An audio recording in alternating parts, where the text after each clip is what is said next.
Check, check, check, check. Okay, everyone. Congratulations to our class of 2022 Classic Tetris Champions. We have determined the bracket for gold and for silver. We have 80 players who will be playing in matches today, and it's going to be a very exciting event. We want to call the players to the stage. Here to the gold stage. All players who made the gold bracket, come for your class photo. Let's do it. Let's come on up. Now, I need you to come over here to Brian first, and Brian's going to give you your prize cart. So start a line, and tell Brian your seed. We have to know your seed because your cart is numbered to your seed. And can I have a volunteer to please move the banner over here by Brian? And then remember where it was. Okay, guys, so here's how it goes. You're going to get your cart from Brian. He's going to give you a Sharpie, or the person in line in front of you is going to give you a Sharpie, and you're going to sign the banner, and then you're going to go line up for your class photo. That's how it works. So cartridge, sign banner, class photo. And be patient with us because we want you all to look beautiful.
Okay, quick announcement for gold.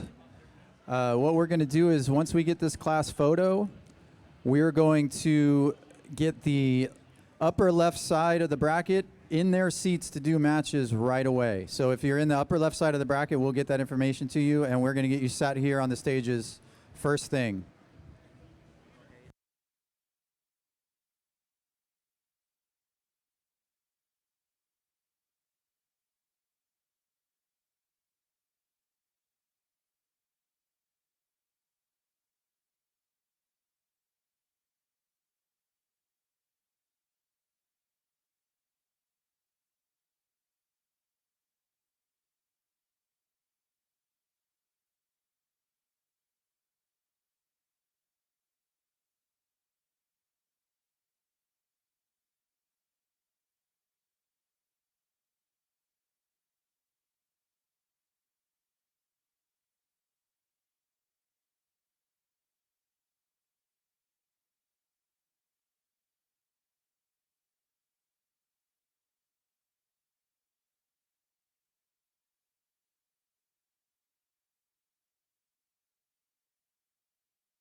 Okay, the first players. So after the photo is taken, the first players to be on the stage will be Draco, Coffee, Cheese, Burb Wizard, Le Capitan, Scotto, and Jordan.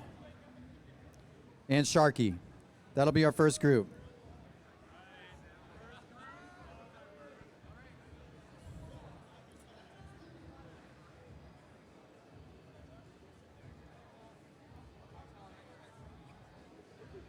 That's Draco, Coffee, Cheese, Burb Wizard, Le Captain, Scotto, Jordan, and Sharky. Do not leave the stage. Stay to play your game. Okay, yeah, let's start getting a third row. If we can get a third row, Huff, we're going to need you to scoot in probably. If we can get anyone a little on the shorter side to come make a third row. So, yeah, Huff, you go right there. Let's scoot in. You guys go ahead and come over here and start forming a third row. Perfect. Thank you, Ella. You're good there. Perfect.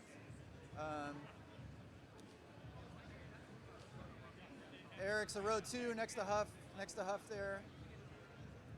Andy, can I have you come over? Can you maybe go between, in front of Huff and Max, in between them? Perfect. Yeah, I'm trying to fill the gaps here.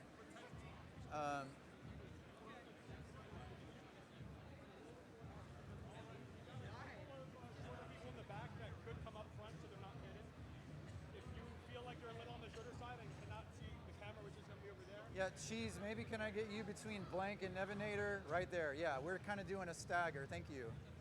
Okay, we're getting there. Very close, everyone. Hold tight. Tetris time. Can I have you come up here over and populate this area? Just to the right. Yeah, you guys both. Just to the right of Nevinator here. Something like that, yeah. Maybe, okay. The guy's gonna be up high, so.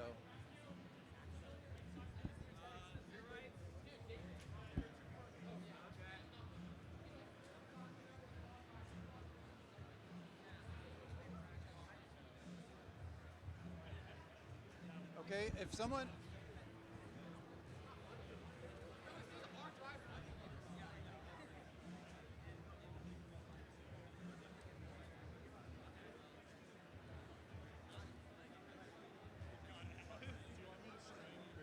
Yeah, let's start streaming. Hey, Tristop, can you maybe go behind the fellow in the yellow shirt here, just so your face is still visible, next to Nolan? And then, yeah, just, we're all kind of peeking out here as best we can. Okay, good. And then All right, you guys, we got to stay.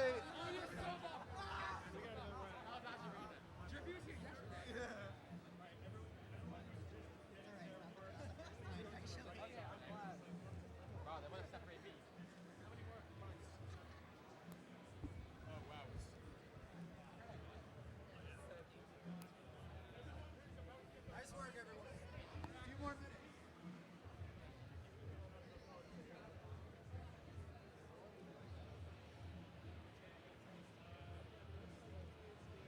If you want to point the interview camera at them, that's the only thing we can use. The faster option is the interview cam on that. Sure. Do you want me to go and right that?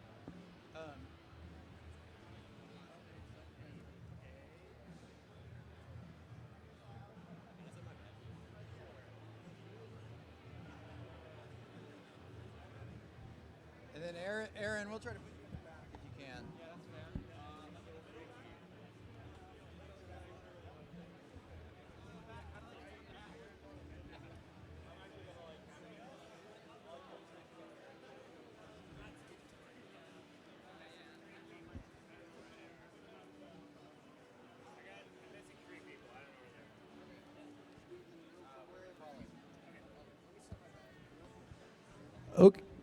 Okay, last call for class photo. If you are in the top 48, you have 1 minute to come join the class photo.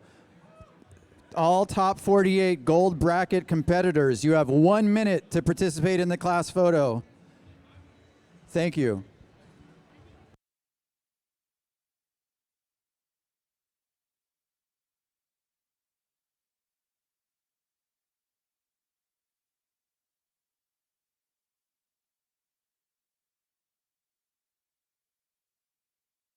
Are we missing Jeff Moore?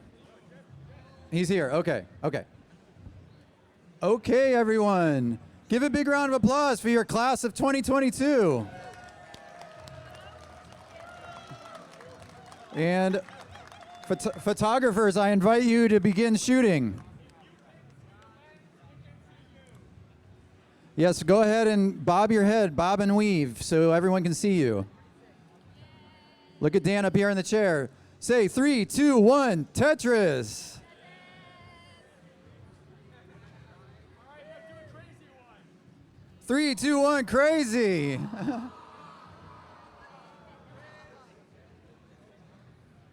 Okay, good. All right, if everyone feels they looked beautiful enough, we're gonna break up. Now, reminder, we have coffee, Draco, Cheese, Burb Wizard, Le Captain, Scotto, Jordan, and Sharky. Please stay up here and find a station. I'll tell you, here on stage 1. Okay, everyone, on stage 1, we're gonna have Sharky versus Jordan and Cheese versus Burb Wizard on stage 1.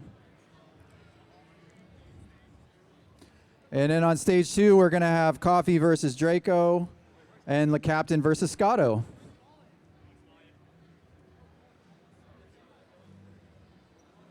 I'm getting the people in their stages. Okay. We do have 10 minutes, but the problem is we don't have.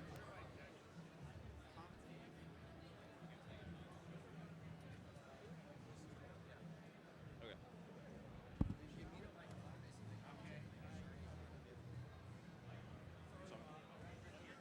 You're commentating here? Okay.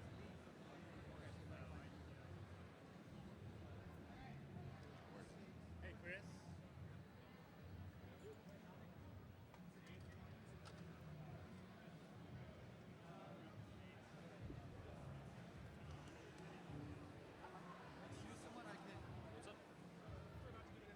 What's up?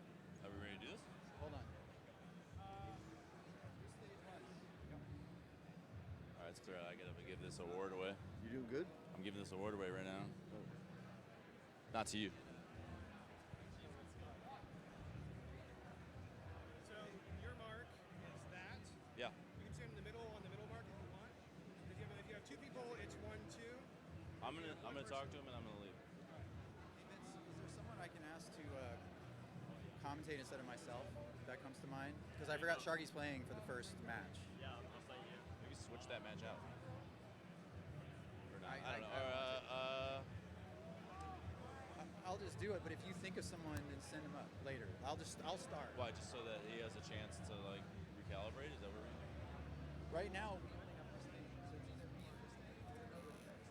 So I'm just saying, it's going to be me and Christine. But you send someone to replace me when you get a chance. Right. After this is all over. Go get Kingston. Sure. Go get him. I don't know. He's over by Silver, I think. Okay, great. But he's supposed to. Yeah. Just do that. Yeah. I can get you. Do Kingston. Yeah.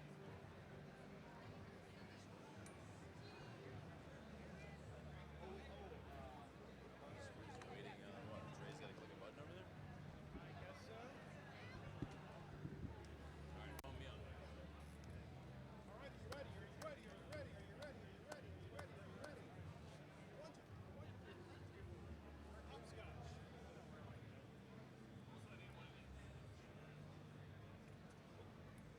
So for practice, make sure you're on 000.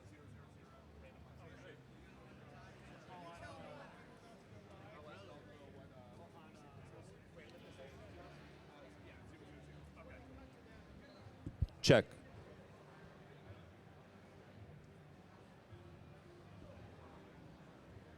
Hello, hello. This year, welcome everyone. This year we're giving out a special award, the CTWC Lifetime Achievement Award. We're giving it to a member of the community that's helped build this community from the very beginning. We wouldn't be what we are today without him. He's a video game legend. He's the hype man of our generation, you know. And he's here today. And I feel like he sets the standard for what real like esports communities are about. He's a champion on his own, and I think he set the mood for the whole community. And let's welcome to stage Chris Tang.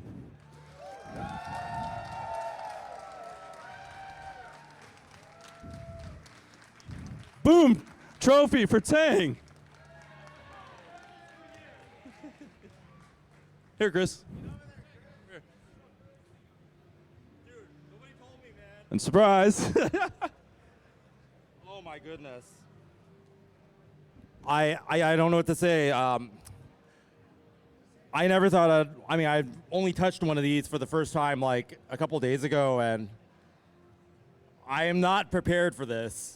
I just want to do my job and make everybody who watches what we do, Tetris, the community, a game that we love, a community that we love. I just want to do my best for you guys. And I already got my time in the spotlight, back in the 90s and, with the Nintendo World Championships and the Sega Championships and all that other stuff. But I just really love that I'm able to do something that brings joy to you all and sort of allow you to experience the feeling that I did. Video games are something that I revolve my life around because I really feel like they saved my life. I really feel like it allowed me to find my place in the world. And that's why I pursue so many things involved with video games. But the thing that brings me the most happiness is the CTWC and the Classic Tetris community, because I get to see a little bit of the joy that I felt in all of you. And I get to pass on a little bit of that. And when I think back to the NWC and reading Robin Mahara and Thor Ackerland and hanging out and having my first gaming bros, my first gaming friends, and friendships that lasted a lifetime. When you think about it, they're my childhood friends, but they're still my best friends in the whole wide world. And they set the stage for what I did for the rest of my life. Something positive, something good. And that's what I want to leave with everybody in the world if I can. This world is crazy. This world is tough. But we've got each other. And if we could share great things that we're happy about and are excited about, and we love to cheer each other on for, then that's what I'm going to be fighting for too. So even though I was not prepared at all for this, my mind's on like, oh crap, I need to get some good deals in the vendor hall before my shift, and I need to watch to see who's going to qualify. So I'm like prepared mentally to. By the way, a big congratulations to Tetris for Jeff for making the gold bracket and keeping the hope alive of the old guard and the generation that basically set the stage for the next generation of Tetris heroes, Tetris champions, and ambassadors that will take this game on into forever.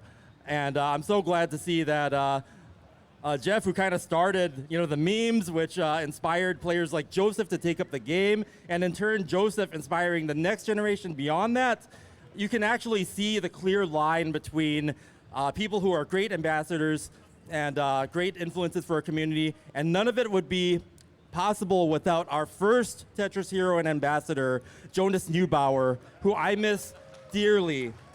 And of course, you can see here that the trophy itself is the J piece, and I was so happy that we'll be able to continue the tradition, and you just see it in everything that we do, what Jonas Neubauer brought to our community, and it'll live on in all of us. His generous spirit, his kindness, his warmth, and welcoming everybody to come and enjoy this great game, this great community with all of us. So even though I wasn't prepared, thank you so much for this honor. I never thought I'd have one of these. I was planning to try to, bucket list, max out, learn rolling, all that stuff. But I've been so busy. I have 7 jobs or something like, I'm a game dev, I do the commentary, I do all these things, but the thing that brings me joy and the thing that I want to do for as long as I can do it is to boom the Tetrises for all of you. So thank you so much for this. And I'll do my best to live up to the standards that are becoming of being a holder of this trophy and an ambassador of this community. And we'll hand it over to I guess the whoever's in charge now. Thank you. Oh, I guess it's me.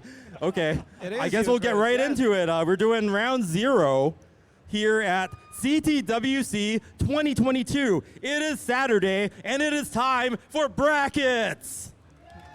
Woo.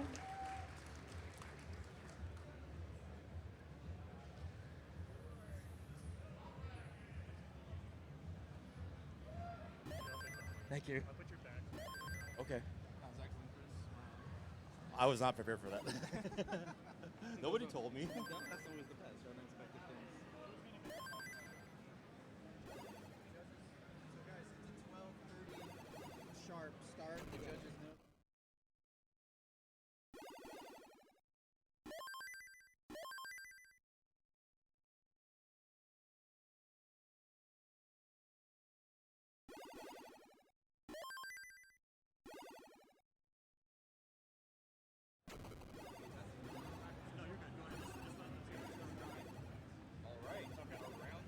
Our rounds are going to begin in about 4 minutes. So players, get ready.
And it looks like we're going to start. I am joined here by the Kingsman, for this first round 0 match. Up on top, we've got Burb Wizard versus Cheese and Jordan versus Sharky on the bottom set of players. This is going to be a tremendous day here, Chris. I can't wait to see a lot of rolling about to happen, but we've got the old spirit of Das ready to go and show us what it can do today. I'm excited. Yeah, different play styles. So the new generation of players using the rolling technique where they drum their hands at the bottom. You can actually see Jordan doing it right now. That's the rolling technique, which allows the players to input the directionals much faster than any other method. Faster than hyper tapping, faster than Das. But then you've got right next to him, you've got Sharky, a Das master, proving that that play style can still hold up even at the highest level of competition. Let's do a countdown. Got it, Chris. I think it's time. All right, let's go. Everybody together with me. 3, 2, 1. Tetris! Tetris. And they're off, Chris. Look at it go. Wow, we are Lots of officially tucks underway. already. Burb Wizard with a missed tuck is going to have to do some burning to take care of that. But Sharky looking perfect there. And Jordan and Sharky with a simul Tetris. Very clean start for Cheese as he's building right now.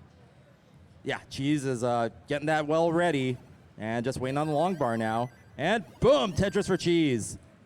Chris, feels so good to hear you say that. Boom, now in the World Championships, back live for the first time in 3 years. Oh, it's been too long, but it feels so great to be here with the energy of the Portland Retro Gaming Expo and having a live CTWC main event. Sharky built up for another one. And certainly fans here today, Chris, are going to be excited to see all the rollers. And as you mentioned, on the top right, we got Cheese, the godfather of rolling. The That's one right. who really got the community involved and started to get into this play style, Yeah. which has done miraculous things. The innovator of rolling and actually helping people learn the technique and introducing us to this play style and sort of like pushing the limits of Tetris to where it hasn't been before. But Sharky just raining down the Tetrises. First had it built up and did some nice adjustments, keeping the stack neat and just banging down the Tetrises. 147,000 points now with 33 lines. 72% Tetris rate. So in this field, definitely the strongest game on there, despite using the Das play style, which some people might say might be overtaken by things like hyper tapping and rolling, but proving its value even today here in 2022. And most certainly you can see Sharky's able to maintain this board. He has a little bit of work to do to clean it up, but his dash control, Chris, is so good. So good. And Burb Wizard finally out of that dig. It's now banging down the Tetrises. 156,000 points. Cheese looking good too. 75% Tetris rate. We're going to see a monster score come out of Cheese from this. Oh, yeah. Good hot start from Cheese. Burb's got a lot of work to do to try to catch up and get involved, but there's a Tetris for him. He'll go to 201 to Cheese's 218. Cheese will slam one down to go to 241 on the bottom. Sharky keeping about a Tetris lead on top of Jordan. Yeah, right players seem to have a Tetris lead over their left counterparts. Cheese at 242 now, a little bit, but Tetris and a half ahead. Another Tetris, so Cheese widening the lead there. Sharky ahead, 212, now 234 to 166. Yeah, look at Sharky here, Chris. He's so focused. He loves it. He's in a great mood. This is tremendous for him, Chris. Last year at online championships, he was just short of making a gold bracket, top 64. It was like a max out away. This year, he got fuel to make it. And your words yesterday in the qualifier got him pumped and pushed him over the edge. I'm happy to help. But the best story out of that is that kind of to modify a phrase that we're all familiar with, Sharky just came here to commentate and ended up qualifying. So maybe there's something to that. If you come here to the CTWC just to qualify or just to commentate, you end up doing something so much greater. And so we've seen something great at the top here. Cheese with over 100,000 point lead on Burb. Burb at 300,000. The Cheese is 401. Yeah, on significant the bottom. deficit. Burb's got some cleaning up to do, so that deficit's going to increase at 80 lines, so head towards 100. But yeah, the pace on Cheese's game, amazing. 82% Tetris rate. We're going to see a monster score. We're not even at 100 lines, and it's at 448. Let's go. Right. If you look at Sharky, he's almost keeping up with Cheese. If they were Oh, playing yeah. like if they were playing against each other, that would be a neck and neck game, wouldn't it? That would be. But yeah, big point deficits now. Sharky in the lead by 87,000 points on the bottom, and Cheese up by 115 on top.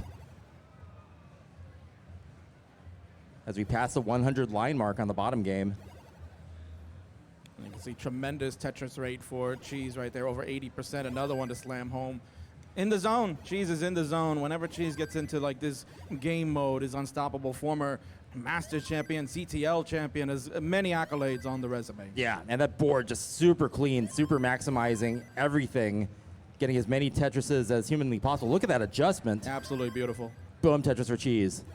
Sharky banging down another one. 517 for Sharky. 130,000 point lead on the bottom game versus Jordan. Jordan bangs down a Tetris. Boom, Tetris for Jordan. Reducing the deficit, 108 now, but Sharky right back with another one. These are amazing games. Players are bringing out their best right here in the first round of round 0. Ooh, And there you Sharky go. hitting transition, 543. Wow. With Das. So the evidence that Das is not dead. Oh, wow, Sharky with a nice spin there, trying to keep things neat. Doesn't give him the great pieces to be able to burn that down, but should be able to dig that out pretty easily. Good solves there. Boom, Tetris for Cheese, 138,000 point lead. Cheese is killing it right now. 634,000 with 3 lines left to go. Here's the Tetris. Bangarang! There we go. 658 for Cheese. The transition. Chris, he's off and running. Love the bangarang. I got to break it out. Do it. Jordan looking clean now. And this will be key here for Jordan, Chris, is that he's got the rolling technique, gives him the ability to continue on and playing into the Ooh. extended levels, although those misdrops here and a drought kind of hurting. Needs that long bar, gets it over. Boom, Tetris for Jordan. Stays alive, but has some cleanup to do. Jordan gonna can be try tough. to dig this out, can try to maintain maybe like about 3 or 4 Tetrises behind. Also has the line count in favor as well. Sharky's playing faster. Yeah, amazing survival skills there by Jordan. Can dig this out. And actually, Sharky's lead has shrunken a bit. Now 82,000 points. Still a substantial lead, but not the nearly over 100,000 points that it was before. Sharky banging down a triple there. Burb has some cleaning up to do. Cheese, 158,000 point lead now. Cheese just keeping up the massive Tetris rate, 75%, 76%, increasing post. Oh, Sharky can't get the quick tap over the left Burb side. is in trouble. Yeah, we got trouble on a couple of boards here, Yeah, Chris. Burb is going to top out from that, and Cheese takes the first round.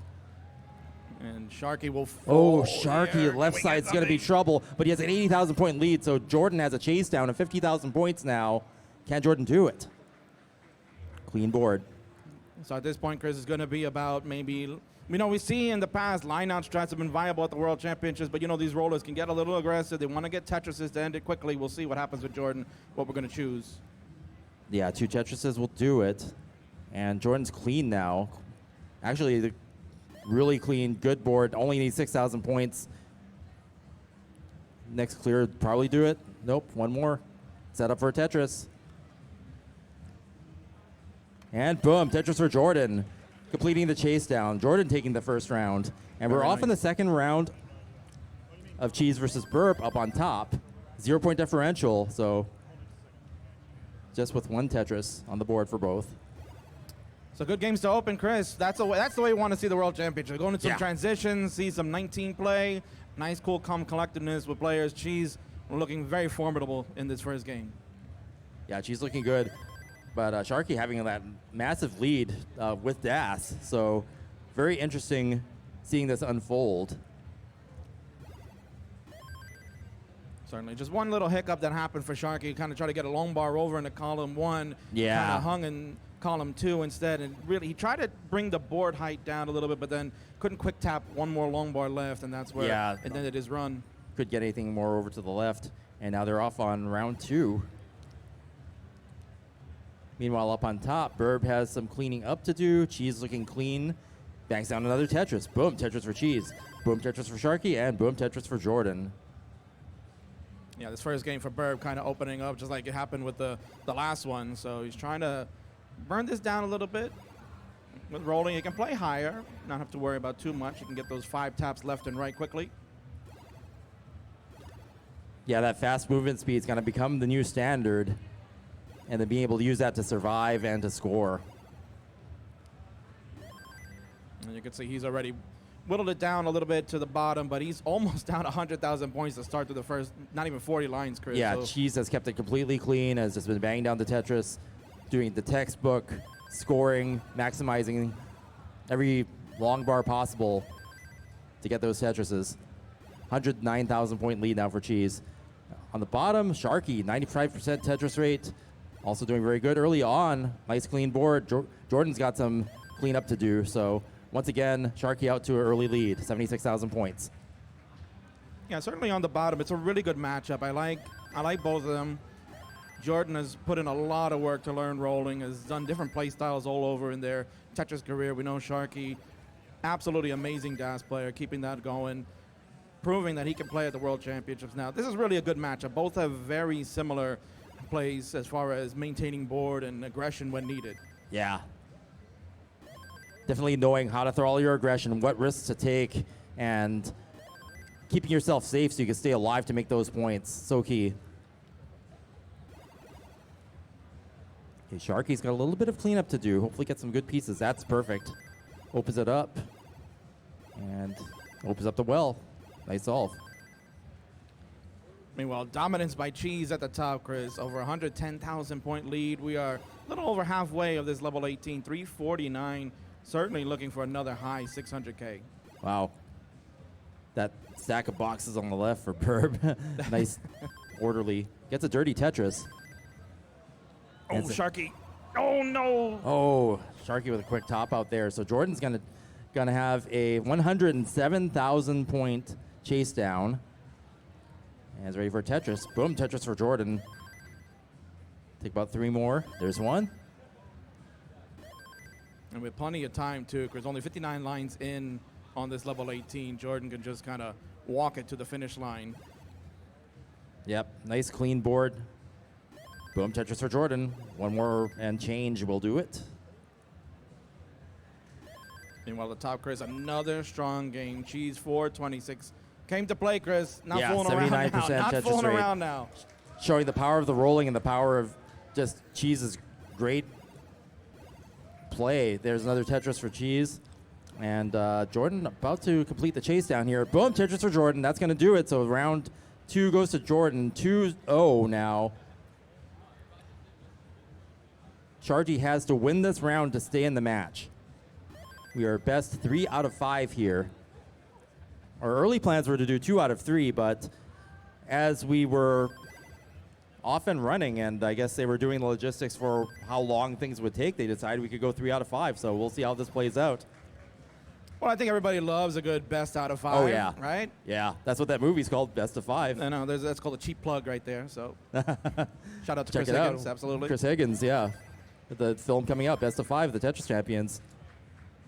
Coming soon to a theater near you. Absolutely. And I heard you did some new voice work for that. That's right. I'm very excited myself to and hear. James Chen recorded some new commentary for it, and we can't wait to see it. There's a book actually accompanying it, so to speak. So check out Chris Higgins' book as well.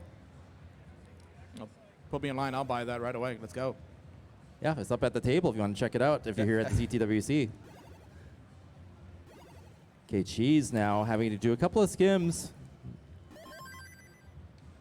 Cheese is on fire today, Chris. You know, when we're only 2 games in right now, but I'm telling you, this is prime. This is prime Cheese. This is what we've come to see in the online world and Yeah. all the different events and variants that Cheese plays. Also, CTL champion, Masters champion, has done it all. This is Boom, Tetris for Cheese. And both players hitting transition. Cheese with a 77,000 point lead. Game on the bottom. Sharky behind by 20,000 points, but he's about to get this playfield clean. It's Tetris ready. While Jordan has some digging to do to also get the Tetris well open again. Okay, Sharky needs another long bar. Isn't able to use that. Okay, gets it. Boom, Tetris for Sharky. Now, neck and neck. meanwhile the top. Give credit to Burb. He's hanging in, Chris, with Cheese. There's a Tetris for Burb. Only 72,000 points behind. Can come right back. Let's go. Yeah, Burb looking really clean right now. Cheese continuing the high Tetris rate, 72%. So Cheese just on fire now. Boom, Tetris for Cheese. And Sharky now in the lead. Tetris and a half ahead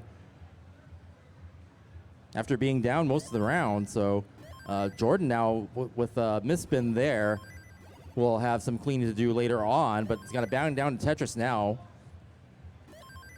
And Sharky looking super clean, super good. 62,000 point lead. Yeah, nice job by Cheese to stay composed after having a missed longboard to the left. Was able to burn some stuff down. Got a Tetris to decrease this height, and now is back under control. Only 74,000 points. We were looking at over 130 early on. Burb is turn it up. Let's go, baby. Yeah, it seems like Burb's actually gotten more accurate and banging out the Tetris later on, so they're worth more points if that's how it plays out. So even though the Tetris rate is much lower, because the Tetrises are made on a higher level, that's helped reduce the deficit. Burb's still in this, only 20,000 points behind.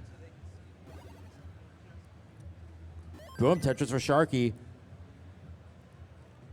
Sharky and Jordan both in great shape. Both clean and about halfway to transition. Meanwhile, the top, Chris, look at that. We are less than a Tetris to the difference. Cheese Oh, will yeah. increase it a bit, but Burb is hanging in. Burb content to play off of row 2 there. I think you have to, Chris. You got to be a little aggressive. We're getting into Yep. the end of this 19 speed. Yeah, you have to get those Tetrises where you can. Both players are rollers, so are probably capable of 29 play. We will see. Well, we definitely know Cheese will possibly take it as long as it takes to score. Okay, Cheese setting up a left 12 there. Takes a triple. Neck and neck up top. I was waiting to hear that. Let's go, baby. Come on. And Cheese now having to do a little bit of digging. Burb actually in the better position, playing off of row 2, has taken a lead. 58,000 points now. Burb has turned this around. Okay, Sharky needs to lower the stack, gets a Tetris. We'll have some birdie do later on, but it's going to score a couple there. And now Jordan having to do some digging. So both players are going to be a bit of a dig there. Boom, Tetris for Burb. Level 29. We are going to see some post-29 play here. And Burb using the rolling technique that the player next to him innovated, Cheese. And now both players on level 29. Burb ahead. And Cheese is behind by 70,000 points, is in trouble. Burb takes the round, and we are 1-1 up top. Oh, my word. Burb. Wow, what an impressive finish. Burb behind for most of the round, comes back with late Tetrises, overtakes Cheese, the innovator of rolling, and we are 1-1. Wow, already so much happening here at CTWC 2022. Meanwhile, on bottom, we are neck and neck. 406,000 points at 112 lines. It doesn't get closer than this. 688 point difference. Remember, it's kind of do or die for Sharky here. It's down 2-0, so in order to try to make a comeback, needs this one. Yeah, Sharky needs to win this one to stay in it. And definitely doing a good job here, keeping up.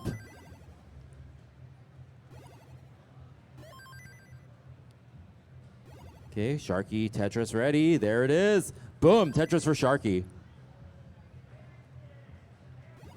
Very slimmest of margins now for Sharky. Gonna have to try to maximize it. Now we go into 19. There's a nice Tetris to go in. 505 to Jordan's 477.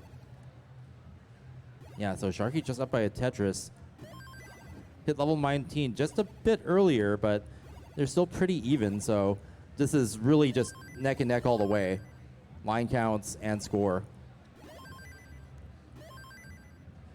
On top, Burb is taking a 2 Tetris lead now. Bangs down another Tetris. Boom, Tetris for Burb. 78,000 point lead. Reduced to 55 now with Cheese's Tetris right there. Simul Tetris, Sharky and Jordan still within a Tetris of each other. Sharky on both players, level 21. There you go. Tetris pays off right there. Was a little aggressive setup on the right-hand side for Sharky. Went with the long bar on column 9. It pays off. both players just really just keeping in line with each other. It's what you want to see. Highly competitive, evenly matched game here. Still neck and neck. 2,600 points. You can't get it much closer than that. This is really tight. All the way, neck and neck all the way, like it's 2016.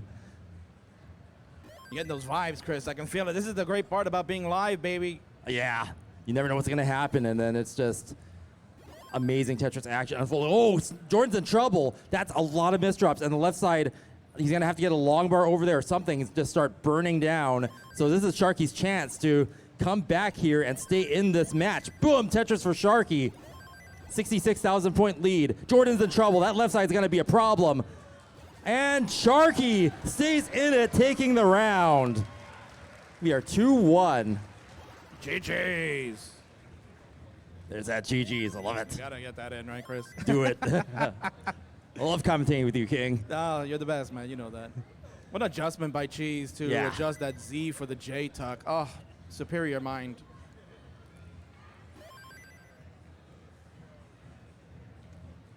See, up on top, Burp with a slight lead now. It's a little bit more than a Tetris. But we're only about halfway to transition, so anything can happen.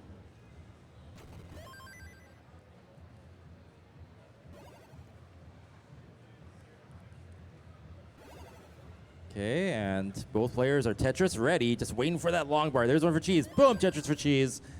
Wizard gets another one. Boom, Tetris for Wizard. And still one Tetris ahead. 83% Tetris rate for Burp Wizard, so definitely getting the early Tetrises this time, whereas last game, the Tetrises came late and was able to allow Burp to catch up to Cheese. Yeah, he's really turning it around in this game. The first two games had that bad openers where he spent a lot of time digging and whatnot. Now he's coming out hot. Yeah, for this sometimes one. it takes a bit just to get it warmed up, get that rhythm, and make those placements, those piecement places that are so key. Absolutely. Oh, yes. I think getting a win over Cheese, too, mentally kind of fuels you, right? Because you're thinking, I'm playing Cheese, one of the best players in the world. Yeah. How am I going to survive it? You pick one game out. Now we're even 1-1 going into a crucial game 3. Anything can happen. Certainly, Burb is really looking good. Yeah, there are few players with just that kind of like final boss status, and Cheese is definitely one of them, you know, changing the scene. If you change the scene of a competitive game to the extent that Cheese has, I mean, there's something special about that. And while the bottom shark is just working on cleaning this up a bit, is at 41,000. Not off to the best start. Cheese hanging that J there. We're gonna see like. Was that going to be like a double upside down Vitz or something? I don't know what they were trying to I was call gonna that. say we're gonna see a Vitz like we've never seen before, possibly. Opposite, burn the roof off the top. Nice solves. This is really nice, This is clean. amazing. Just opens it up like it's nothing. Wow, tremendous job by Cheese. Yeah, nice justice by Cheese. That's how you solve. And didn't Boom, have to, Tetris for Cheese, and boom, Tetris for Burb. and didn't really have to burn a lot of lines either, Chris. You would think that maybe you're going to spend a lot of time trying to figure it out and dig out and whatnot, but did it right away. Yeah, that was just about the minimum that it would take, and trying to get that well open for the transition there, and does. Jesus, Tetris ready.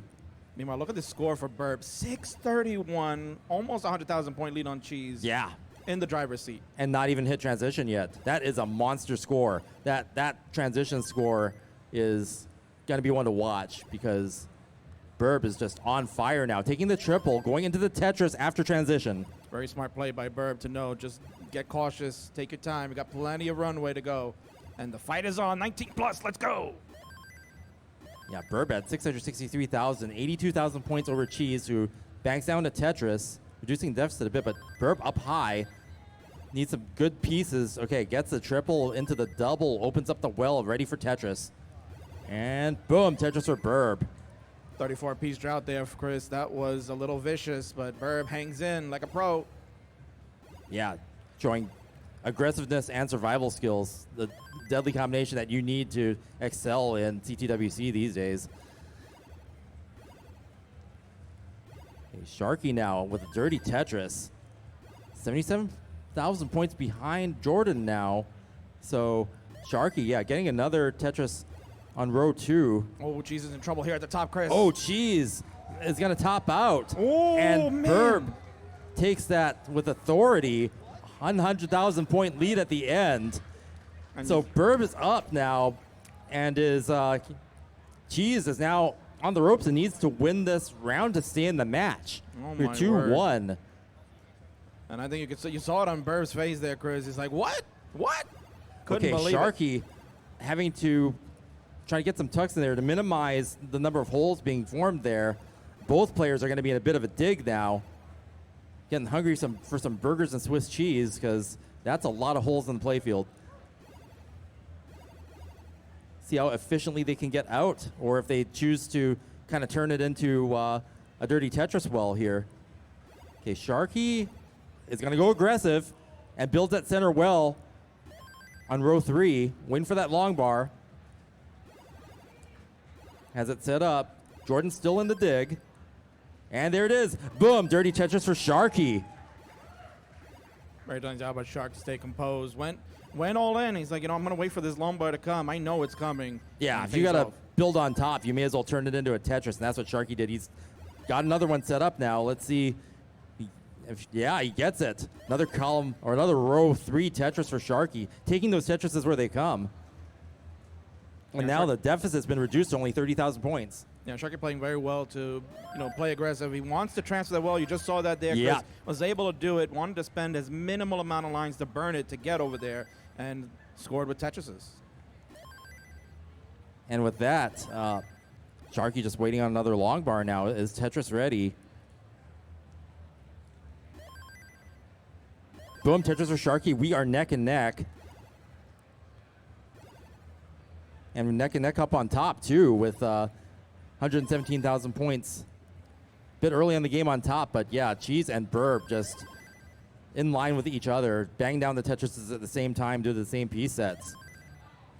Sharky hitting transition, 22,000 points ahead. Like the adjustment from Sharky there to continue to make that stack left to right sloping down. That's what you want as a DAS player. Give your chance ability to burn on that right side when needed. Burb with a very high row 5 Even dirty with that, Tetris, and into another Tetris, neck and neck up on top again. The bottom Jordan, a little bit of awkward board. Yeah, Does take a long transition bar. wasn't the cleanest. He's gonna have to do a little bit of burning. Rolling should be able to dig this out, and does. Boom, Tetris for Jordan. Again, that center well Tetris right after cleaning it out. Sharky with a Tetris there, 65,000 point lead. So Sharky in the lead now. Getting it barely over. Wow, Sharky just master of DAS, just Sharky making it needs a happen. long Needs bar a the long worst bar way, really and of course badly. the Where drought is is it? happening. No! So very chase down for Jordan. 16,000 points will take this, and Jordan is ready for a Tetris. He's experiencing that drought it's there, but there it is. bang. There's a Tetris Gets to a Jordan. Tetris for Jordan, and that will Jordan will advance. But what a great showing by Sharky, getting DAS into gold bracket this year. Tremendous job by Sharky. Did a wonderful job. Gave us great highlights yesterday in the qualifier today, pushing Jordan to the limits practically. And here it is now. Jordan will move on, and Sharky certainly giving us the show. Yeah, Sharky getting to do a great performance in gold bracket, and we'll still get to do commentary as planned. So looking forward to that. Oh, I'm sure. The fans will be looking forward to it. We're also looking forward to seeing matches coming up next. Nolan and Mark will be coming up next. Boom, Tetris for Cheese, neck and neck. 80 lines in, Burp firing back. Definitely evenly matched up on top. Cheese needing to win this round to stay in the match. For a similar situation to what we saw on the bottom. Very close game, with tournament survival in the balance. There we go. putting this match front and center. 0-point differential for a second there. Burb hitting that Tetris first.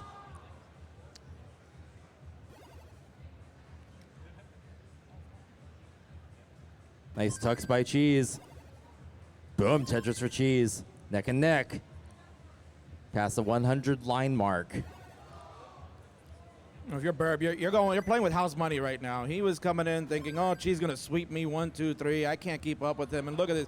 He's got Cheese on the ropes, perhaps looking to advance into the next round of this tournament and sending out one of the more popular rollers from the World Championships back home. Oh yeah, I'm sure there's a lot of people who would make a short list of who would win this thing, and Cheese is on that list. Boom, Tetris for Cheese. Burb still up by a little bit less than a Tetris. So we approach transition, next 10 lines. Nice Vits by Cheese. You can see both players rolling, showing rolling how it's done. Cheese being the innovator of that play style and introducing Classic Tetris to a whole new world of movement, revolutionizing the sport. And that shows true sportsmanship, Chris, because Cheese could have just kept it to himself and says, I'm not sharing this with anybody. Go find it on your own. No, said, hey, you want to learn? I'll teach you. Go ahead. This is how it's done. And Yeah, and it's changed the game tremendously. absolutely. So, Mark, All right, so into transition. Burb still ahead by a little bit less than a Tetris. Very close game here. We are practically neck and neck. Okay, finally, Burb getting a little bit ahead. Cheese getting the Tetris right back. So super competitive match here. And partial Vits there by Wizard, just needing a place to put that long bar. It's going to have a few burn stake. Nice spin by Burb. Let's see if Burb is going to be content to play off of row 2 there. Takes a triple. Cheese having to do a couple of skims there. Oh, she's not getting that L over to the left. Starting to get messy. He's going to have to use the power of rolling to get the pieces to go where they need. Okay. Good adjustment. Good dig going here for Cheese. Opens up the well. It's ready for a really dirty touch, but opposite take that triple. Playing it safe. We are neck and neck in score, though, so that might have been the right call. Taking the safer way out. Boom, Tetris for Cheese out of the dig. Neck and neck. Burb with a little junk on the play field. Gonna have to burn some lines there. Cheese is absolutely clean, though, and ready to bang down a Tetris. Is Tetris ready? Waiting for the long bar here. Boom, Tetris for Cheese. Side note here is that both our players are part of the Goof Troop, Chris. They are playing with a Goofy Foot controller. Amazing, yeah. Shout out to Total Radness, baby. One of our sponsors and a supporter for many, many years of the CTWC.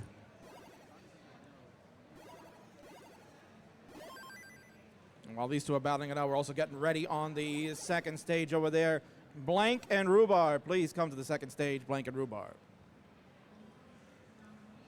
Okay, Burb now content to play off of row 2. Boom, Tetris for Burb. It's working out. We're still neck and neck. But yeah, sometimes just maintain that aggression. Just get those Tetrises wherever you can. Burb is showing how it's done. Guys, we got to call the next match to make sure that they heard us. I don't know if anyone heard that, so prioritize that. Okay, we're looking for Blank and Rhubarb. Blank and Rhubarb, please come up to the stage. Blank and Rhubarb, we are looking for you, judges. Keep going. Say it again. Are they here? I got Rhubarb here. Blank, we're looking for Blank. We are looking for Blank. Anyone see a kid with a skateboard? Blank. Do we have a Blank? We need Blank to the stage. Blank to stage 2. You're on the clock, Blank. Blank to stage 2. Oh, what a Tetris by Burb. Oh, my word. Survival skills, but not good for transition. Oh! Max out. Double max out. Oh, my And Cheese word. survives. Game 4 is no more, Chris. They're going to duke it out in the final. And you know what we have from that, right? We have a decider. Ooh.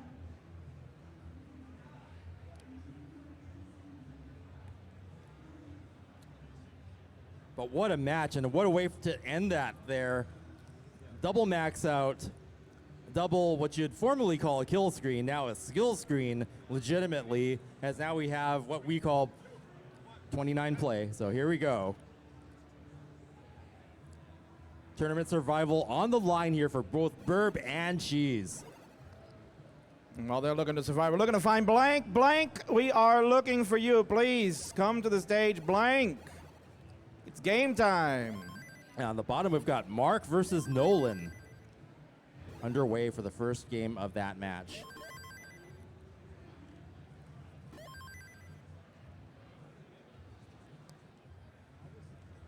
And very similar grips between the two players on the bottom, Mark and Nolan, with a vertical grip.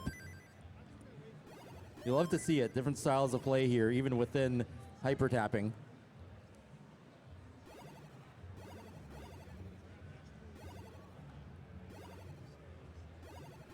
Okay, game up on top, still close early on.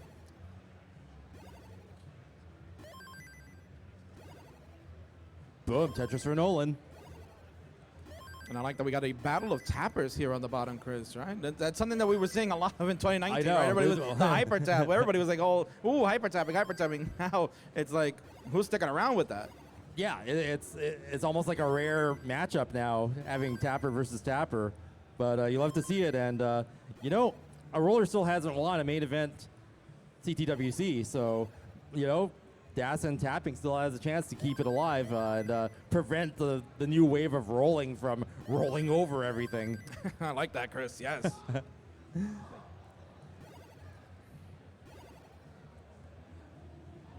Mark with some dependencies there. Let's see if the well stays on the left or if it's just going to get burned down. Mark up ahead by 39,000 points, though, is going to even up the left side and open up the right. And we'll be Tetris ready fairly soon. No, Nolan looking for a very dirty triple. Perhaps it may be a dirty Tetris. Dirty Tetris. Dirty Tetris for Nolan. Nice. That's how to get it done. Take those points where you can come. Where they come, and needs a long bar. Drought happening. Dependencies forming. He's going to need some good pieces to get out of this. Needs a long bar in column 7, and that's going to be a top out. Mark is going to take that first round with that early top out, but that's what can happen. When the drought hits you and you're stacked up too high, then early top outs will happen. Now, for a second there, I thought maybe Nolan was going to bust out some rolling. He too can do some rolling. He may switch once in a while. I saw him on quals yesterday when he was getting up high, would switch over to that rolling grip and try to move pieces left and right quickly. Didn't do it there. Yeah, it's just that when you're stacked up that high, you have so little time to, between piece drops to switch or do anything else. Okay, Cheese up to a 60,000 point lead now. Nice spin. Keeping the playfield clean. Check out those solves. Really like what we're seeing from Cheese. Coming up with some excellent solves, staying composed after perhaps almost being on the brink of elimination. Came back just at the end of that game number 4 to survive. And here we are forcing the decider. Yeah, I mean, no matter the outcome, Sure. no matter the outcome, the story is going to be amazing. And we're looking for the next stage here. We're looking for Jerpy Dude and Tetris Time. Jerpy Dude and Tetris Time. It is time to play your match. Oh man, I don't get to commentate that. But I've got Cheese and Verb here, and Mark and Nolan. Cheese ahead by 64,000. Both players on the brink of elimination here. Burp stacked up high on the left. Playing a super aggressive, opting not to burn, and keeps it well open. Boom, Tetris for Burb. And another Tetris for Burb. Again, paging Tetris Time, looking for Tetris Time. It is time. For Tetris time.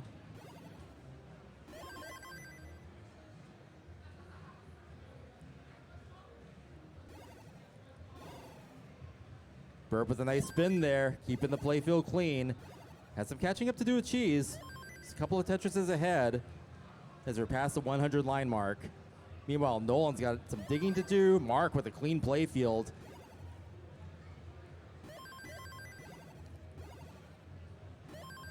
And Tetrises back and forth between Cheese and Wizard up on top. Cheese still just the entire game with a 60,000 point lead. Nice spin by Cheese there. Burb stacking up high. Boom, Tetris for Burb. 0 point differential on the bottom. Neck and neck. As neck and neck as it can get with 0 points between them for a moment there. And there we are again. Really tight game at the top. It is a war of attrition. This has been a battle, Chris. What a way to open up in the World Championships. This is still, this was the first match we were calling. Oh, yeah. This is that match up top, super lit. And, yeah, Burb hitting transition, 524,000 points. Cheese still with a 1 Tetris lead. Okay, Yes. Cheese with some cleanup to do in transition. Isn't going to get Tetris for that. Needs a long bar or can try something else to solve it. Yeah, they're both encountering that drought. It's getting up to 30 on Burb's side. It's gone over the 30 limit. both Cheese is going to players. endure it too. But Burp gets that long bar, bangs down to Tetris. We're now only 10,000 points away. We are neck and neck. Oh man, I thought we To were looking 119 like maybe something set up dirty perhaps for Cheese. Cheese going to burn it down, get back into safety. Oh, didn't get the J over to the left. Is going to have to do some more burning. So Burp's chance to widen the gap here for sure.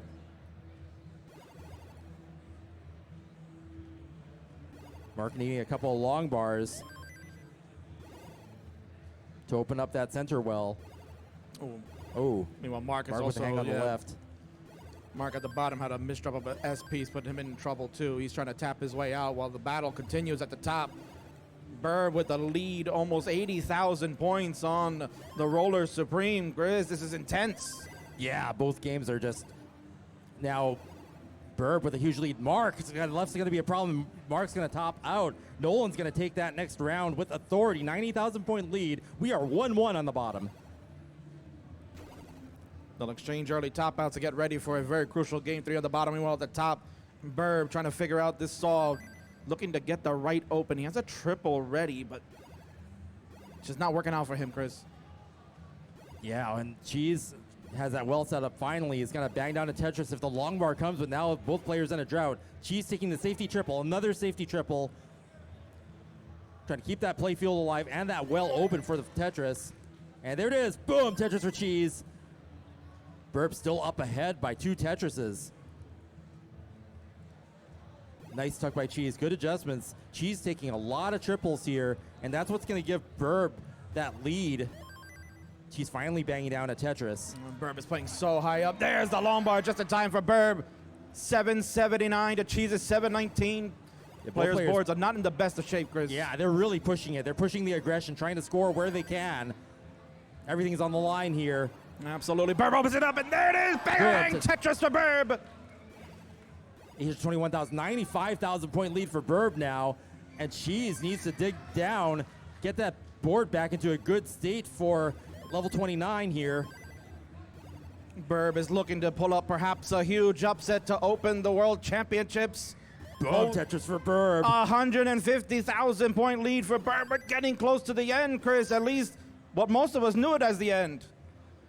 Yeah, we're going to be heading into uncharted territory. We're going to see possibly 29 play for prolonged periods with 2 rollers on the field. Cheese burned all the way back down to the bottom. It has a good board state for level 29. We are ready for it, Chris. Here it comes. There's a Tetris for Boom, Tetris Burb. for Burb. We are in post play here, post 29. Maximum speed. Cheese, level 29. And this is for the advancement to the next round. Who's it going to be? Burb's on 30 already. 140,000 points ahead of Cheese. Wow, that's going to be one heck of a chase down. Can Cheese play on 29 plus long enough to catch up? We shall see. Both players capable of rolling. Oh, Burb spiraling out of control. This is Cheese chances to catch up. Gets wow, boom, Oh, Tetris wow. for Cheese. Every point matters. Burb's trying to get one extra point in. Okay, Burb topping out now. Cheese is in a chase down. The concentration level has to be at its peak. There's a miss drop. Jeez. Cheese is going to hang the That's long gonna be a bar. problem. Can't get it over. He's And out of Berb takes the match. I can't Cheese. believe it. Cheese has been eliminated. Oh my goodness. And to coin a phrase from my partner in crime and Arda, do you believe it, baby? Look And the what it means to sportsmanship. Burb Wizard. Burb and Cheese fist bumping. The meaning of that, Burb is incredulous, and Cheese, the master of the rolling technique, has been eliminated by another roller in an amazing, crazy turn of events. This happened in our first matchup of round 0 CTWC 2022. I am nearly speechless with King. Wow. Telling me. He can't even believe it, but we just saw it, Chris, so it is absolutely credible.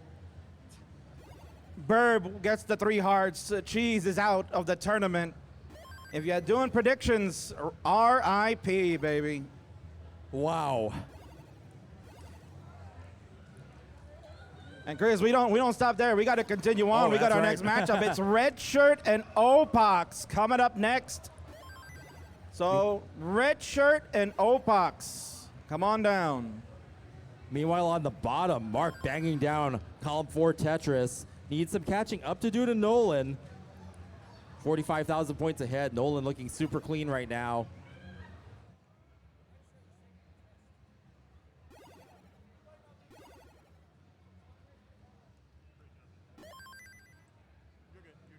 Is it on?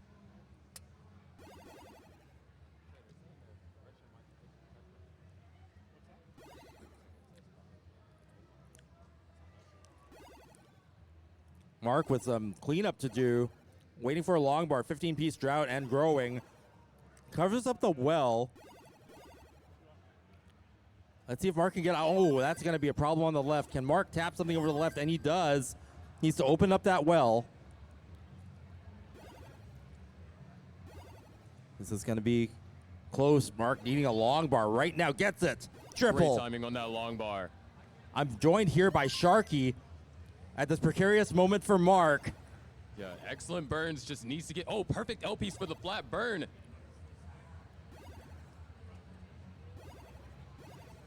All right, that's open. IPC Yep. needs a J. Great. Gets up, opens up the well.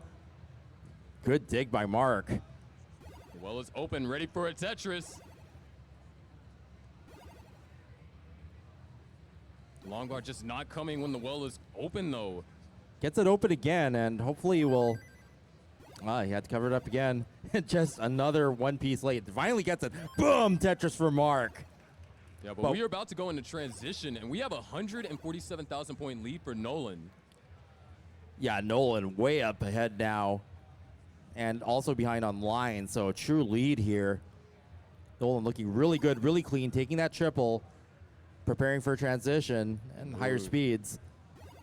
And there it is. Mark is going to transition at 375,000, and Nolan transitions at 544. This is massive considering we're in game number 3 here. Yeah. They're 1-1, so they definitely want to be the one to get the advantage here.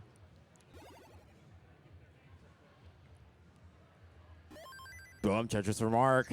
And Nolan, Tetris ready. Boom, Tetris for Nolan. 187,000 point lead. One of the biggest we've seen thus far.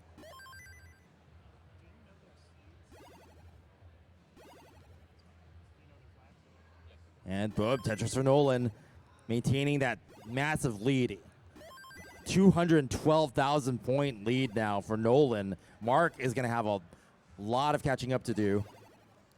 Yeah, but Mark has also been working on some rolling, so in addition to being one of the fastest tappers, does have the possibility to roll. Yeah, that's right. I talked to Mark about this. Can possibly do a switch if needed. If 29 play is, if the call to action is required, we may see it. Yeah, there's a long bar, so Mark is going to be able to reset here. Could go for row 2, and look like, yeah, Mark's going for it. Yeah, row 2. Tetris ready here. Gets a long bar. Boom, Tetris for Mark. Starting to kind of shave a little bit off the lead as Nolan's actually running into some trouble here. Yeah, some holes developing on Nolan's play field. this Mark's chance to catch up, but also several misdrops from Mark. All right, nice. Able to get those burns over where they need to go. Doesn't go for the tuck, though. Trying to get the holes open. nice survival. Beautiful cascade of burns right there. Beautiful pieces. Wow. Needs one more eyepiece to go down the center. Not going to get it quite yet, so having to compromise, or rather not the right improvise. pieces for that, but doing the best that Mark can do. Oh man, another misdrop to the right. So Eyepiece is needed. And, oh, this is going to be a little bit tricky. Nolan almost out of the dig with a 220,000 point lead. Mark holding out. Oh, nice. Able to get that piece all the way over to the left. Okay. Goes all in. Gets the long bar. Still alive, just barely. That left side's going to be a problem, and Mark's going to top out, and Nolan takes that round with a 227,000 point lead. So now Mark has to win this round to stay in the match. Nolan up by 1.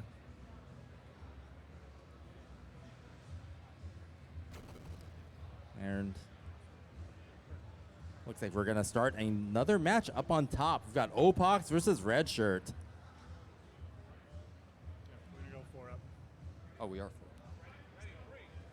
2, 1, Tetris. Tris. So up top, we have Opox versus Redshirt, and down the bottom, we have game number 4 of Nolan versus Mark. Mark has to win this game to take us to a decider here at the bottom. That's right. Both players hyper tapping with a vertical grip, which is super interesting to see. I mean, it's rare enough to see two tappers against each other with the same unorthodox grip, or a similar unorthodox grip is pretty cool. Yeah, indeed. And we've got 2 rollers up on top in Opox and Redshirt. Yeah, matchup between both 4 players with similar playstyles across from their opponent. Yeah. You love to see it. I mean, you don't really plan this stuff, but when it all falls into place, you know, you can't help but to smile at how things unfold. Mark was able to knock down a Tetris. Is going to have to do a little bit of burns, but able to get the board cleaned up good enough. So can start building up for a Tetris here. Redshirt up to an early lead now, 56,000 points.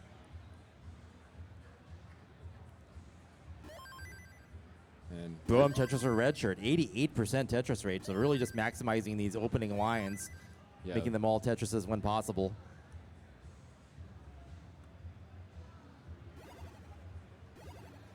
Now Mark waiting on a J piece. That's going to be ideal. Still going to have to take a couple of burns. So Nolan actually starting to try and pull away from Mark a little. And ooh, these are some complicated pieces. Mark is actually in need of an eye piece. Yeah, Mark needing to burn down.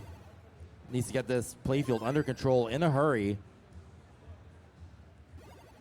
Yeah, we know that Mark is capable of surviving these situations, but, you know, in game 3, we saw just Nolan had a massive lead, and even, you know, there is a cost to survival, and that cost is just all the points you could potentially give your opponent.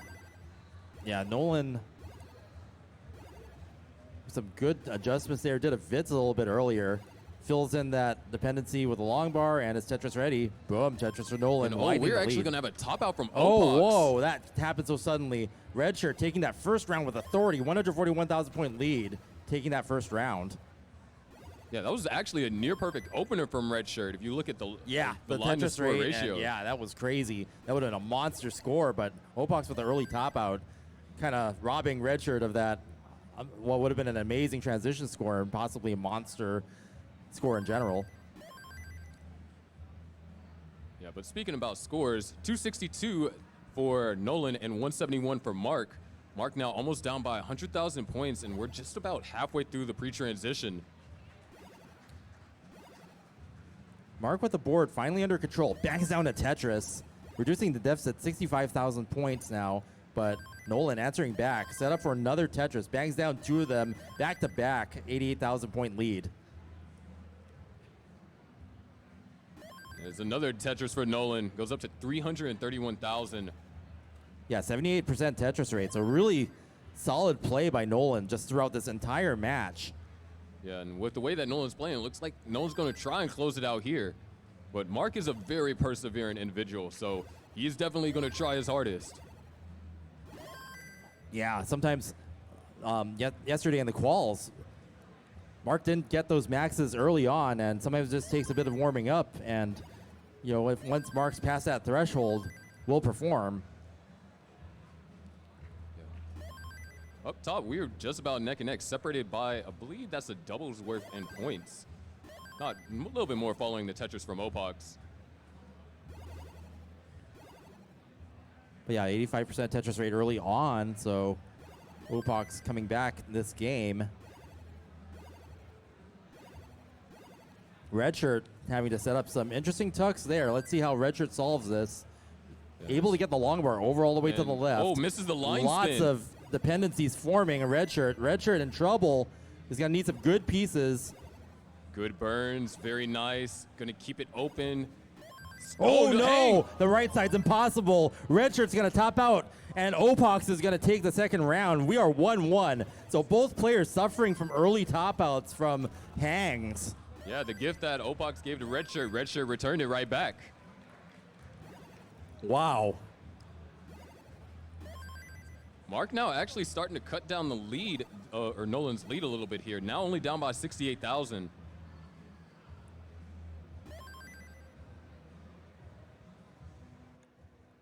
Mark built up. Boom, Tetris for Mark. Yeah, with those two Tetrises, deficit finally a Tetris and a half now.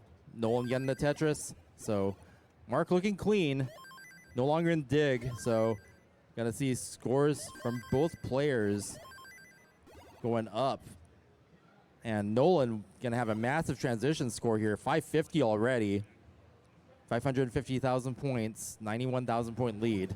Yeah, we are actually about to transition, and Mark is in an uncomfortable Oh, position yeah. as well. Yeah, holes forming. Mark wanting to be in a better shape than this going into transition for sure. Has One it? line to go. All right, Marcus has got to survive this. Needs an eyepiece. There it is. There's a double. Still waiting on the right pieces. There's another double followed by a help. couple of singles. Marcus Good. needs to get access to that one hole. Okay, good. The hole is open. All right, perfect. Get J that and triple, L. nice. So looks like Mark's gonna be able to get out of this, and is Tetris ready? Great dig from Mark there. Just waiting on the long bar. And there it is. Boom! Tetris for Mark. Lead Drill. reduced to 100,000 points now, but Nolan set up for a couple of Tetrises here. Yeah, but it looks like we're running into another drought, and Nolan not able to capitalize on that long bar. And those are the moments Mark needs. Every long bar Nolan can't capitalize on, and Mark can. And that's the chance to decrease the lead. And there it is, another boom. Tetris for Mark. 570,000 out of 630. Yeah, Mark was ready for those Tetrises when the long bars came. That's made the difference. Another Tetris for Mark. 34,000 point deficit now. Nolan starting to fight back down. Fight back now. Was able to knock down a Tetris and knocks down another one. Goes up to 687.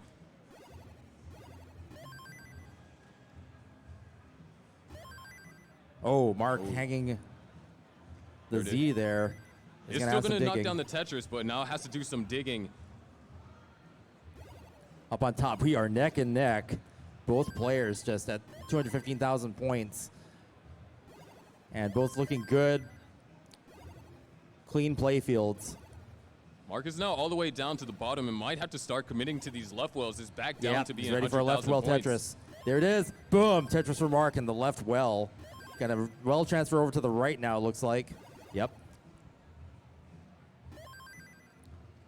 So yeah, Mark finally getting these play fields under controls, ready to score, and will have to because of 140,000 point deficit of Nolan is going to be insurmountable soon as we hurdle past level 25. Wow, Redshirt in trouble here. Gonna have to do a hero dig here. Oh, wow. Nice, Just able that to- Spire able to get it over to the left. All right, sets up beautiful burns right there. Nice L&J combo. Okay. Oh, great. Gonna get access to that hole down. Oh, covers it up temporarily. Okay. Is able to do some flat burns there to keep it manageable. All right, Okay. great L. Nice. And Easy is now. one piece away from being Tetris ready. Nice dig from Redshirt. And- Boom, Tetris for Redshirt. And the crazy thing is it's actually in the lead throughout all of that. Wow. Very efficient, amazing solves by Redshirt there on display. Here down at the bottom, Mark is going to have to play some insane 29, down by 187,000 here on level 28. Yeah, that's going to require some post-kill screen play with tapping. And oh no, Mark accidentally brought Mark the long switched bar to back. rolling. Mark is now rolling, but tops out, and Nolan is going to take that round with a 224,000 lead and the match, eliminating Mark. But two hyper tappers with vertical grips. Only one could survive, and Nolan prevails and will advance. Up on top, Opox dumping those long bars on the left, bangs down to Tetris. Can we have Ella and Tugi to stage 1, please? Ella and Tugi to stage 1.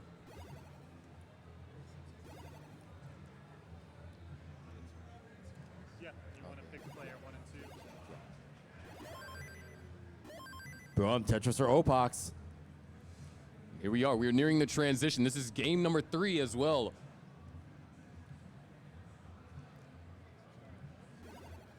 So yeah, 1-1, and the players definitely want to be the one with the advantage going into the next one. Yeah, right now Opox getting. Oh, wait, I could get set up for the left bow Tetris, and there it is. Boom, dirty left bow Tetris for Opox. Now this is very Nice. important. Has to get clean. We were closing in on the Yeah. transition. But definitely taking those Tetrises where they form, keeping Richard- aggressive, Richard's opens going it to up. transition at 517. Knock down another Tetris, go up to 541. Opox is still 5 lines away, and actually it's looks like it's gonna get cleaned up Yep. right in time for transition. And boom, Tetris or Opox. Tetrising into transition, 67,000 points behind Red Shirt. Oh, Red Shirt now with 2 long bar dependencies gets one filled on the left side, has Ooh, one in the Spire center, in and the this middle. Spire. Needs And- some better pieces than that. Isn't getting the correct facing pieces to solve that. It's actually trying to go. No, this is. Oh no! It's gonna have to skim that off the top somehow. And it's And- not gonna happen. So Opox has a 16,000 point chase down now. Is Tetris ready? Boom, Tetris or Opox, and takes that round. Opox is now up by 1. Red Shirt needs to win this round to stay in the match.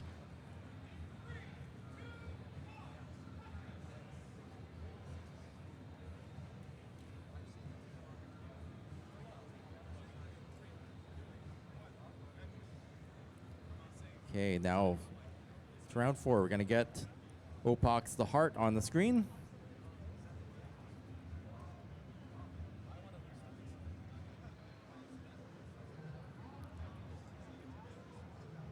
Boom, Tetris or Red Shirt. And Opox right behind.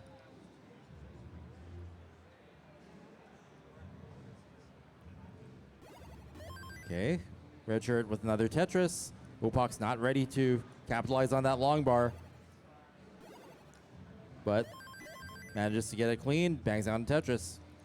Yeah, very nice cleanup over there by Opox. Only resulted in 2 burn lines. Yeah, super efficient.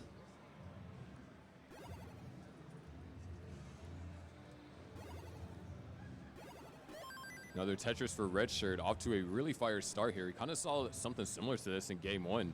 TRT 100. That means every one of those 16 lines for Tetrises. And another one, maintaining that 100% Tetris rate. Okay, finally a single there. Yeah, Opox having to do a little bit of burning. Not a lot, but it's enough for Red Shirt to increase the lead, and already up by 81,000 this early on. Wow, Redshirt just chucking that long bar over to the left to dispose of it. Showing the speed of rolling.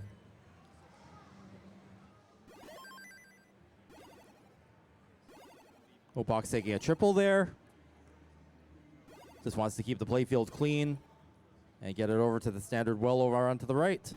Boom, Tetris or Redshirt. Now at a 113,000 point lead. That lead developing fairly rapidly. 97% Tetris rate. I think it was just that one single that was made, but the rest have been Tetrises. So Redshirt really super optimized here. Could see a monster score. Takes Tux, just really just building for all that aggression. Look at that compound tuck. Amazing. Look at that movement. Just perfect adjustments to make the most of every single piece there by Redshirt. Boom, Tetris for Redshirt. Boom, Tetris for Opox.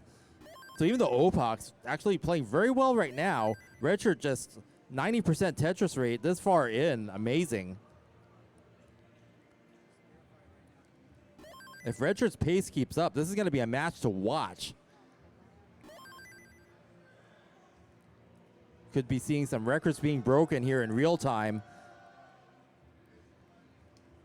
Okay, Redshirt set up for another Tetris. Takes a single just to keep things clean. Sometimes that's like the best place to put the piece. You'll just throw it there, even if it skims something, and boom, Tetris or Redshirt again. Opox set up for a Tetris, looking to reduce the deficit. Boom, Tetris or Opox. Keeping that deficit right at about 100,000 points right now.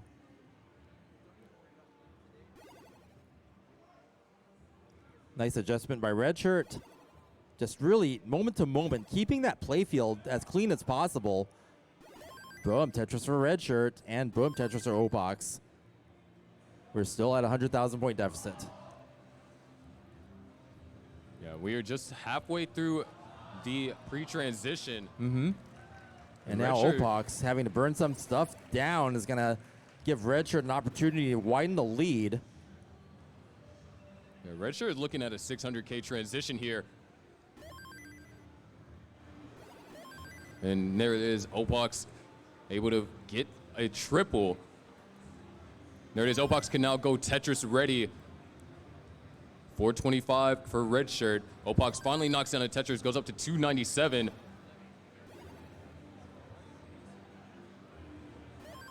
Another Tetris for Redshirt. Just unleashing a torrent of Tetrises here.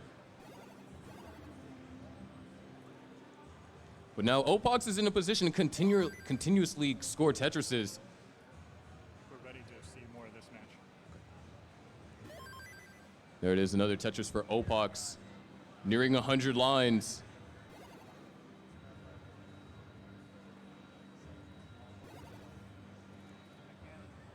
Another Tetris for Opox. 370 now, 474.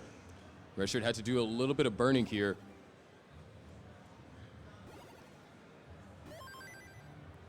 Opox now Tetris ready. Redshirt had to bring the stack all the way down. Still up by 120, or now 149,000.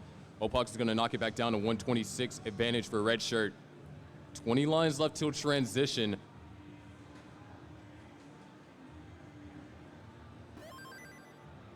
There is another Tetris for Redshirt. Opox having to do some burning here.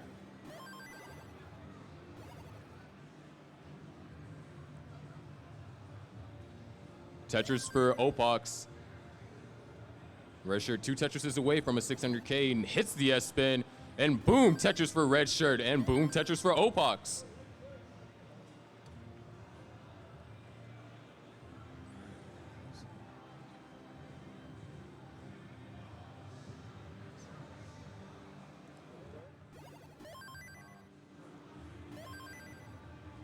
.468 for Opox and a 636 transition from Redshirt, looking to tie things up and bring us to a decider. Knocks another Tetris down immediately in transition.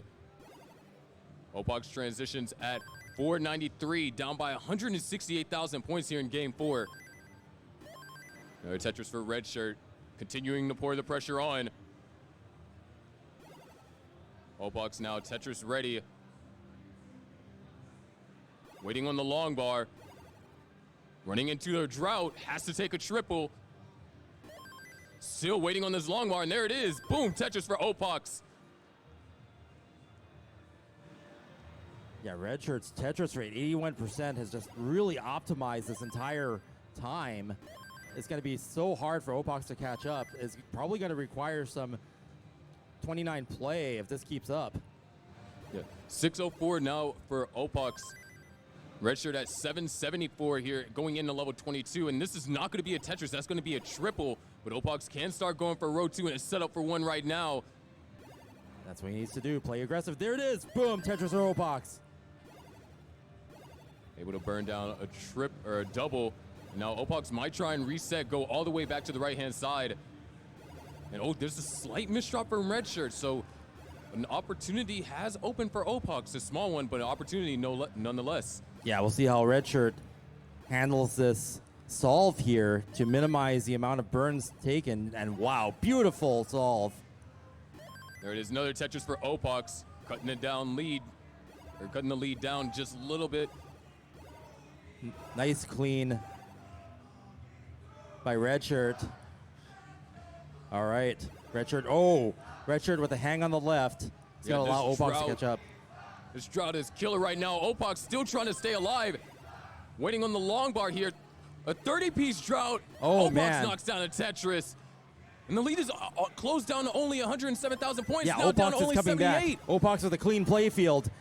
This is a comeback. Opox is now Tetris ready, and Redshirt is still having to do ding. Boom, another Tetris for Opox. Yeah, Opox making the Tetrises later on is enabling the catch-ups as they're worth more points. And set up for 55,000 another points. one.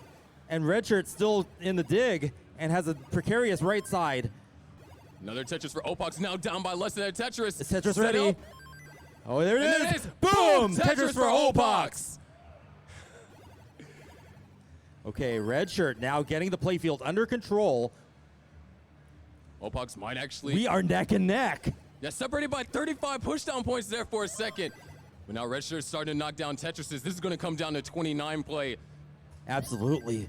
And both players set up now. Boom, Tetris for Opox. And boom, Tetris for Redshirt. Opox almost Tetris ready again. But so is Redshirt. Yeah, both players on fire right now. Boom, Tetris for Opox. And Look at these boom, scores. Tetris for Redshirt. Redshirt still with a one Tetris lead here. Okay.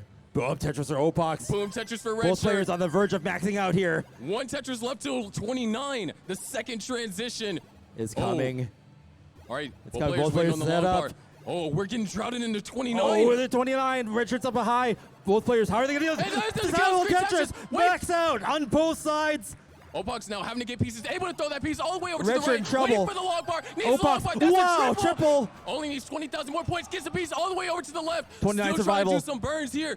Burning and it Ari down. opens up the right side. Loving eye piece. And there's a Triple. Not only needs 5,000 more points, 2,000 more Oh, points. no, Needs to the get left the piece over side. to the left. Waiting Will for the it. rolling Where's get the it long over? bar? He needs 2 more burns. To the left. And Oh, no. Heavy He needs left. 2 more burns. No. Oh, no. Redshirt takes the round, and that evens it up. We have a decider. What a comeback! We're talking about Redshirt being down by 187,000 points near transition and brought it down to only a 2,000 point deficit. That's as close as it gets with that simul Tetris into the 29 speed transition. That was exciting. What a ride. What a match. Okay, on the bottom, we've got Ella versus Tugi. Boom, Tetris for Ella. Tugi up to an early lead now. And we've got Das versus Tap on the bottom. Tugi on Das and Ella on Tap. Yeah, but we Oh, want it's to rolling, give a actually. Sorry special about that. thanks I thought I to- saw tapping, but it's Ella's rolling. We want to give a special thanks to Tetris for once again sponsoring a $10,000 in cash prizes for this year's event. So please be sure to follow @TetrisOfficial on Instagram and share your love for Tetris. All right. Thanks again, Tetris, for supporting us every year and allowing this to happen in such epic fashion, giving us just great moments in gaming history throughout the years. Thank you, Tetris. So right now, Tugi has actually extended the lead to 112,000 points.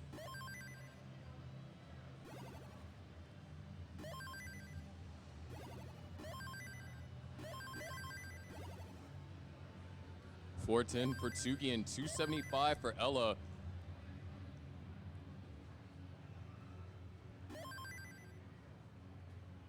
Okay. Tugi with a 112,000 point lead, bangs down another Tetris. Winding it, and Ella not able to maneuver that Ooh, L piece. beautiful Oh, delayed but burn burns it right off there. pretty fast. We are nearing the transition. And looks like Ella's going to start rolling now.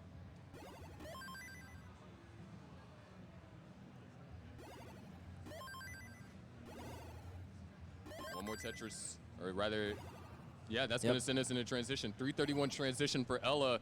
Yep, Ella Tugi- smartly taking that triple to have a nice clean playfield here in 19. Boom, Tetris for Ella. And Tugi's going to transition at 504, 148,000 point lead.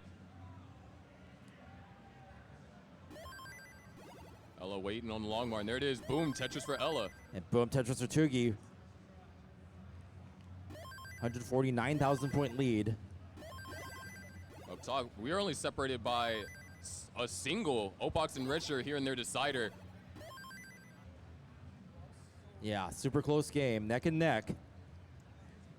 Opox and Redshirt, that last round just ending in such epic fashion. Will we see it again? I mean, that was, you know, with a comeback included. 588 for Tugi, 415 for Ella. Ella still trying to get some scoring here on the post transition. Get some triples to get everything under control for Ella.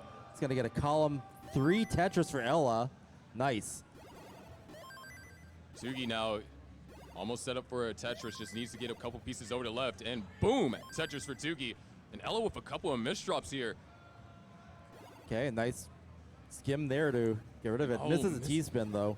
Yeah, did all that to hold out for the T-piece, and unfortunately misses a spin. Redshirt up high. And we're actually running Kind into of a quite bit the of a drought here. mess, and does get the long bar in time to bang it down, get it back under control. But this is Opox's chance to take the lead here, being Tetris ready now. Well, Redshirt maintained the aggression. Oh. Wow. This might be too much. That is risky. Oh, wow. the adjustment Takes that last second. Triple up near the top. Needs to just bring this down. Opens up that center well, and it's going to be a dirty Tetris if the long bar comes in time. Yeah. And there it is. Boom. Dirty Tetris for Redshirt. Staying alive and in the lead. Really trying to use those pieces, even in dig. Oh, no, but Tugi's going to top out at 648.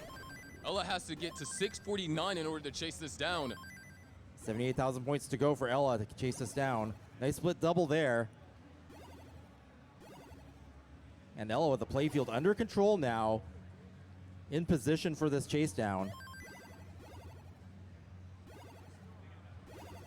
Opox is now taking the lead, 390 to 367, but Redshirt is finally cleaned up, no longer in the danger zone. And this is a decider. Winner of this moves on to the next round. That's right. Tournament life hanging in the balance here. Ella for is good with 649. Yep. Completing the chase down.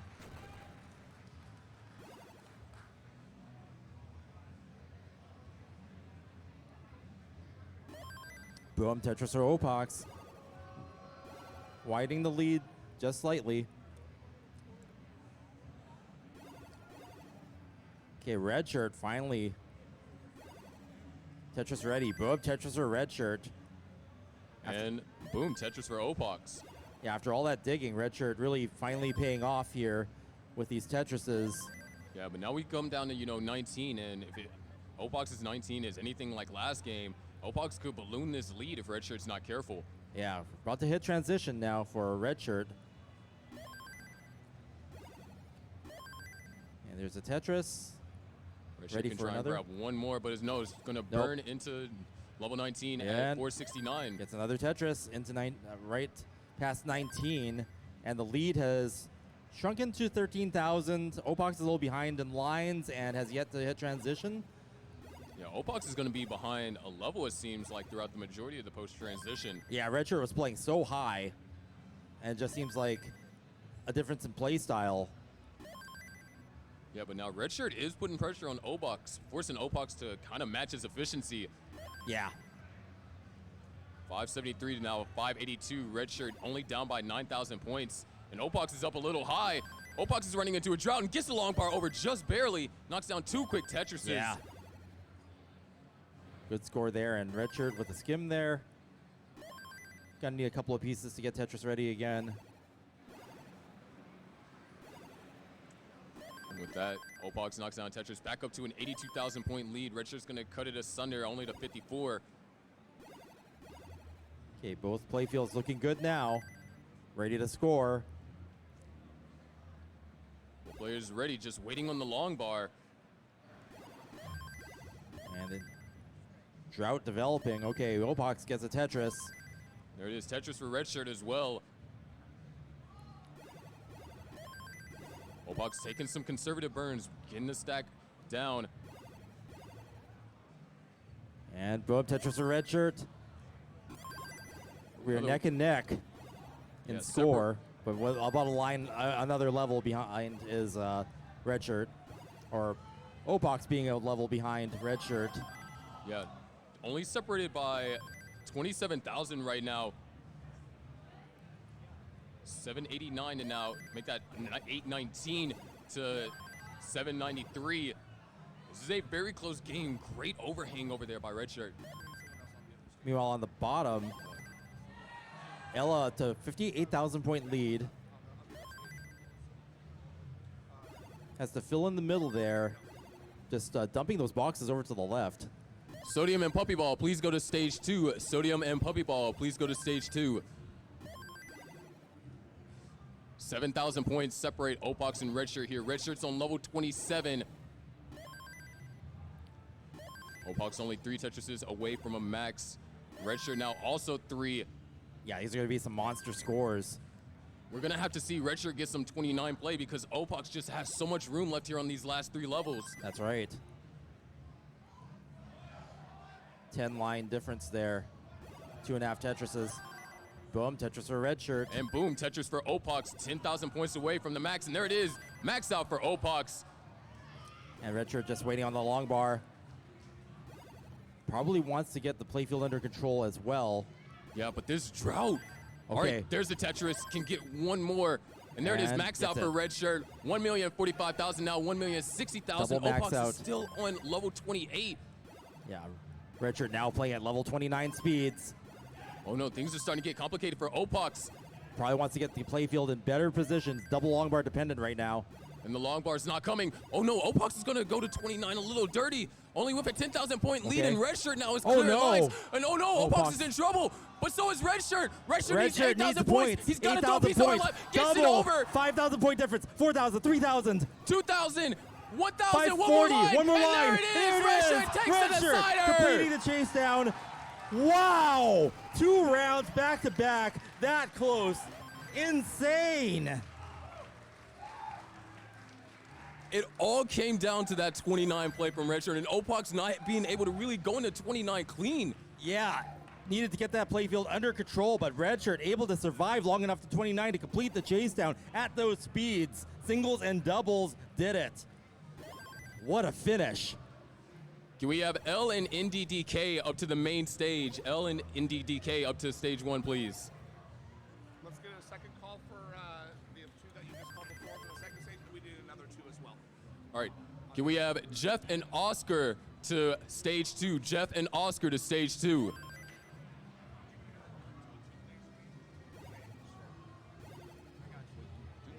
Click the 1v1. Oh, yeah.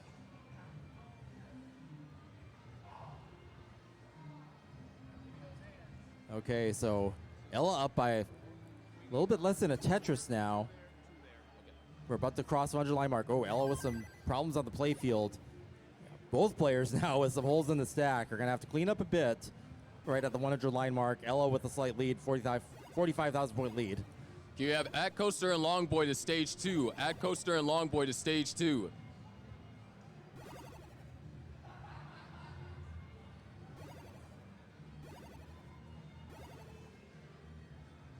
Okay, Ella with a great looking playfield now. Bangs down the Tetris. We are nearing the transition as well. Tuki taking that triple. Just opting to make that stack as neat as possible.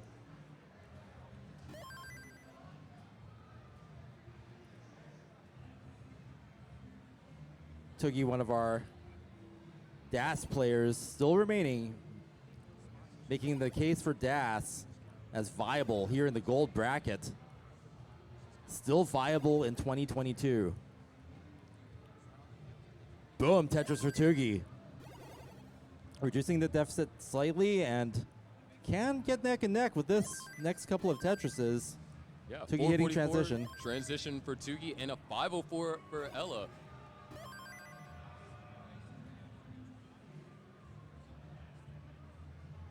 Oh, Ella with a Tetris, maintaining a 1 Tetris lead now.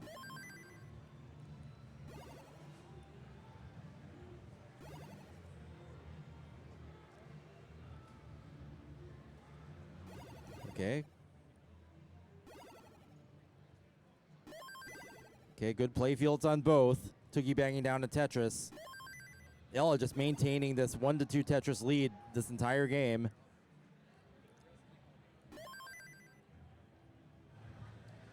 L and NDDK up to stage 1. L and NDDK up to stage 1.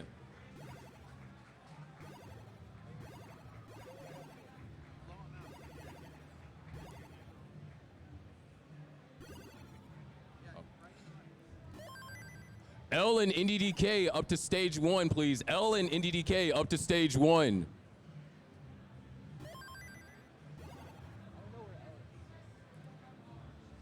$641 for Ella and $613 for Toogie. Toogie's been keeping it close all post transition.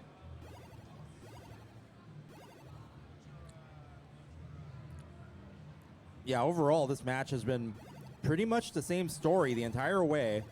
Ella with 1 or 2 Tetris lead. And Toogie keeping the play field clean. Both players taking triples here and there to keep the stacks clean and neat, and we haven't really seen any major digs from either player.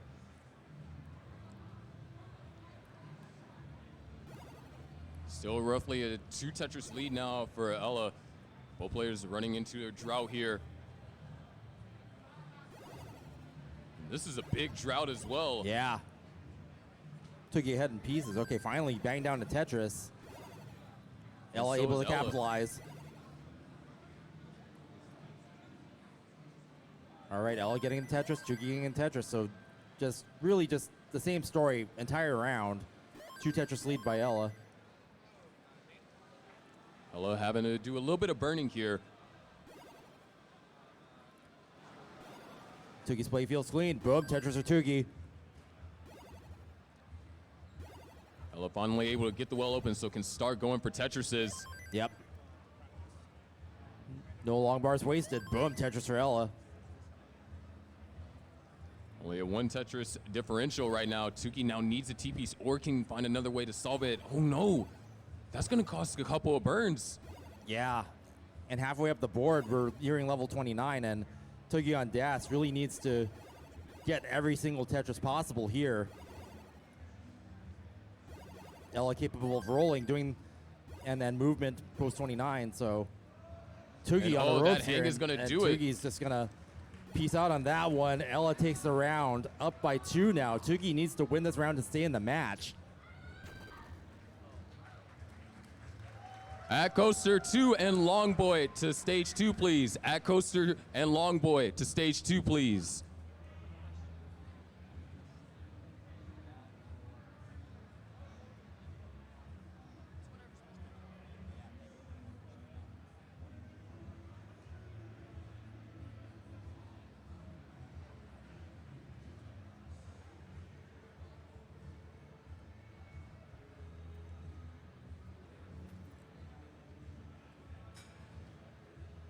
We're getting ready for round 3 of Ella versus Toogie.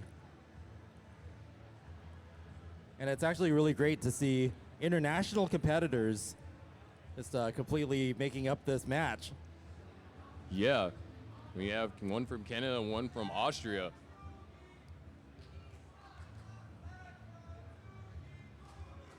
Not sure if you can hear the chants for Toogie, but there's chants for Toogie right now.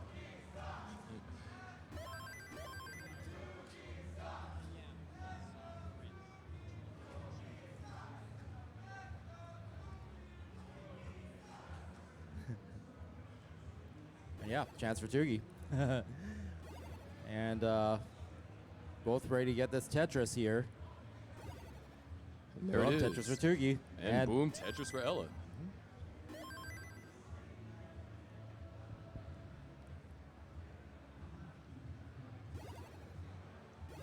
Ella now going to need a long bar to go there in the center.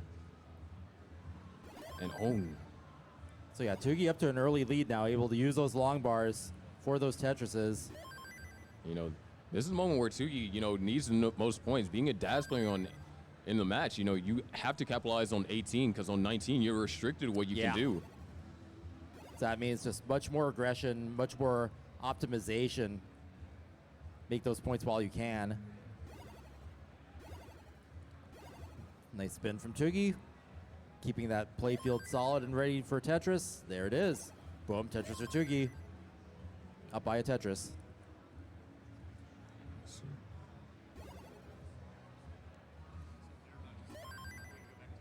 Yeah. And both players able to capitalize on that.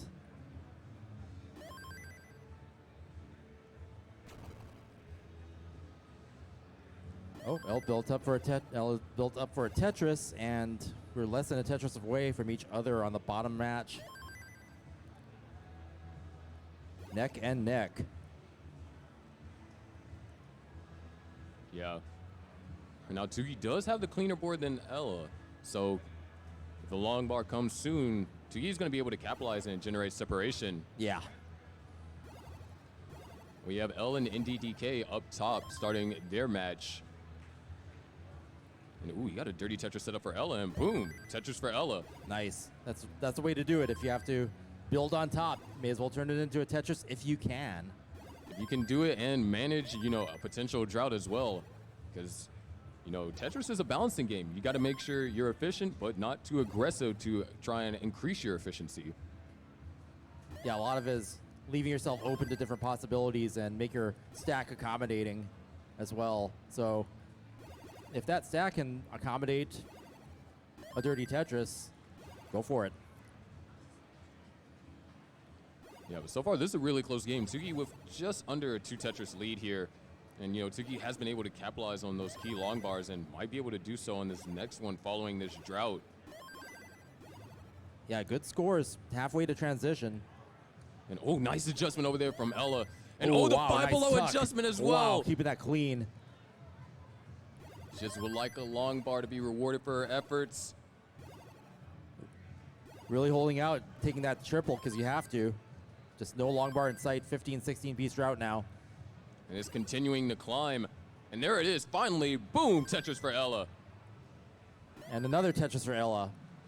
And Tugi's going to be able to capitalize on both of those Tetrises as well, so maintains a 30,000 point lead. yeah, great adjustments by Ella there, just keeping the stack super clean and holding out to the last second and making sure to take triples. If you're going to make a line clear at all and you have to burn because it's not giving you the long bars, may as well make it a triple.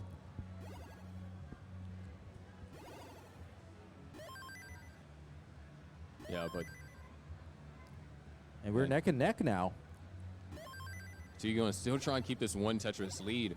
And I mean, it's just crazy to think that there's only been one long bar that both of these players were not able to utilize, or rather Ella was not able to utilize and Tugi could. Now Yeah. we're back neck and neck. Yep.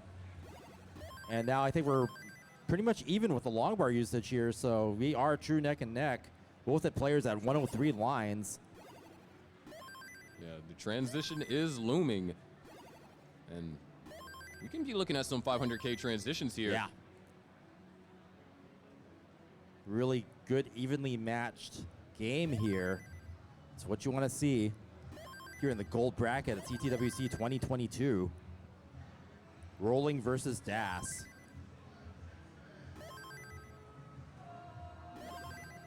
There it is, another Tetris for Tugi. 486 to now 474. And Ella having some minor complications. Only going to be... Oh, it's actually going to, only be 2 burn lines. Yeah, good efficiency there. Up on top, we are halfway to transition. L with a 60,000 point lead now. Yeah, 311,000 at 70 lines. So this is a game. Yeah, 73% Tetris rate. So L being super optimized here. Could see some monster scores coming. There it is, boom, Tetris for Ella. And we're going to transition for Ella. Not quite safe, but gets that necessary Tetris. Now just has to bring the stack down. Yeah, a couple of burns necessary. That's going to allow Tugi to get Tetris ready first, and possibly we're neck and neck again. Another Tetris for Ella. Still fighting back.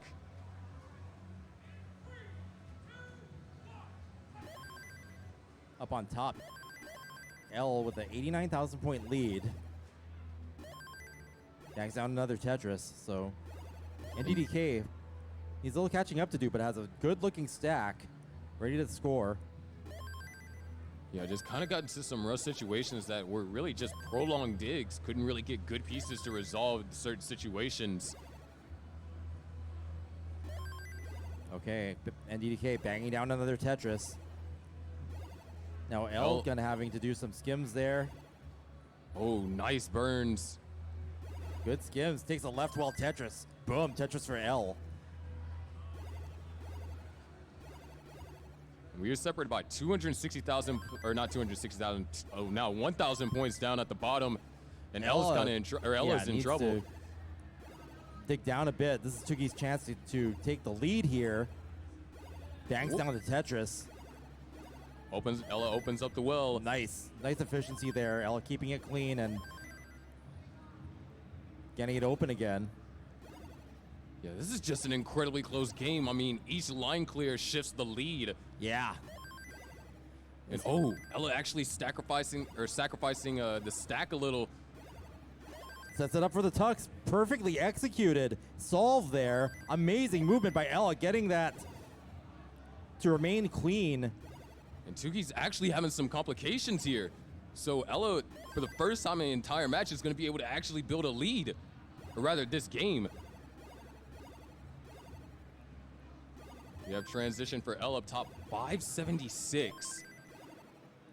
Yeah, Ella widening the lead now, looking to sweep here as we hurdle past level 25. At this rate, Tugi's going to have to do an insurmountable chase down, so being a DAS player and unable to move the pieces past level 29. It's going to have to set up for some center wheel shenanigans and hope that something happens, and right now something is happening. Ella having to really get pieces over to the, needs to get pieces over to the left. Needs something good to fill that left side. Doesn't get the box in time. Needs an eyepiece. All right, finds an alternative solution. Good burns, great skims, but Tugi is closing in. Nice burns. Oh, wow, look at that survival from Ella. Still trying to get this burn down low enough. Oh no, the hang! Tugi now needs a Tetris and change, I believe. On level 28 with 9 lines to go. Tugi is Tetris ready. Boom, Tetris for Tugi, 1,800 points, and that and a triple doesn't will take do the it. triple. Passes up the triple. One more line will do it. And there it is. Boom, Tetris for Tugi, completing the chase down with the Tetris. Wow. Up top though, 727 for L and NDDK at 649.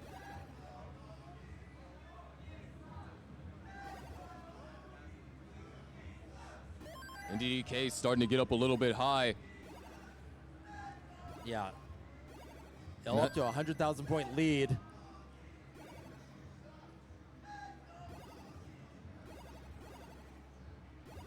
NDDK just has been going through all these prolonged digs the entire game. Yeah, and this same kind of dig L just got out of just now and is able to score again, so the lead increasing to 160,000 points. NDDK is going to knock down a Tetris there, but a hole right there on row 2 is going to prevent another Tetris from being scored until that is dealt with. And yeah, more holes being formed right now, so there's going to be a bit more of that digging that you've been talking about. Oh, wow. Dirty Tetris out of nowhere from NDDK. 737 to now 864. L set up for Tetris. Boom, Tetris for L. 900,000 points. You're going to see a monster score here for L. And DDK in danger, able to get that long bar over just barely. And yeah, it's up dangerously high now. Gonna need some good clears here, and does. Nice solve, right pieces dropped, and gets Tetris ready. Still 193,000 points behind. Yeah, we are nearing 29 too. We only have just about a level to go for at least L. NDK has a little bit longer, but this is gonna require some 29 play. Yeah, we'll see if these tappers how far they can survive into 29 here. Yeah, L with the max out here. With the max out. Oh, left side's gonna be a problem, and L is gonna top out from that with a 198,000 point lead. And let's see if NDDK can do anything about this deficit past 29. Knocks down a Tetris. Wow! Can't get Gets it the to the long bar over left, to the right, though. but not to the left. 930, Nice closing the gap try, to but- 125,000. But game one does go to L. Yeah, really interesting match there because both of them, being hyper tappers, can get some post 29 points, but just not prolonged. Yeah, it's just that left side is just so dangerous. Meanwhile, on the bottom, Tugi to a 1 Tetris lead now. Better playfield shape, but Ella getting the dirty on row 4. About to clean it up now, and it's clean again. Tugi banging down a Tetris. 56,000 point lead now. While we're here playing on level 18, if you'd like to contribute to the Matcherino, we are aiming for $25,000 in the Matcherino, which would mean that first place of this tournament that you guys are watching right now would walk away with $10,000. Already in the prize pool, we have $5,365 from the Matcherino alone. So if you guys want to contribute to the Matcherino, if you're watching here at home, just type !Matcherino. Yeah, it's a great way to be able to contribute and be involved in here in the CTWC in one of the best ways possible, rewarding our players for their performance and their hard work at the show that we all get to see and enjoy here. 5,300, we need more. Let's go. Boom, Tetris for Tugi. 75,000 points lead for a second there, but Ella knocking it back down to 52. Yeah, Ella's just one game away from advancing to the next round. And all it takes is for another kind of repeat of what we saw in game 3, and could be looking at a decider. Yeah, it is interesting to see it being contentious with a DAS player versus a roller. That would really shake things up if DAS can actually survive a gold bracket match versus a roller. I mean, even making it into the gold bracket wasn't easy. Yeah, there are, I think, 4 players total DAS in gold, or is there more? There's like 7. Oh, 7, okay.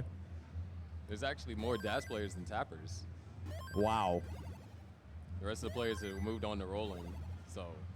That's crazy. That's like if dinosaurs roamed the earth today. It's like something has survived and overtaken the tappers. That'd be crazy. We all thought that tappers would make dassers extinct, but it might be the other way around. Only time can tell. Right now, it looks like we're running into a decent drought here at the bottom.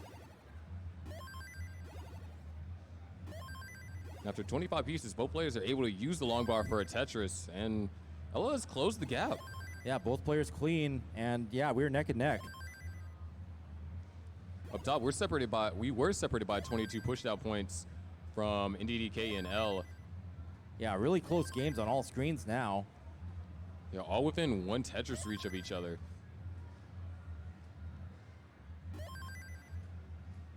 Okay, Ella's gonna have a intricate solve here to minimize the burns. Still needs some good pieces, and the pieces weren't the best, but was able to make them work. Yeah, great solves there. Still can't quite use these long bars. We are nearing the transition. Yeah, Ella's movement is super cool because you see the roll move the piece super fast, and then you see a last-second adjustment to put it where it needs to go.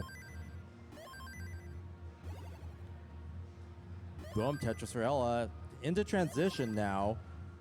56,000 points behind Tugi. Tugi also is going to go into transition with a 539. And Ella just needs to get this left filled in. Not as much as a threat being a roller, but at that moment couldn't really score any Tetrises just because of how low it was. Well, Ella's going to knock down a Tetris. 543 to now 591.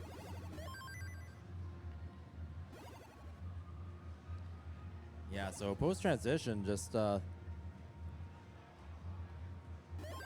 Ella within striking distance.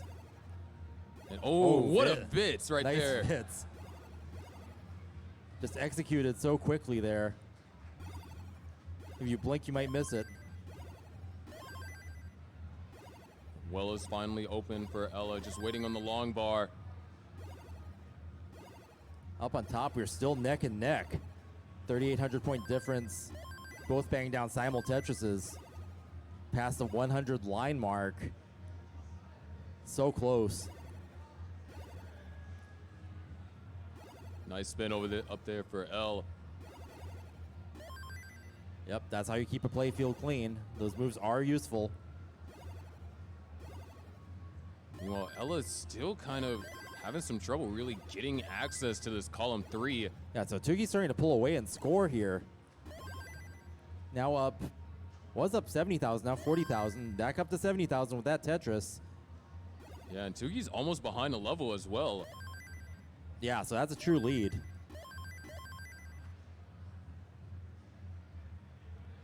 Okay, Ella back open again, looking to score.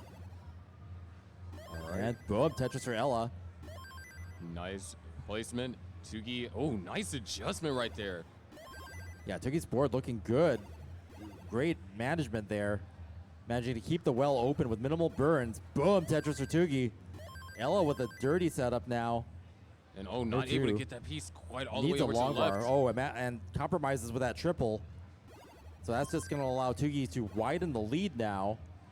We might have to see some 29 play for Ella here. Yeah, Ella approaching 29. Down level 27. Down just about by 3 Tetrises worth. Boom, Tetris for Tugi. And Ella misses the spin tuck. Tugi super clean right now. In position for more Tetrises. Boom, Tetris for Tugi. We might see a 930,000 max points. out here. Could see a dash max out here in gold bracket. 1 Tetris away in. Oh, nice line spin over there by Ella. Ella's gonna knock down a dirty Ooh, Tetris. dirty Tetris for Ella. Okay, Tugi now. Okay, Ella with a 29 play here. Showing the power of rolling. And there it is, max out for Tugi. Max out for Tugi. 3 lines to give before 29. Gets a Tetris into 29. And Tugi And a right single. now. 2 singles past 29. And Kill speed Ella play in from trouble. Des. We might be looking at a decider, but still, no, not able to quite get it. Wow. And what a Tugi dominant taking game the by round. Tugi. Yeah, dominant round for Tugi from a dash player versus a roller. What a story unfolding here. If you talk about the power of rolling, look at the power of dash here in 2022. Tugi representing.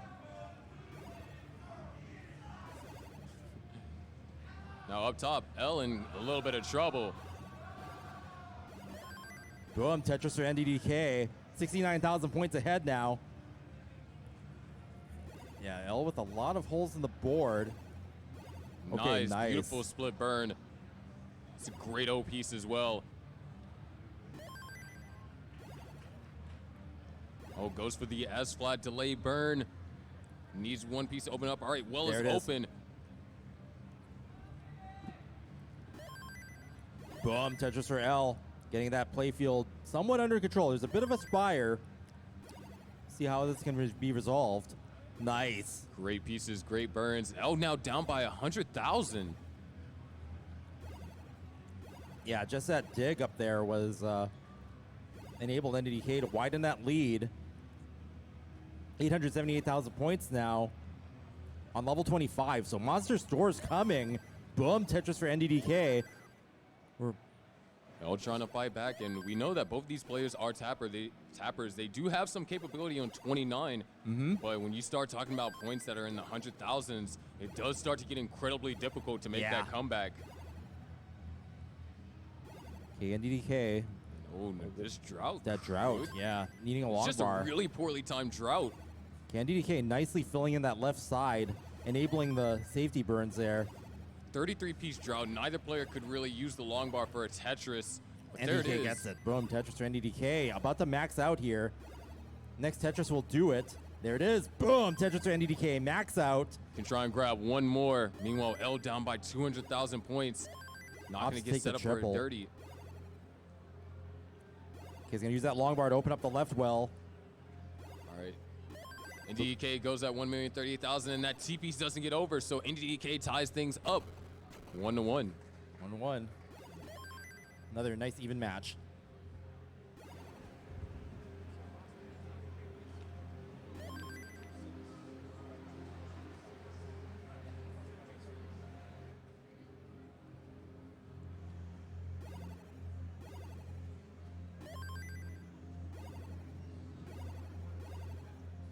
So we're going to start round 3 of L versus NDDK. Yeah, and down at the decider, Tugi's starting to get a small lead here. And we've noticed that Tugi has been a little bit more efficient in some portions of this match. Yeah, it seems like Tugi has actually increased Tetris rate as this match has gone on. You know, sometimes it's the first match of the day. You know, you have to warm up just a bit, and yeah, Tugi's on fire right now. A DAS max out in gold brackets, nothing to sneeze at. 100%. And, you know, to some extent, that's going to be needed. Because, I mean, we saw how close game 3 got. If Ella was clean, Ella would have been able to get a max.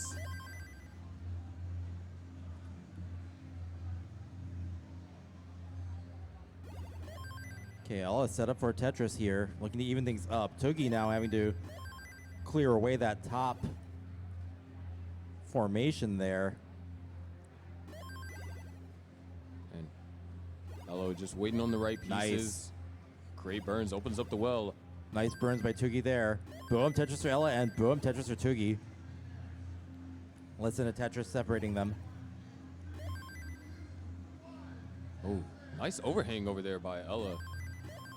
First, it seemed a bit ambitious, but things seem to be going relatively well. Is now going to have to get an L piece for the tuck, and there it is.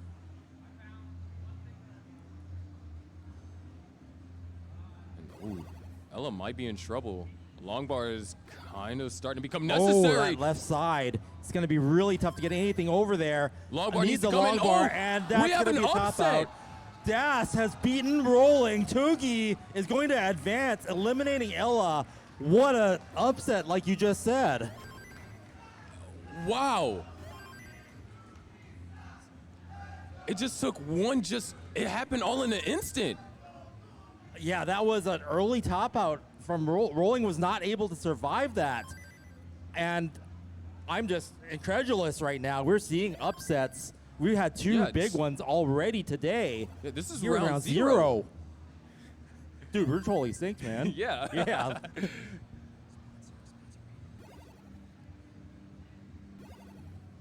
So we'd like to take this time to give a big shout out to Enhance for Tetris Effect Connected. And Enhance is challenging us to name a platform, a current platform that Tetris Effect Connected is not on.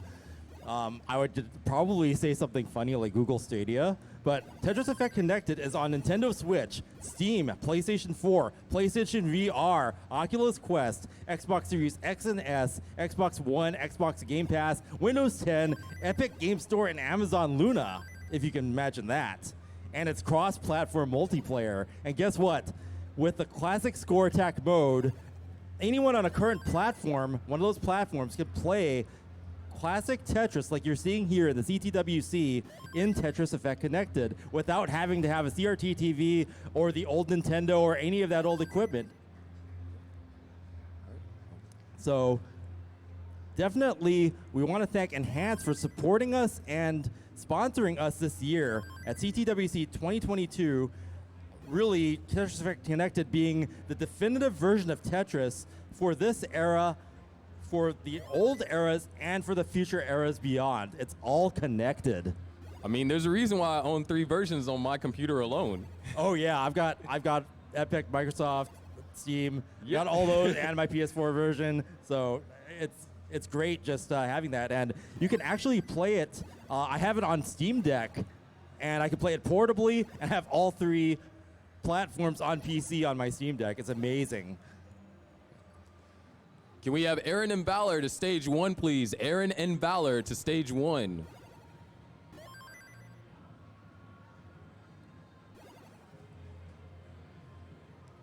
So here we go, tied once again. We've actually seen, I feel like we've seen quite a few deciders today. Yeah, that's the evidence of players pushing each other to the limit. And we saw even a little bit of that yesterday in quals with just, you have two players sitting next to each other and they are engaged with each other, even though their games aren't connected. They are in spirit really just pushing each other and playing off of each other and having a great time. And that increases, it seems like it increases the skill and the power of our competitors. It's like magic. Yeah, once again, L on another great game. We saw this in game 1, but 525,000 at 118 lines, that's powerful. Yeah, L taking the triple there, but ahead by 111,000 points, so keeping that playfield clean while NDDK has kind of a mess forming up high, needs great pieces to solve that. Wow, gets the wild bar over. Oh no, but the left hangs. side's impossible. L is going to take that round right at transition with a 131 point lead, 101,000 point lead.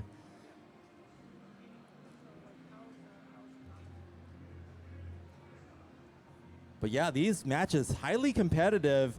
We're getting a lot of deciders and no sweeps. Yeah, that's right. There hasn't been a single sweep today. Yeah, put away the brooms because no sweeps, man.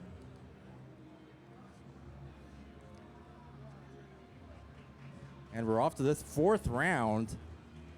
L versus NDK. We'll see if we get another decider or if L could put this one away. It is definitely possible. I mean, we saw evidence in game 2 how competitive these two can be. And maybe the pendulum swings in NDK's favor. Looking good. Playfields bangs down Tetris simultaneously. 12 pushdown points separate them. So it looks like, you expect pushing down to be something that maybe DAS players would do, but hyper tappers pushing down, getting that point differential in L's favor whenever that they would normally be even. Valor to the main stage, please. Valor to stage 1, please. Boom, simul Tetris, 748 point differential. We are neck and neck.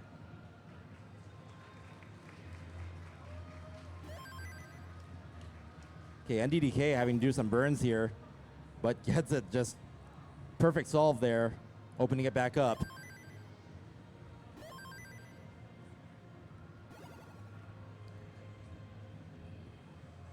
Yeah, still only separated by 1 Tetris.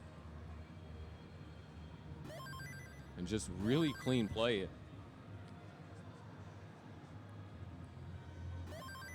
Yeah, L setting up some really accommodating positions, not the most obvious placements, but ones that definitely allow for solves that keep the playfield clean. Dan V and Knight to stage 2. Dan V and Knight to stage 2.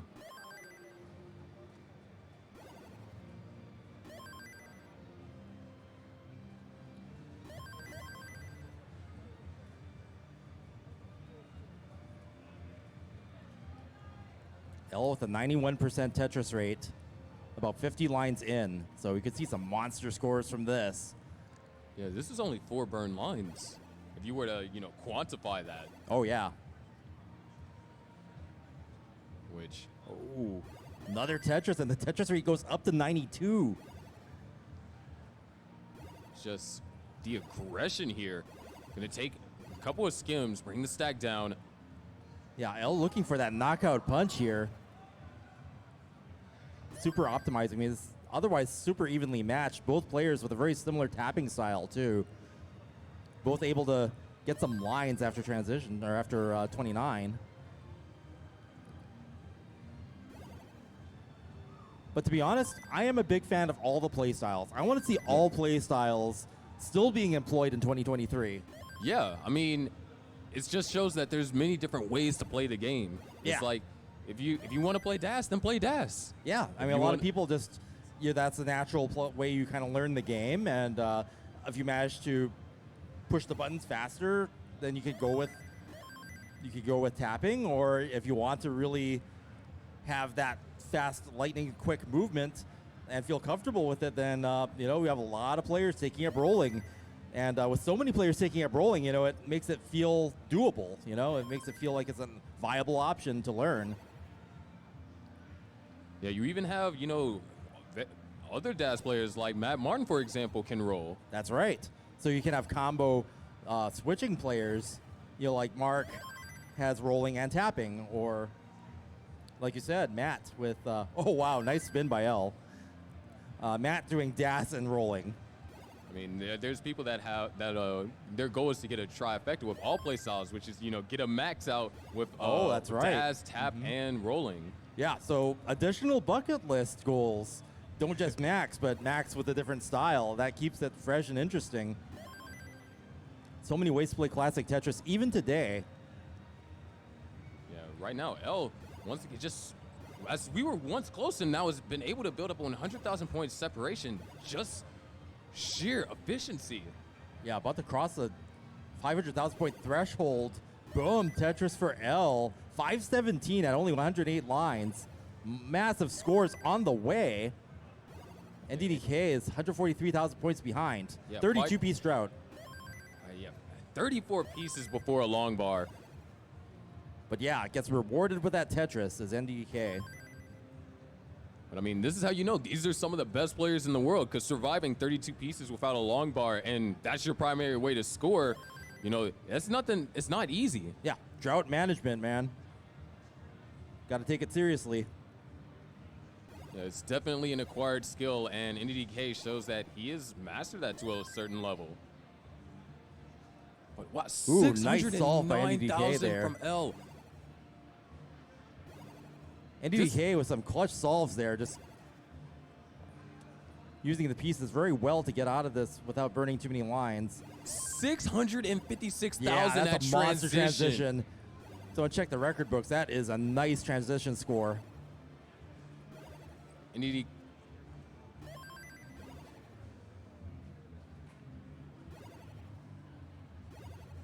NDDK having to do some burning here.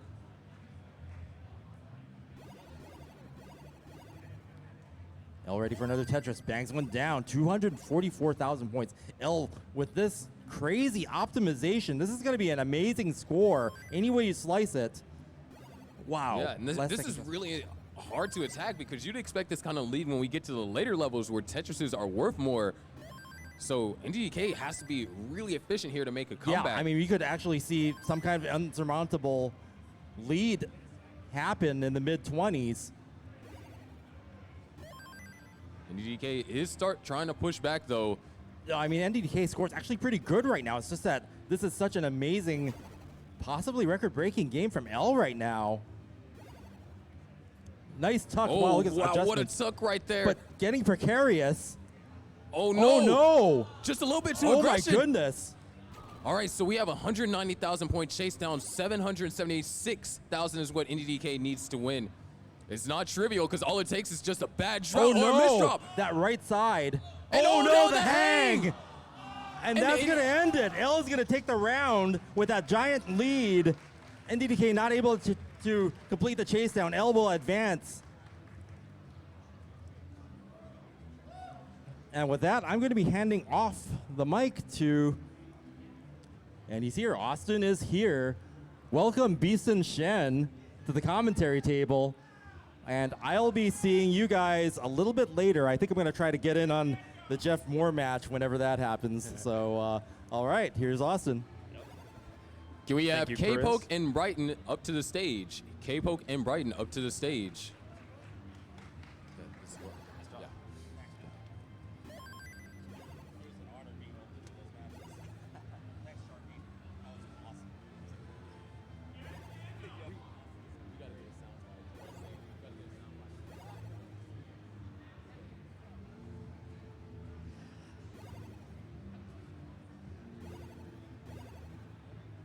How we doing, Sharky?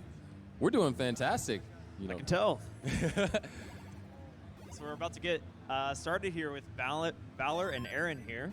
And Yeah. do we know our next matchup? yeah, Brighton and K-Poke.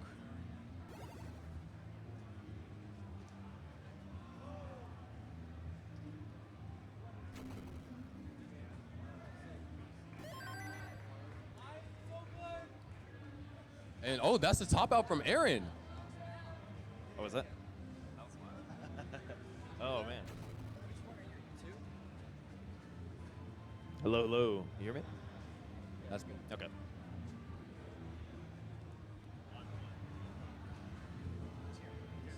Yeah.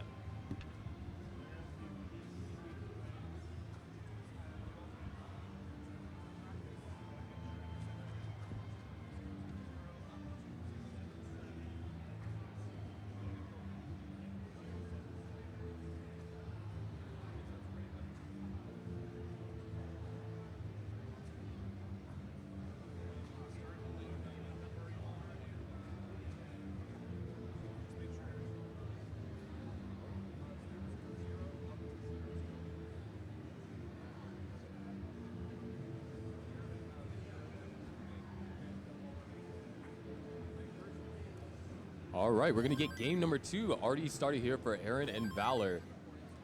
Early top out, so the Daz player out of the two already has a 1-game lead. Right, and Valor, as we know, I'm not sure if they are sticking with it, but they have been a coach in the past and know many ways to handle the game. Yeah, Valor, when Valor was very active in the online scene, Valor gave a lot of coaching sessions to a lot of players and just really helping to increase the general skill level of the community. Right. And so is Aaron able to switch to rolling, or are they a tapper the whole time? I'm not sure. Not sure? Okay. Tap. We have confirmed that Aaron is a tapper entirely. Because a lot of players today, as we've noticed, like they'll switch to, for Oscar, for example, will switch to rolling later in the game. Yeah, but so far things are getting pretty underway here. Valor able to take an early lead. Yeah, Aaron set up for a triple, and not the best piece there to a creative burn to try to make their way back to the bottom. But just needs an eyepiece in column 3 and is going to be able to get Tetris ready. And Aaron just not really getting good pieces. As a matter of fact, we were running into a drought. Yeah, this drought might actually be fortunate for Aaron, knowing that Valor is set up clean, and throughout this whole dig for Aaron, no long bars were given to them. Yeah, there it is, 173 for Valor, off to a very strong early lead. Aaron has cleaned up, so is going to be able to knock down a Tetris there. Now, of course, we do have yet again another playstyle clash. Valor, like we said before, is a dash player, and Aaron is a tap player. So Aaron, being a tapper, does have some more mobility on 19. Yeah, 100%. Like one mistake with DAS on 19 could spell disaster. Well, same could be with tapping if it's drastic. But I mean, we've seen it with all playstyle. All it takes is just one horribly timed mistake, and that has led to huge upsets, like already in round 0. Right. But with a player like Valor or these very seasoned DAS players, they have very good control on 19 and should be able to put up a good match against these hyper tappers or rollers. Yeah, 246 now for Valor. Aaron cut into the lead successfully, not only down by a Tetris.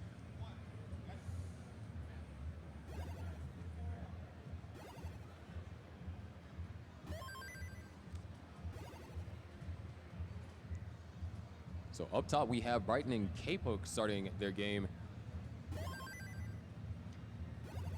K-Poke, a leader of the Minnesota Puzzle League, I believe, puts on a lot of online tournaments, and not just for Tetris, but for other retro puzzle games as well.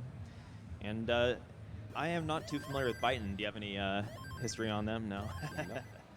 I honestly don't know too much about Brighton, but that gives them the best opportunity because that means you write your own story here at CTWC. And what better way to write your own story on the biggest stage that we have here in Classic Tetris? And you never want to underestimate your opponent, no matter who they are or if they're. I mean, Ruins is a great example of that.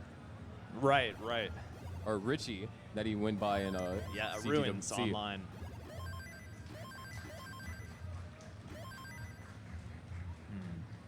So it's remained pretty close here on the bottom, even though Aaron had to go through a bit of a digging situation. Valor. Yeah, just able to increase the efficiency to just under where Valor is. Right. Aaron already has a chip on the shoulder from the previous game since it ended just so quickly. So it needs to get things, tied up. But, as, me and Chris Tang said earlier, we haven't had a single sweep yet. Not one? Not one. That is surprising. Well, maybe Valor is on their way there. We'll see.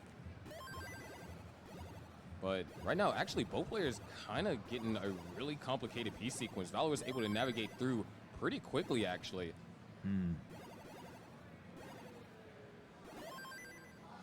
So we are approaching that transition in about 20 lines. Yeah, and this is 550K territory for Valor. Yeah, this is what Valor needs. Knowing they are a DAS player, they won't be able to play as far into the kill screen as Aaron may, for example. But yeah, maintaining a nearly 3 Tetris lead, it's looking pretty good. That's also important because that could, affect your 19 play. Right. Having these being a DAS player, if you're behind, you're going to be forced to play more aggressive. Correct. And you do not want to play aggressive on 19 as a DAS player if you don't need to.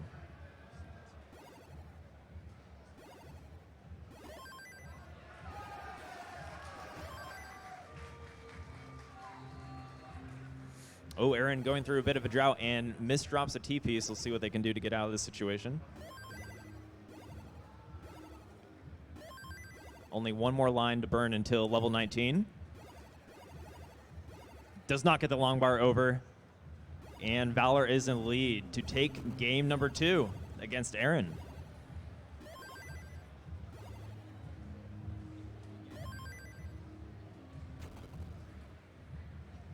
Up top, we are still pretty close here between Brighton and K-Poke. At this point, they're just exchanging leads if they score Tetrises. Right, they haven't gotten into too much trouble yet. I'm sure things will get mixed up here in the level 19 stage, but still got to get through 18, got to respect 18, and get as much efficiency as you can. It's also going to be interesting because we have another roller versus roller matchup actually in between Brighton and K-Poke. So we can see, 19 play. Ooh, nice delayed, or no, I believe that was adjustment bits over there from Brighton. Yeah, Brighton setting up the bits, and K-Poke with a little bit of 2 misdrops consecutively there. Gonna have to work through that. This is survivable, but surviving in this game comes with a pretty hefty cost, and that's just lost in your score, or rather your scoring potential. So far, great control from K-Poke. Oh, Brighton also in a little bit of a situation as well, so neither player able to score Tetrises. This is a very tough situation for Brighton. Not giving the best pieces. Can they get the long bar over? Oh, he has to get it over to the right. Oh my gosh! Still not out of it yet.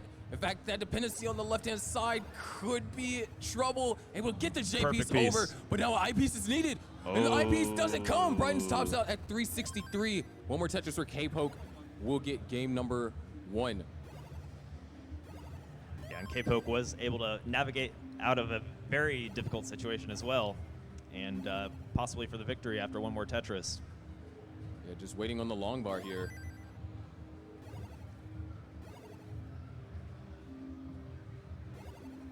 And there it is. There it is. Game number 1 goes to K-Poke. Great job navigating out of that difficult situation, getting long bar to the far right. Pretty high. That was as high as it gets.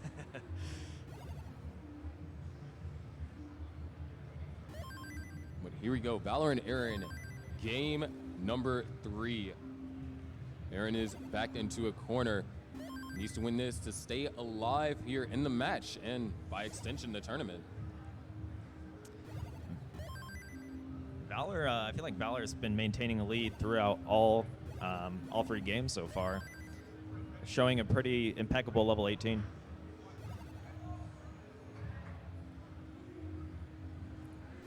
All right, so we have a start up top. K-Poke just able to, win. Just Brighton was not able to survive that situation. And, I mean, you could tell when a piece sequence is rough when both players are having to, do some amount of digging. Yeah, it really did happen around the same time. And K-Poke had the better draw and better handling to get out of the situation. Brighton did have some great moves, but not quite enough.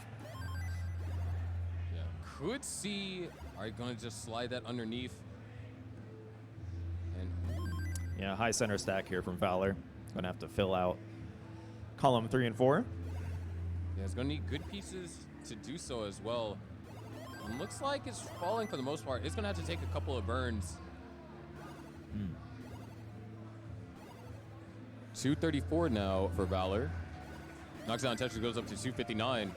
Yeah, Aaron throwing the square pieces to the right and setting up these delayed burns to try to get back to a clean board as soon as Brighton possible. Also in a little bit of trouble Oh, here. man.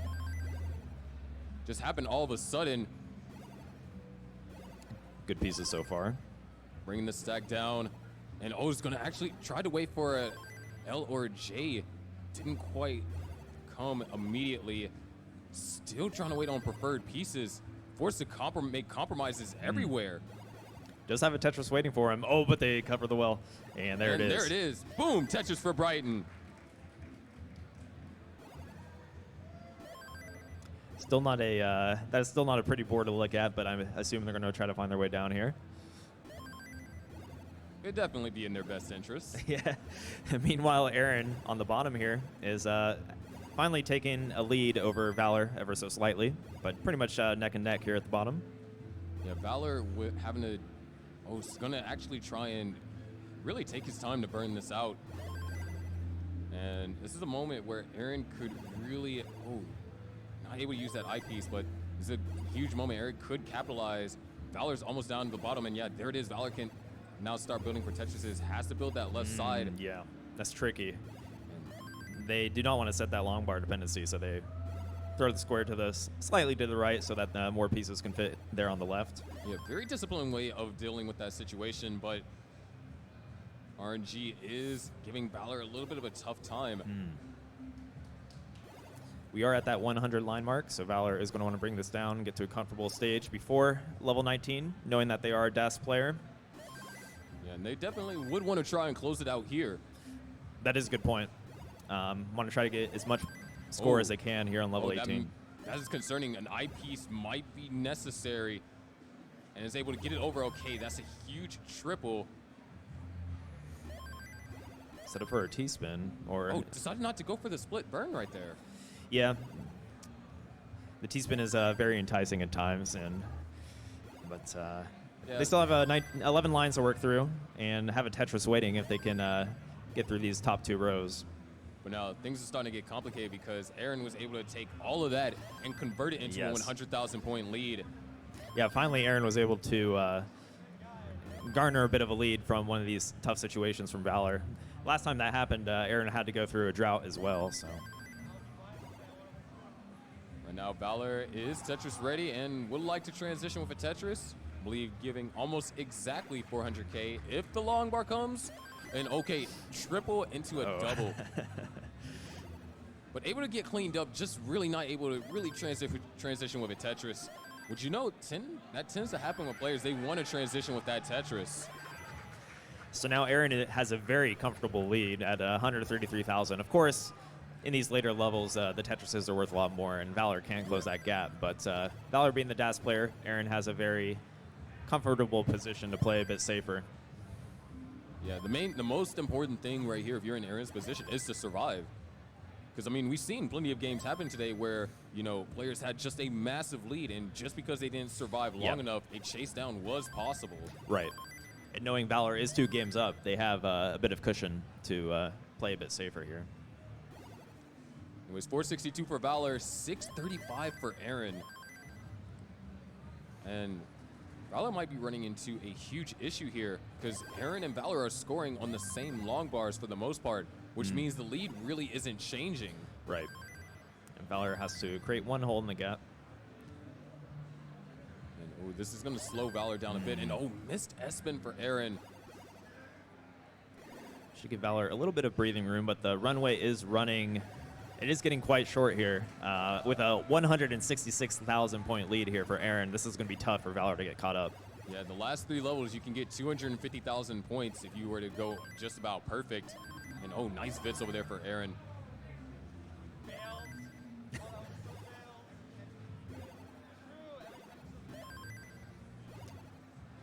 All right. Valor finally cleaned up. Needs to get set up for Tetrises right away if they want to have a chance. Has to really capitalize on almost every single Tetris from here forth. You might actually have to see, you know, a 29 center well get set up to try and get just a little more. And, oh, look at all those long bars, and Valor was only able to use one of them. Sticking with it, staying alive. As you mentioned earlier, you still got to survive these later levels. If Aaron, if Aaron tops out, Valor has a window to catch up. But it is already level 26, so this is looking pretty dire for our DAS player here. Yeah, but something that else is looking dire is Brighton getting that piece all the way over to the left. What survival from Brighton, and a boom, dirty Tetris for Brighton. Down by 173,000 though. Yeah, similar story up top. Poke with a very commanding lead. However, Brighton is a roller and can get some points a little later than our DAS player. So is Poke. Oh, yes. But you never know when it's rolling versus rolling on kill screen. It's a Wild West. Yeah. We need 2 up on stage 2.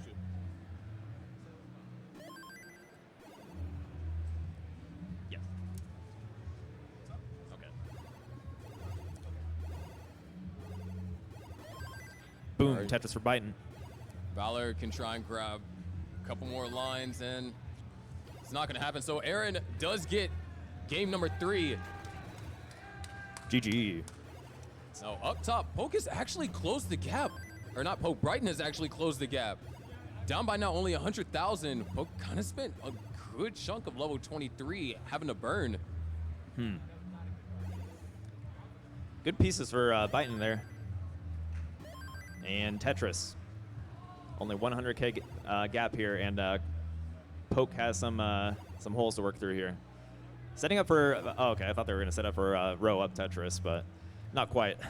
No, this is huge because, oh, there's a Tetris for Brighton. Only down by 2 Tetrises now, and K-Poke is still not in a position to score. But, oh, couple of pieces. All right, opens up the well in the middle of a drought. Oh, nice adjustment. Oh, not quite what Brighton wanted. K-Poke working his way down. Sets up a delay burn, but man, these pieces are just rough. Brutal. Can't get, okay. Oh, they get the Tetris. Maintaining that 100K lead. Biden still has an opportunity, just needs one burn, has to compromise and compromised a bit too early, but there it is. Burns the double, there it knocks is. down a Tetris, down by 66,000 points here, and a dirty Tetris for K-Poke. K-Poke seems like they're in this eternal dig, but they are throwing some Tetrises in to maintain this 100K lead.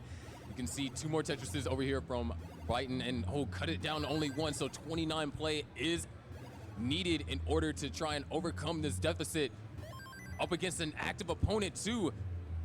Show us what you got. All right, there it is, Tetris for Brighton, and another Tetris for Brighton, down to only 41,000 points. It might get set up for another. He's going to try and get set up for another. Oh my gosh, set up for another one. Where's the long bar? There it is. Oh, no, it's not. Long bar doesn't go over. And there's not another long bar.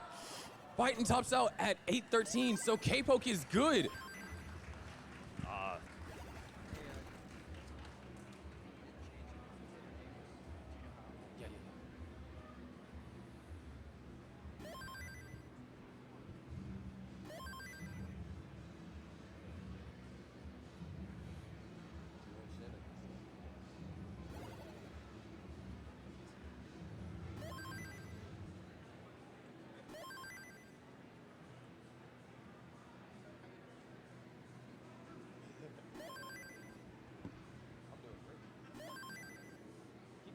Tie game here on the bottom between Valor and Aaron. Valor is up 2-1.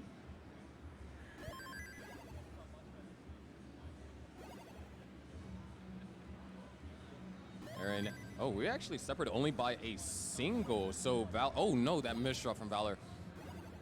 Still going to be able to score Tetris here, or not anymore, covering up the well.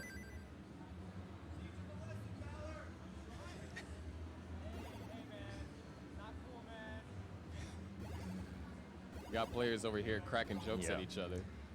As you can see, Valor smiling. Well, I mean, you love Having a that good energy. time. I mean, even in my match earlier, me and Jordan, we were just having a lot of fun. And, at the end of the day, that's what it's all about. Players having fun and getting rewarded for having fun. Right. while maintaining a bit of a competitive energy. But Yeah, of course. if you're not stressing too much, it should help, and depending on the person, but it can certainly help. Yeah, and looks like we are close all around. Aaron, little concerning there for a second, but is going to be able to navigate through. Both players running into a drought.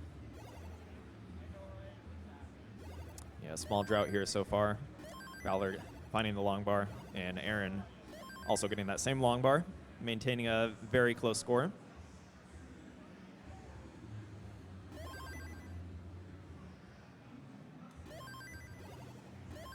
Pretty much trading leads depending on how many burns they take, doubles versus singles. Yeah. At this point, just kind of really close game all around. K-Poke is having to do small amount of burning, so Brighton's going to be able to at least gain a 1 Tetris lead.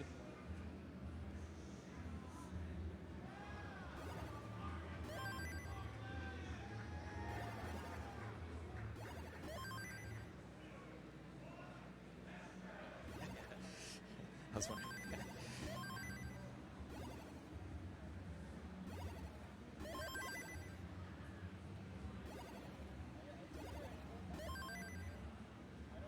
And there it is, Tetris for K-Poke. Gonna Tetris into the lead, actually.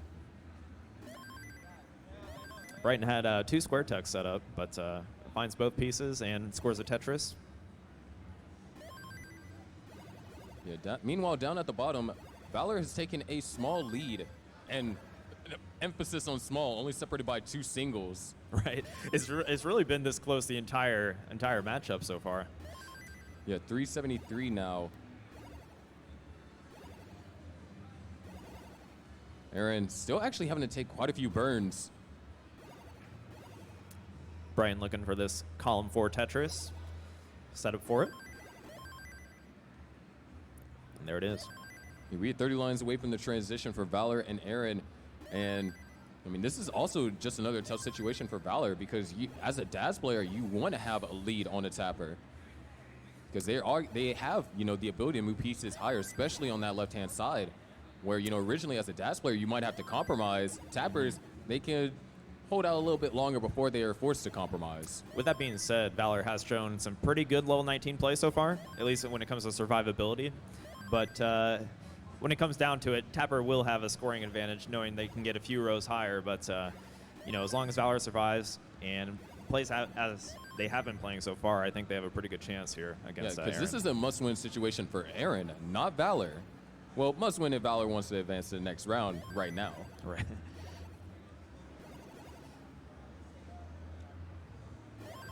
We are about to transition on the next Tetris for Valor. Whoa, actually, Valor is ahead in lines. So Yeah, that happened pretty quickly.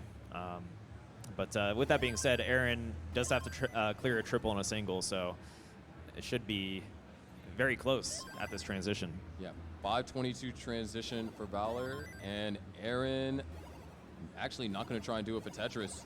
I respect that. Taking a little safe, adapting to the speed, and just ensuring they have a clean board moving forward, so that survival is the key first and foremost. Yeah, you can't score if you can't survive. Exactly. 5:52 now for Valor, and 5:13 for Aaron. Up top, 349 to now 440. K-Poke has been able to build up some separation.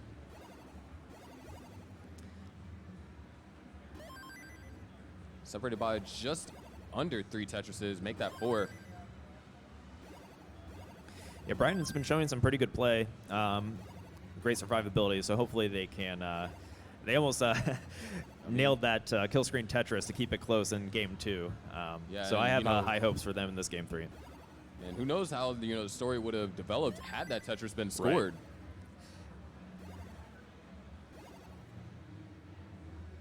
Valor with a nice column 3 right there. And it's going to knock it down column 3 and a world transfer up to a 90,000 point lead. And Aaron's running into complications. Not necessarily unsurvivable, but Aaron needs to clear out of this relatively quickly.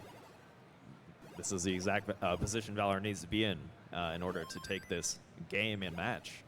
But Aaron working through this nice long bar to clean up their board, and they're Tetris ready with that adjustment.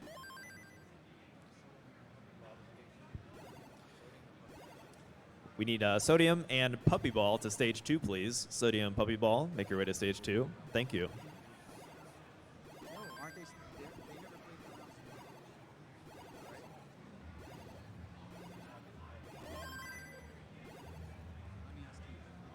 rounds. Ooh, Valor running into some trouble. Oh, Does get the long bar. Is this survivable?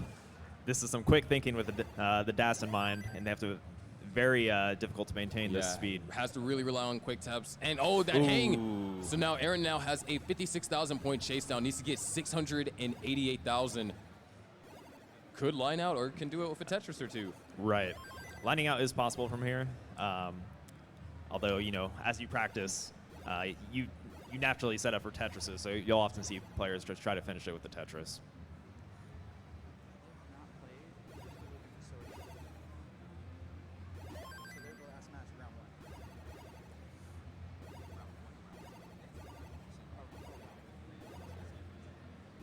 All right, one Tetris is all that's needed over here for Aaron, and there it is. Boom, Tetris for Aaron. We are going to a decider. Let's go. Now up top, we have a game, 635, make that 665 for Brighton, and 651 for K-Poke. And beautiful burns over there for Brighton, opening up the well. K-Poke actually not getting great pieces here. All right, that's perfect. And oh no, a misdrop. That is a rough misdrop. And no, misdrops cascading one over another. And it looks like K-Poke is stacking towards a top out here. Oh. And Brighton takes game number 3. No sweeps here in round 0.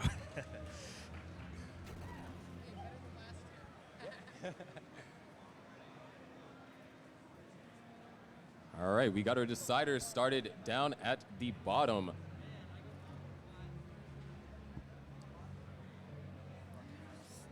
No one opting for the 1 pushdown point. Get the psychological advantage.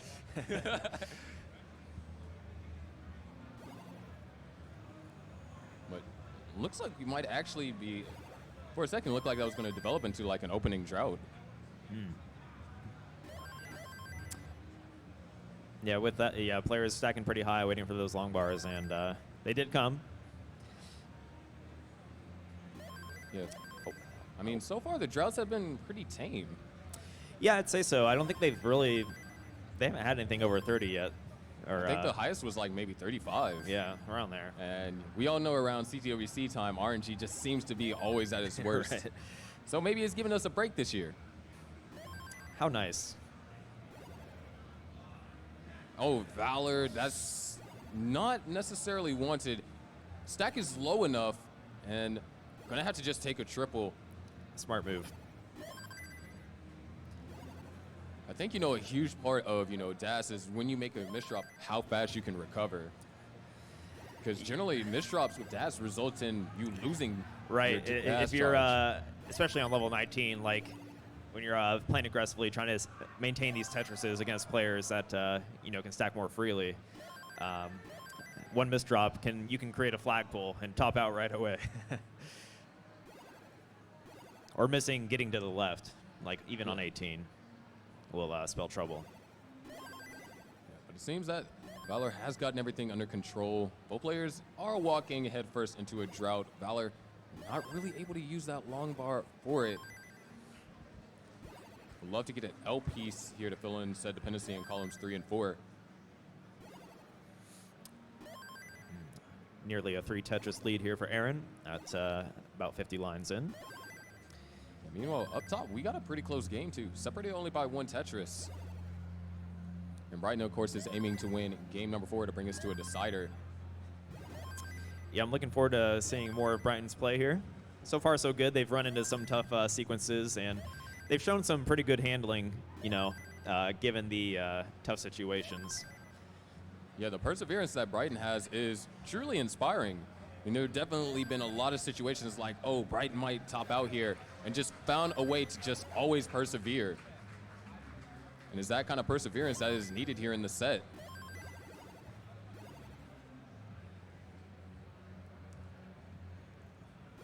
So 236 for Brighton, 301 for K-Poke, Valor at 233, and Aaron at 287.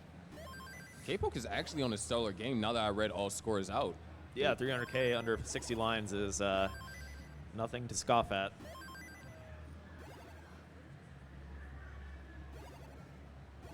And ooh, Valor with that hole on column 9. That's rough because it prevents Tetrises from being scored until it's dealt with, and how you deal with it, deciding, build on top of it or having to burn all the way out. This is, Valor actually, no, not going to go for it. And these burns are kind of allowing to Aaron to accumulate quite the lead here. Okay, Valor finally making their way back to this very right side with a pretty good board. Yeah, 274 over here for Valor, 381 for Aaron. Going into another small drought.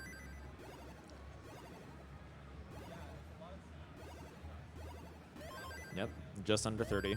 And drops a Tetris.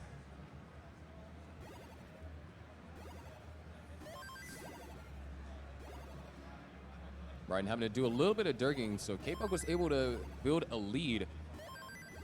But as far as leads go, I'd say this one is pretty tame. Brian set up for the row 1 up Tetris in column 8. Opting not to burn quite yet. And there it is. Boom! Center row Tetris over there for Brighton. See if they decide how they decide to transition back to the right, or if they want to keep playing slightly aggressive. Looks like they're opting for the aggression. Yeah, K-Poke is set up for a Tetris, but does have, has to do a lot of burning. And this is a great opportunity for Brighton. Actually set up for a Tetris and in the middle of a disgusting drought. Trying to avoid the double long bar dependency. Ooh. Very nice way that Brighton handled that. Setting up 2 long bar dependencies would have spelled certain disaster. Oh, they're set up for the quite a dirty Tetris. There it is. Boom, dirty Tetris over there for Brighton. We are nearing the transition for all 4 players, though. Valor will transition in 9 lines, Aaron in 7. And our players up top have 15 lines, give or take a few.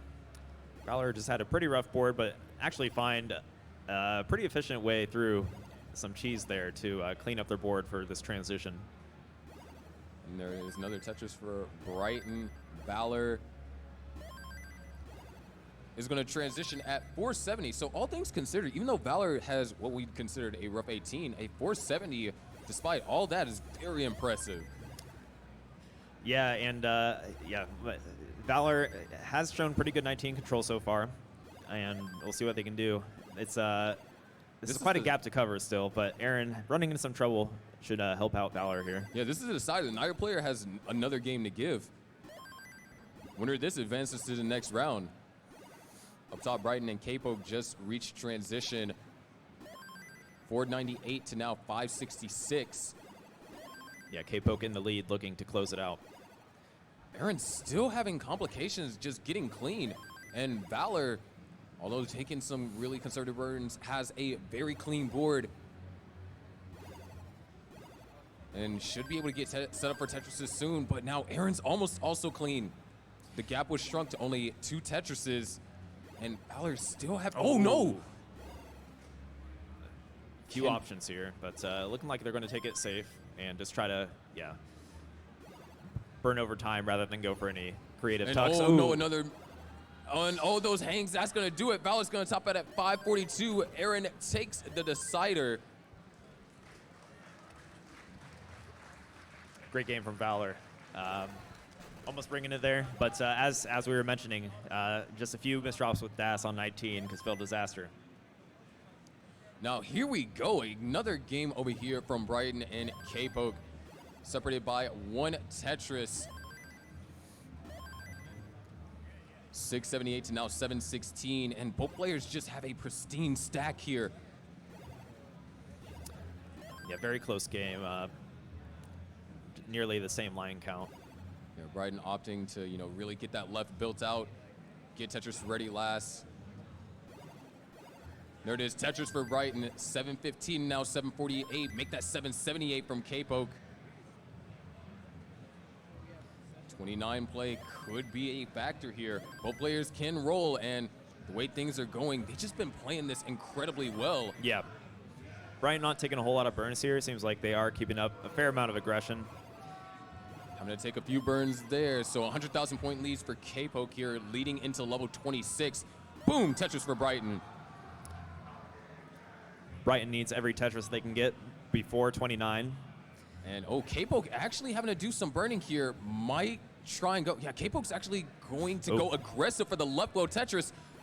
Brighton not able to get the eyepiece in time, but there it is, another Tetris for Brighton. And K-Poke is not in a position to score a Tetris.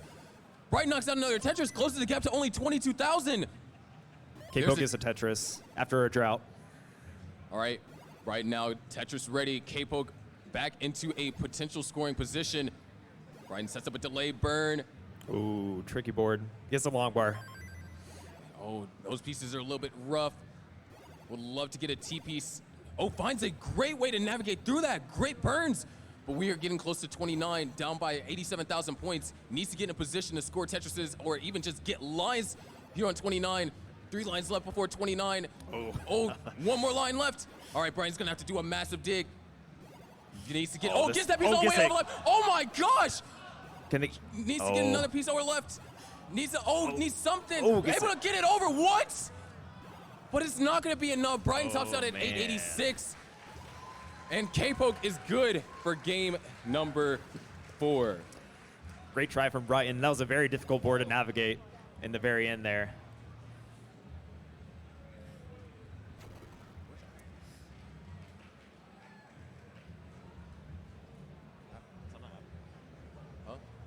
I'm trying to get it.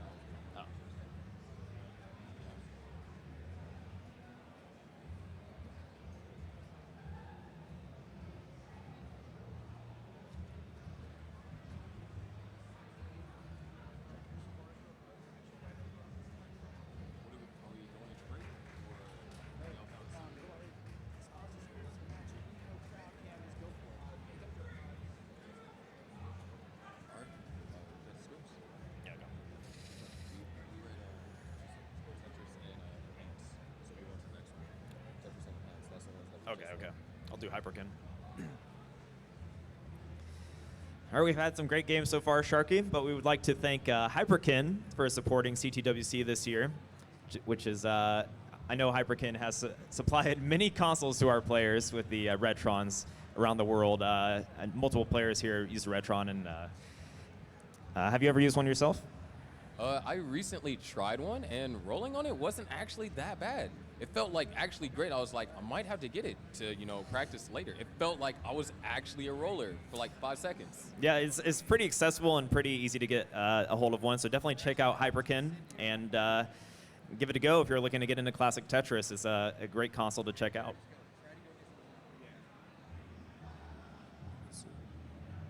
Another friendly reminder, if you are out there, we have a match arena this year. In addition to Tetris giving us $10,000 to our initial prize pool, we're doing Match Arena to have a goal of an additional $25,000. So the winner will be able to get $10,000 for first place. I mean, currently this is our second day in, only round 0, and we have already raised $5,700. That is awesome. Thank you to everyone that has donated, and Match Arena has been a great way to support this community over the years with multiple prize pools getting filled up over thousands and thousands of dollars. So thank you to everyone that has donated so far, and we are aiming for that goal to so that the first place could walk out with over 10K, or at 10K exactly. Yeah. And if you want to help support, even if it's doing just some sponsor codes, !Matcherino, or if you're here watching in the live audience, you can scan that QR code. A few dollars, hey, 1,000 people donate $1, that's $1,000 that get added. Right, yeah, definitely check it out. The Matcherino, so just by visiting the page, you can donate for free using links visible on the page. Very easy to use mobilely, so definitely recommend checking out and supporting these players that put in a lot of time into this game, and I believe their skill is worth worth visiting the page. Yeah. Also, we want to give a huge shout out to the Portland Retro Gaming Expo for allowing us to host CTWC in person this year. I mean, are you guys having fun? I couldn't hear y'all. Are y'all having fun? Having a great time? think it sounds like they're having fun, Sharky. And Hey. as I bring it back down with my golf voice really quick. Yeah. Okay. All right, but we are going to go over to our Honda. Have you participated in the Honda Cup? So I did end up participating in the Honda Cup. So every weekend this month of October, they're hosting a qualifier. You can anyone can participate using playing on Tetris Effect Connected, these classic score attack mode, which emulates the classic we are watching here today. So if you have a Nintendo Switch, if you have any console with Tetris Effect Connected, give it a go.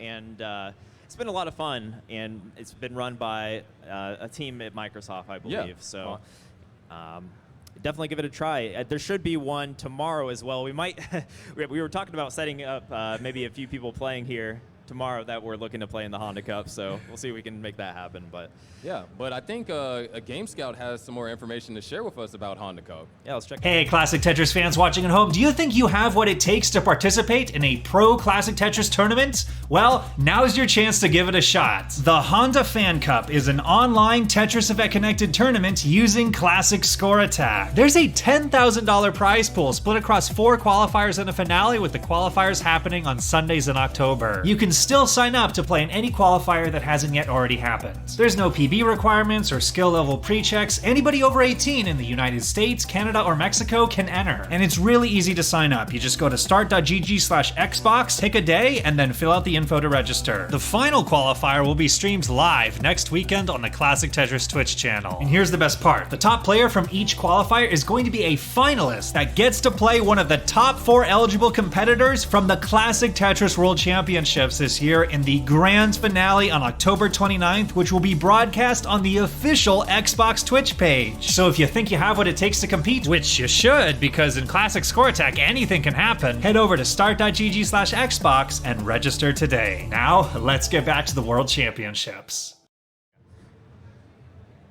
Thank you, Game Scout. So we're done. We're done with round 0. Okay.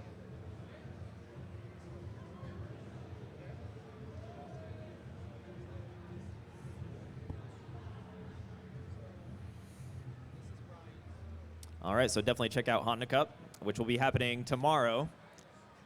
For those that are watching at home, if you manage to play here in the venue at some point, well, kudos to you and good luck. But I'd also like to give a shout out to Total Radness, a huge proponent of the community, Steve DeLuca, for sponsoring CTWC 2022. Have you had a chance to play on a Goofy Foot controller? No, I have not. I don't know if there's any Goofy Foot controllers available here today, but they've been a huge proponent of the community, and a lot of players use these controllers for the, it's like a flipped, so the D-pad is on the alternate side for players that are right-handed trying to tap quickly. So if you're looking to get into the game, definitely check out Total Radness at, I believe it's totalradness.com. Join the Goof Troop today. Yeah. Did you know that we have Tetris gummies? I am aware. I haven't had a chance to try them, but I would like to give it a go. Yeah, I like to try them too. I mean, we're getting Tetris and everything. We had Tetris G Fuel last year. Now we have Tetris Power Bears. I mean, I would love for some Tetris gummies, and you want to try them, you know, for 25% off, just type the comment exclamation gummies in the Twitch chat and, you know, order them. Hey, 25% off, that's a pretty good deal. Yeah, I hear it's a mind-blowing experience. There's nothing like having a Tetris gummy, so be sure to check it out. Type exclamation point gummies if you are watching at home. Let's see. You want to do premium edition? Sorry? So you want to do premium edition? Sure. I don't know much about it. I don't either. Also, we want to give a shout out to Premium Edition Games, who is comprised of a small group of passionate gamers who are honored to be an affiliate of the Classic Tetris World Championship. Retro games like Tetris, whose core gameplay has inspired countless incredible new ideas, are at the heart of Premium Edition Games' motto: modern retro done right.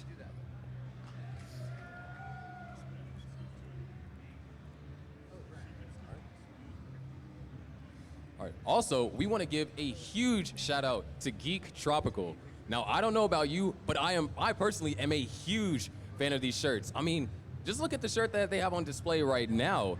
Oh my. I mean, what do you think about that shirt? When I see that shirt, I see the pinnacle of fashion, and I can't not wait to grab one of those for myself.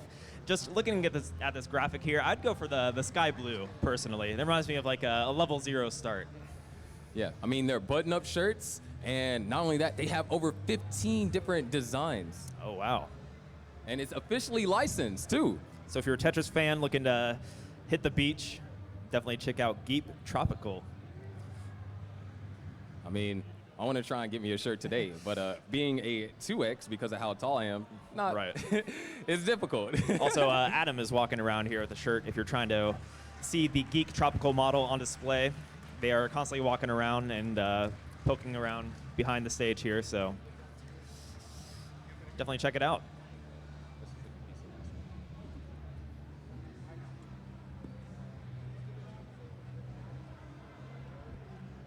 Last but not least, we have Mississippi Pizza. Looking for stone-baked pizza in Portland? Look no further than Mississippi Pizza, feeding the classic Tetris scene for a decade and counting. I'm amazing. hungry just thinking about it.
All right, everybody. We're going to be starting the round 1 matches here in about 5 or so minutes at 3:30. So stick around, and we have some great games coming up. I cannot wait to see this unfold.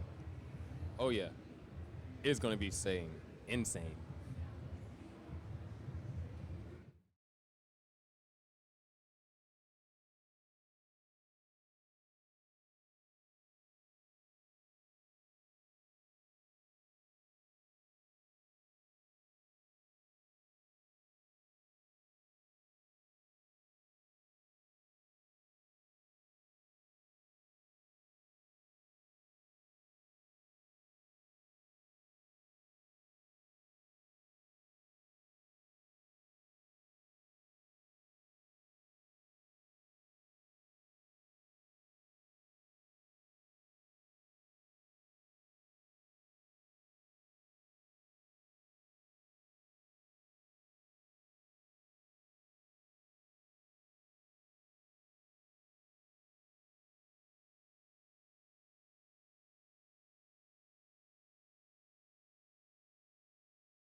Can Fractal and Coffee and Noe and Burb come up to stage 1, please? Fractal and Coffee and Noe and Burb come up to stage 1.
All right, we're just about to get started with our round 1 matchups. First up, we're going to have Fractal and Coffee, as well as Nowie versus Burb Wizard.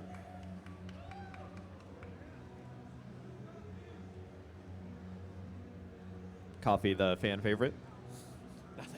Said you're the fan favorite.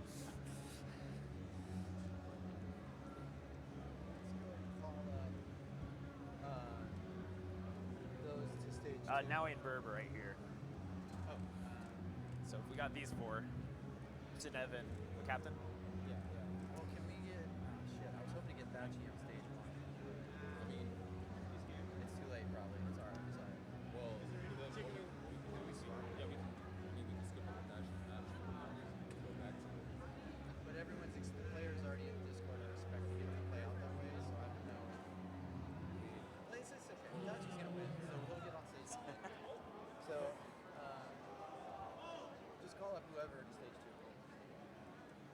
2. Call them up after the match finishes over there. Is there any particular way you want these chairs set up? All right, Sidnev and LeCap. Bad timing on my part.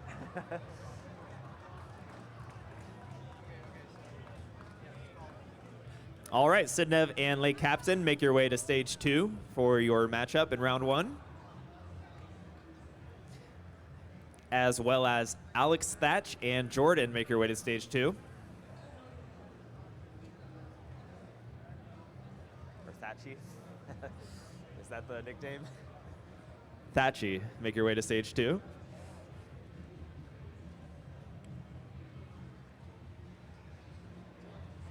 Let me know when you're ready. You could kick it off, I guess. We have to let them coffee. Oh, that's right. Okay, I'm sorry. You could plug in Match Arena real quick if you want. Okay. All right, so we are up to $5,774 on our Matcherino crowd-funded prize pool. Thank you, everyone that has donated so far. This is in addition to our 10K prize pool, so we are already over 15,000 for the CTWC 2022 prize pool. Thank you, everyone, so much that has donated. Check out the link on the page to donate. You can donate for free by using sponsor codes. If you're in the chat, use !Matcherino to see a link pop up. It's magic.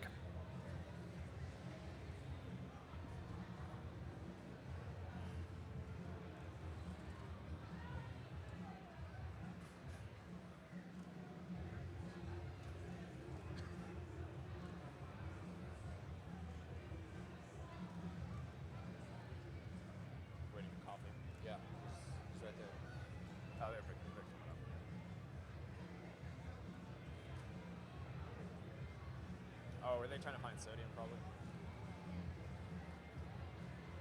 Still looking for your controller?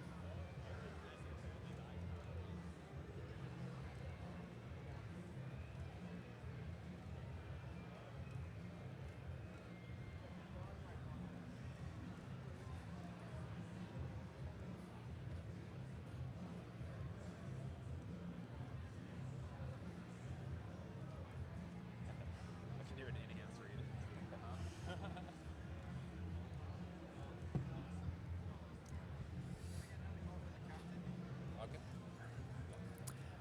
We are looking for the captain, lay captain, the Somalian pirate. Make your way to stage 2.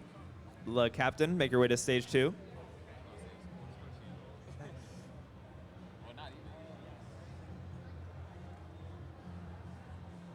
It should be pretty easy to spot. They have like a yellow shirt on.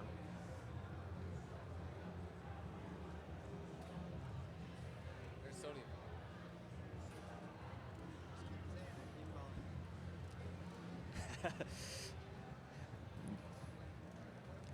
Lay captain, make your way to stage 2. You are up against Sidnev. I don't know where they are.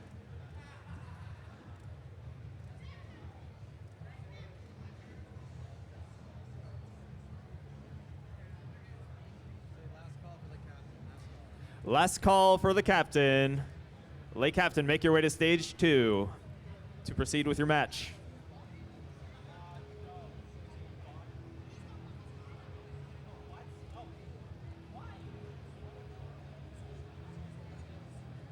I see them. They're over by the... Lay captain, I see you. I'm waving at you. Make your way to stage 2. Yeah, I see them too.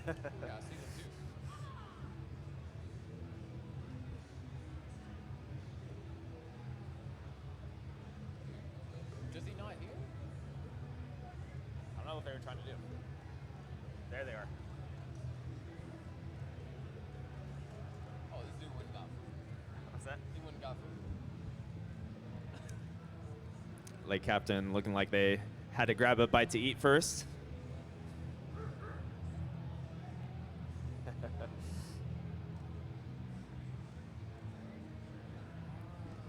right.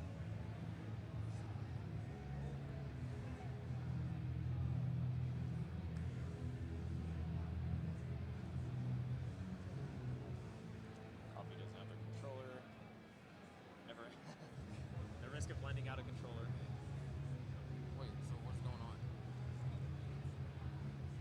I think Aaron had their controller or something for some reason. So now they can't find Aaron? Coffee, what's the scoop?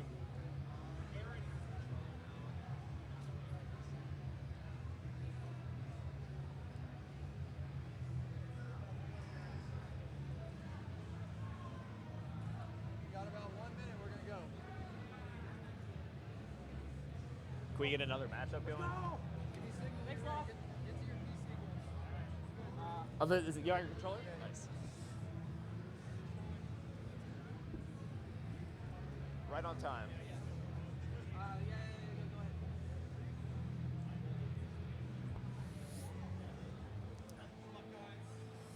All right, looks like we're about to get started with some crazy matchups here. Coffee versus Fractal on the bottom, and Nowie versus Burb Wizard on the top.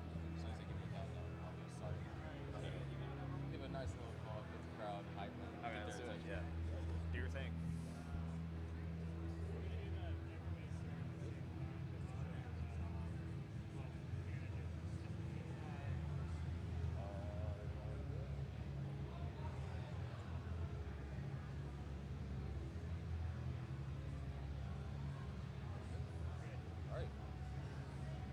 All right, are y'all ready for round one? Come on, make some noise. Let's count them down to the first match of round one. Here we go in 3, 2, 1, Tetris. Here we go. Yeah, quite a crazy lineup here for our first four. Up top, we have Noe and Burb. Burb, who upsetted Cheese in round 0 to make it here. And then we have Coffee and Fractal down at the bottom. Yeah, Nowie has improved significantly over this past year I assume they're going to bring their A game here and be a threat to move forward against Burb Wizard. Yeah, now we won the few players in the bracket actually representing Mexico here. Yeah, absolutely. Not too many international players this year, but Nowie is one of them representing Latin America. Yeah, so it looks like all across the board there have been some complexities that have developed on Fractal and Noe side. And this isn't a Tetris for Noe if the long bar does come. All right, Tetris for Coffee.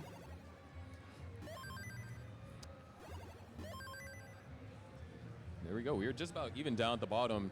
Noe just needs to get the left side tuned up a little bit. That hole in row 2 is really annoying. Yeah, they're going to have to either clear... I like this approach, too, just creating multiple burns on top to open up that well for a few pieces here. Turn Chalky out.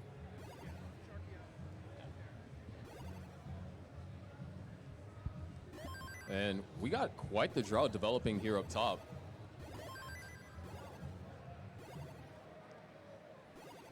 Eyepiece was not able to be used for a Tetris for Burb, but Noe was be able to utilize that. Roughly a 60,000 point lead for Burb and a 16,000 point lead for Coffee down at the bottom. Fractal's going to take that and make it only a 5,000 point lead. Yeah, nothing too crazy so far. Some players had navigated through some burn situations, but really the biggest lead here is Burb Wizard up on top against Nowie. Yeah. But, And, you know, this early in the game, that lead could just disappear in a matter of seconds.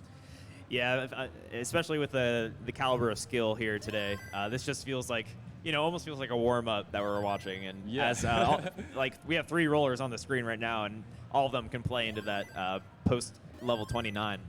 I mean, we have Fractal, the first player to reach colors on any kind of version of Tetris, NTSC or POW if you want to include them both. So Fractal, you know, the first person to, you know, reach glitched colors. Yeah, and Fractal being our #1 seed today is a threat to win the whole CTWC. But we'll see what Coffee can do. Yeah. Coffee so far keeping that about nearly a 2 Tetris lead. Now, it looks like we are... There it is, Tetris for Fractal. Noe still hasn't really been put in a position to score Tetrises quite yet. Now, finally, he's able to open up the well. Just waiting for the long bar.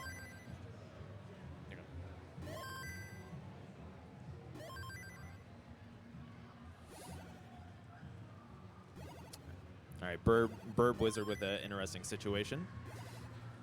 A few piece dependencies. I actually like that. Oh, okay. I thought they were going to set up for that burn there, but another option here. Yeah, just going to try and bring it down. Eyepiece is going to help magnitudes, but Noe has been able to cut the lead down to 61,000 deficit. Well, Coffee's been hanging on to this lead very adamantly.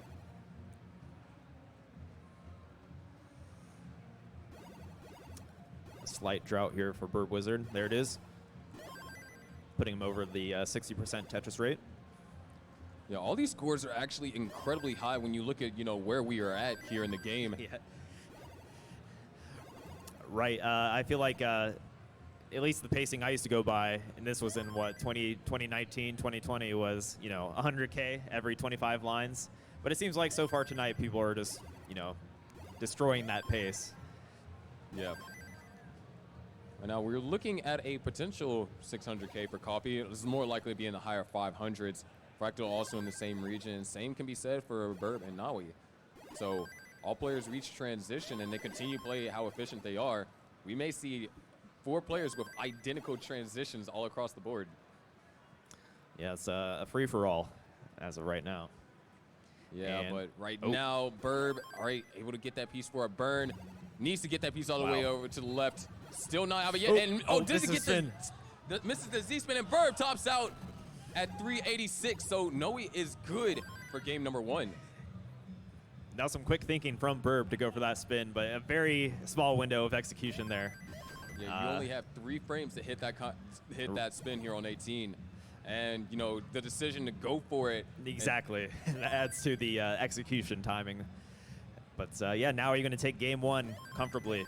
It's got to be a bit of a relief to take that first game in a high, intense situation with high stakes. And down at the bottom, we are about to transition, though. And Fractal is going to transition with, or not Fractal. Yeah, Fractal is going to transition with 513, and Coffee's going to transition with 564, I believe. Yeah, Coffee maintaining just a very small lead as of right now, but keeping up with Fractal. Yeah, as of right now, Fractal actually set up for a column 5. And there it is. Boom, Tetris for Fractal.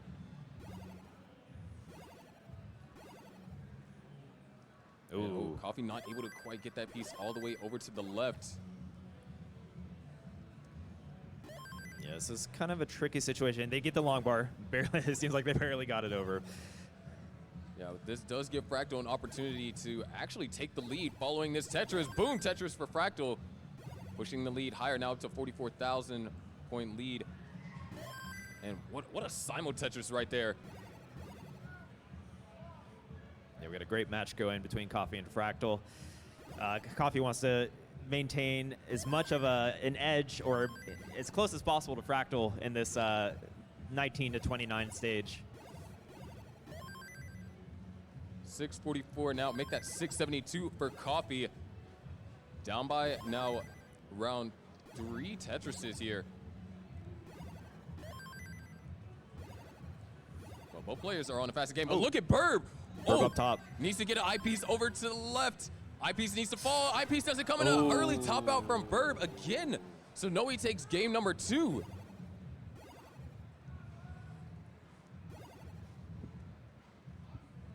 Meanwhile, down at the bottom, 707 for Coffee. Down by 100,000 points here. Is almost a level behind Fractal, interestingly enough. So we could actually be a lot closer. Yeah, in reality, this is nearly neck and neck if Coffee were to maintain the same Great Tetris burns rate. over there from Coffee into a Tetris. 774,000 now, 877. Boy, we are nearing the second transition, level 29.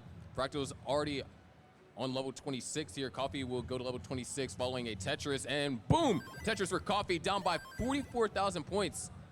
Decide to go for an adjustment, though not quite ideal, so Coffee might be going for a column 9. And there's another Tetris for Coffee. Boom. Tetris for Fractal. Yeah, both players are dropping down the Tetrises. Another one for Coffee. Fractal has it well covered, so a little bit of a window for Coffee to get caught up. But Coffee going to opt to go for a little bit of a conservative burn. Coffee just not getting any pieces over there for that left chasm. There we Finally go. gets it filled. Tetris ready, down by 100,000 points because Fractal is already maxed out. There's one Tetris for Coffee. 29 is nearby. And there it is. Fractal goes to 29 at 1,061,000. Fractal can try and grab one, or not Fractal, Coffee can try and grab one more here. 3 lines left for Coffee before level 29. And all right, having to do a little bit. Oh no! Not a good board for 29, and it's going all in on this last Tetris. There it is. And there it is, Tetris for Coffee. Going to get the max out, but Fractal is going to take it with a 1.15. Great start for Fractal in this first game of this hopefully long set.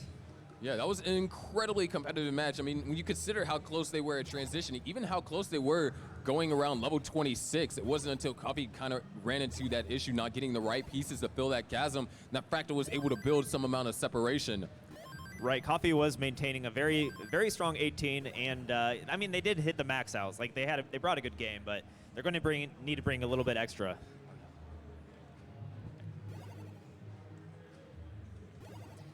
Meanwhile, up top, Burb not with the start they were looking for with these two 18 top outs, but we saw how Burb played earlier against Cheese, and they can bring it. Yeah, I mean, this is Tetris. Anything is possible. Right. And in this particular match up top, we're only separated by, you know, a Tetris worth. And we have our start at the bottom as well.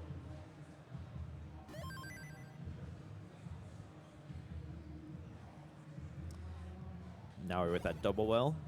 Pretty conservative build from Naui to maintain that Tetris well.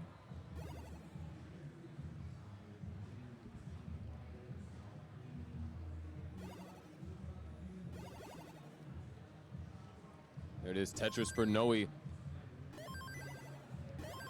Tetris for Burb. And we are close, separated by exactly a double's worth in points. And they're 2 lines away. Well, it has to be double. Well, now it's 2 lines.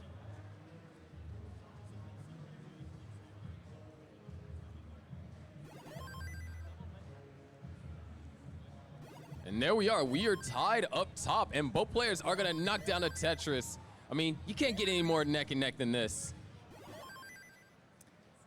Tied up. 335 to 335. And the way that both players are stacking, they're going to knock down a boom Samo Tetris. Oh my god. Burb is going to have to take a few burns, so Noe is going to be able to knock down a Tetris. Gonna break the tie, sadly. They're even on the same piece. Oh, roughly. Yeah. A little indecision over there from Burb. Gonna have to do a couple of burns. You know, down at the bottom, 144 for Coffee and 147 for Fractal following that Tetris. Coffee not necessarily in a position to score Tetrises just yet, so has to do a little bit of burning. Yeah, that LJ piece combo is going to be perfect for Coffee to maintain, or get back to a clean board rather. And now set up for a Tetris. Coffee's also 5 lines behind, so that Tetris will bring him back in line with Fractal. Yeah. Burb now finally back into a position to score Tetrises. Noe has just been keeping an incredibly clean stack here.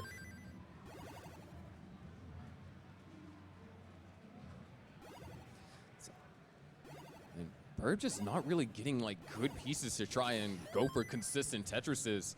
There's always something that's kind of preventing Burb. Yeah, they set up that overhang, which had a lot of pieces that worked with that. And I think they got the worst piece in that situation. But Burb does drop a Tetris. They're going to go for the row. Yeah, it looks like we're bringing it down a little bit, yeah. We're nearing the transition here. Noe now with a 3 Tetris lead.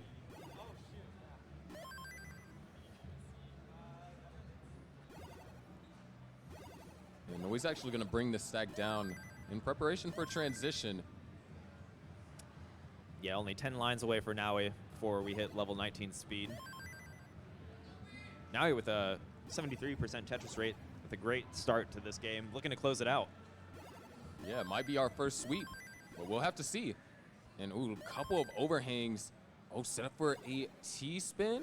Yes, we're going to get a regular Nice. T-spin.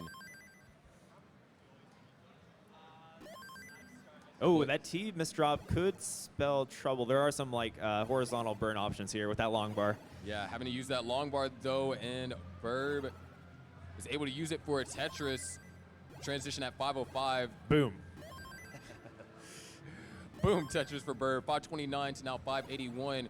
And, you know, that kind of was a massive window of opportunity for Burb, allowing Burb to essentially be within now only a 2 Tetris gap as opposed to needing 4 Tetrises to be tied. Yeah, Burb on their last life. They need to do their best to survive. And on top of that, throw down some Tetrises, which they're doing a great job of so far. Nice tuck over there for Burb, and boom, Tetris for Burb. 605 to now 660. down at the bottom. We are still relatively close. 351 to now 392 for Coffee and Fractal, respectively. Oh, I like that roof burn from Naui. There's a few options. There's a spin tuck option, but very great play from Naui there to set up that burn. Yeah, 719 from Naui, 687 from Burb. So Burb closing the gap slightly, and it's actually behind in lines too. Forced to take that double, and this drought is not helpful at all. With that being said, they had a high left and a pretty and a safe dirty Tetris for Burb. Let's go. I mean, that's the best way, or the most efficient way to dig is with a Tetris. No better way to do it. And both players have a great board, encountering a small drought. And there it is. Boom, Tetris for both Burb and Naui. 787 now 758. Burb now Tetris ready, is going to knock down another Tetris. Now we're only separated by 4,000 points. Now he's going to knock down another Tetris, though. But Burb is also slightly behind in lines. There it is. Boom, Tetris for Burb. 820 now 822. Wow. Extremely close matchup. Tetris for Naui goes up back to a 33,000 point lead. And there it is. Boom, Tetris for Burb. Now separated by 1,000 points, but now he's going to bring that back up to a 33,000 point lead. But then Burb cuts it right back down, and then Naui builds it right back up. 920 for Naui and 887 for Burb. Burb's going to knock down another Tetris. This has been back and forth here. Burb just can't find an opening. But now he sets up a long bar dependency there in the center. This is an opportunity for Burb. And Burb is ready to capitalize. Where's the long bar? He's ready to cash in that check for 30,000 more points. Waiting on the long bar. Long bar going on an extended vacation right now. Where's the long bar? Oh, has to do committing to burns. And covers up the well right as soon as the long bar comes. But there's another one. Tetris for Burb. But max out for Naui. 1,028,000 to now 1 million. We are reaching level 29. Both of these players, as you can see, are rollers. One more Tetris left for Naui. Burb can try and squeeze 2 more out here. There it is, Tetris for Burb. Naui holding out for this last Tetris before 29, and this board is starting to get dangerous. And we're running into a drought, and now he's in trouble. Now he needs to get pieces and try and open up the well, but it's not gonna happen. But same thing's gonna happen for Burb. Burb trying to do it, and now he's gonna take game number 3. That set came down to the wire, but Naui taking it by just under 1 Tetris. What a game, because I mean, throughout the entire time, Naui always was ahead in lines, and so Burb was just right there, just 1 Tetris away. And I really think that what would have made that gap closer was when we experienced that incredibly long drought. Burb wasn't able to use the Tetris there. Yeah, they were neck and neck the entire time, and they both had an amazing post-transition. Yeah, it was spectacular. Double max out, Naui with a 1-off 1.1. And the drought was going to continue, too. As you can see on the screen, 29, 28. Right. Yeah, What a Naui not game. getting that long bar. Both players, if that drought ended there, I feel like they would have kept going. Yeah, but hold on. We got something going on at the bottom. Coffee now down by 134,000.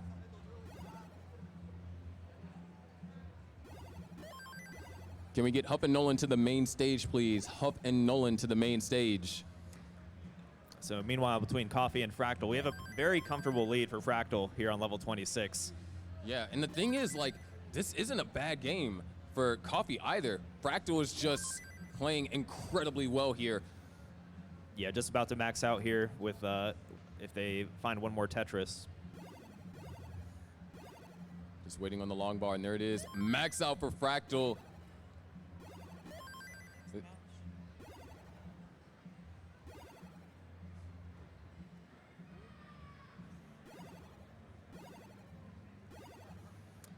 All right, Fractal encountering a drought. There it is, long bar for Fractal into a Tetris. 1-off 1.1 and Coffee, ooh, with a hang to the left. And needs perfect pieces to really navigate through this. And This is Coffee tough. just raw burst of Z's here. And more Z's. RNG really telling Coffee to sleep, and Coffee's going to top out here at 889, so Fractal is good for game number 2. Yeah, Coffee maintaining, being resilient, trying to fight until the end, but Fractal maintaining a very comfortable lead and a strong performance here in this round 1 set against Coffee.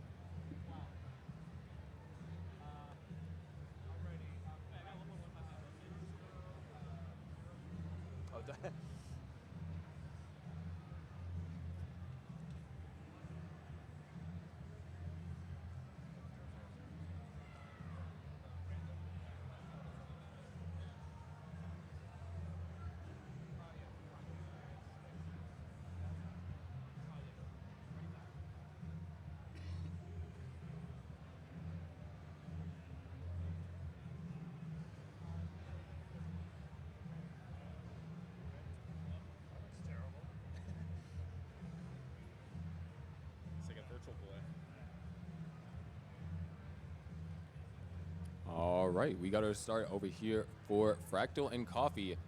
And Coffee already having to do some burns. In fact, that burn, I believe an S-spin is actually ideal to burn out of that in the most efficient way. So, Sharky, how do you think, what is it going to take for Coffee to come back in this set against Fractal, who is just bringing these constant 1.15s? I mean, Coffee's going to have to do his best to essentially match and surpass Fractal's efficiency here in the early game. Because, I mean, the thing is, Coffee isn't playing bad. Coffee's having amazing games. It's just Fractal is just playing just that more efficient. And, you know, these are scores that Fractal is achieving into level 29. Very minimal level 29 play has been displayed here. Right. So Coffee just has to try his best to try and match and exceed Fractal's efficiency here on the early post and pre-transition. Yeah. Yeah, they need to maintain a very strong Tetris rate on level 18 if they're going to stand a chance against Fractal.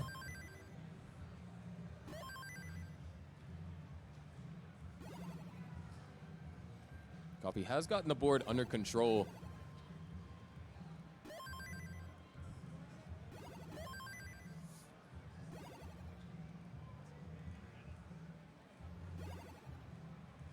Coffee is Tetris ready, taking some burns halfway up the board. Drops 2 Tetrises.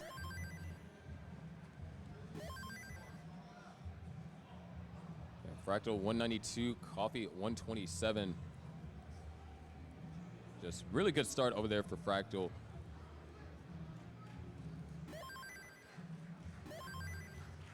Yeah, Fractal maintaining an 80% Tetris rate. Showing that they are the one to take down today. One of the few. I mean, one of the many. The few, the proud. The CTWC 2022 gold bracket.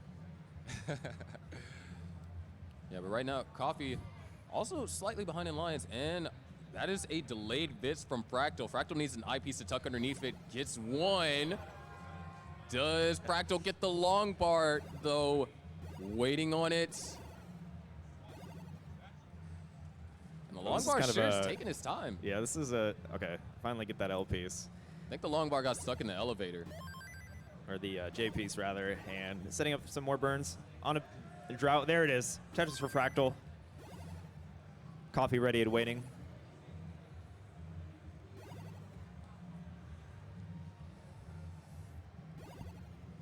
Coffee having to run into, you know, the same drought because we are on same piece sets.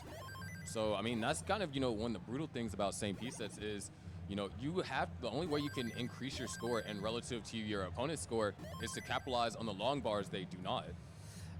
Right, and if you have an opponent that is just very consistent and you have that same piece set, like, it's going to be very hard to catch up if they're just nailing the same Tetrises that you're nailing on the same frequency. Yeah, that's why, you know, all parts of the game are, you know, very important, especially, you know, your opener, because sometimes, you know, players, they have a really rough opener, and in this case, it led to Fractal having around 131,000 point lead.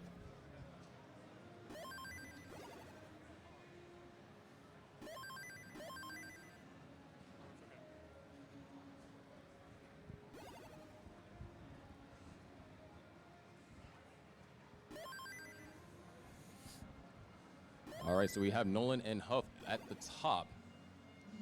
Huff, another one of the players to beat. Yeah, Nolan hailing from Cincinnati, Ohio. Made it out to the Ohio qualifier. As well as Huff, who I believe Huff has won both Ohio qualifiers 2 years in a row. Yeah, I believe so. Yeah. And Fractal now up to 155,000 point lead. This is a really good game for Fractal. We're looking at 600K transition possibly.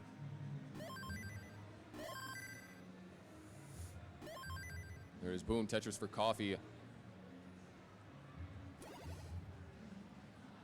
Man, Fractal is looking unstoppable right now with that 150K lead on 18. I mean, it all kind of just started with a rough opener that Coffee had. Coffee wasn't in danger at the beginning of the game. Beautiful setup right there over there for Fractal. But Coffee wasn't in any danger at the beginning of the game. It's just Fractal was able to build up a 60,000 point lead then. And then over the course of the entire pre-transition, that lead just continues to expand. Yeah, 600K transition here for Fractal. And accidentally rolled a little bit too far. Intentionally set up the T-spin, so could try and go dirty here, but no, just gonna burn it down. Up top, Nolan having some complications, and Nolan one of the few players that has been tapping here in CTWC. And the hang. Nolan now switching to rolling, and able to get the long bar over. Wow. And that just shows didn't go for the burn. They find two burns with their option they took. And an accidental double rotation. Or maybe it was intentional.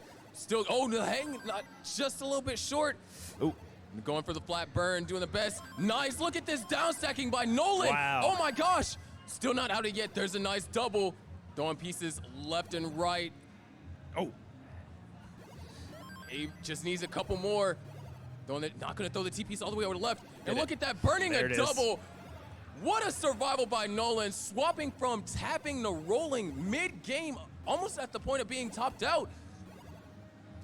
So in case you didn't know, Nolan is now showing that they are a strong roller and able to bring it here in the kill screen.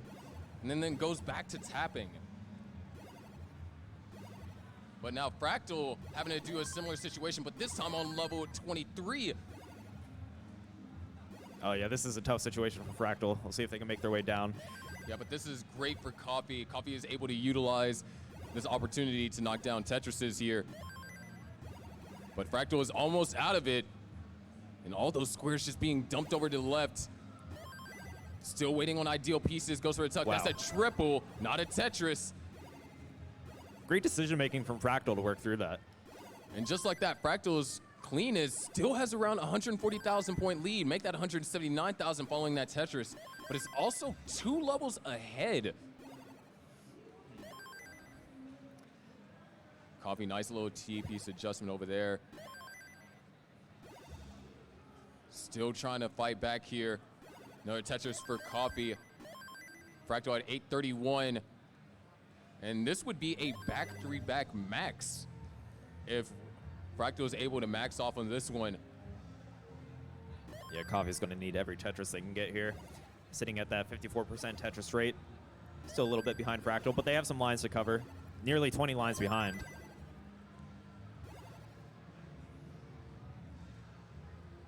Fractal opens up the well.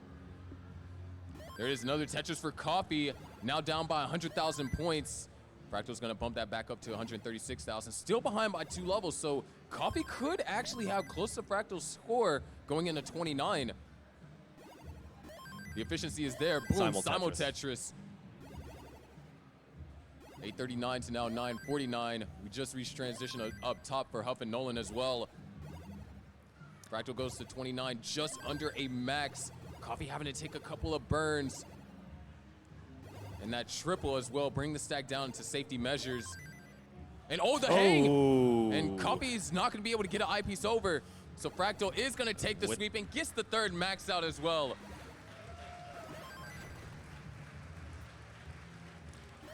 Great try from Coffee, but Fractal is bringing some amazing Tetris play, and we'll move forward to round 2. Now we have Nolan and Huff separated only by 2,000 points. And when you consider the, well, 24, now 2,000, when you consider the dig that Nolan had to go through on level 18, and for the game to be this close, Nolan is almost 2 levels ahead, but just amazing perseverance and tenacity from Nolan right here. Yeah, that's what you're going to need against the Hufflepuffus himself. And oh, Nolan accidentally bringing that piece back. Might be swapping a rolling early here. Not quite yet. It's going to be a pretty tight window to make that swap right now. Yeah, but things are starting to get slightly dangerous. All right, trying to bring things down. And oh no, has to swap. And it's not going to be quick enough. Nolan's going to top it at 7:01, so Huff is good for game number 1.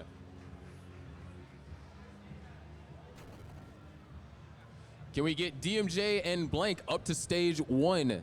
DMJ and Blank up to stage 1.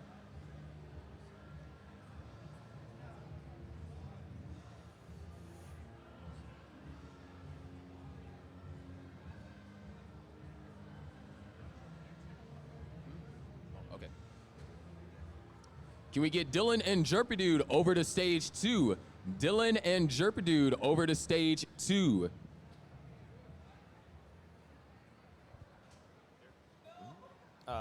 Yes.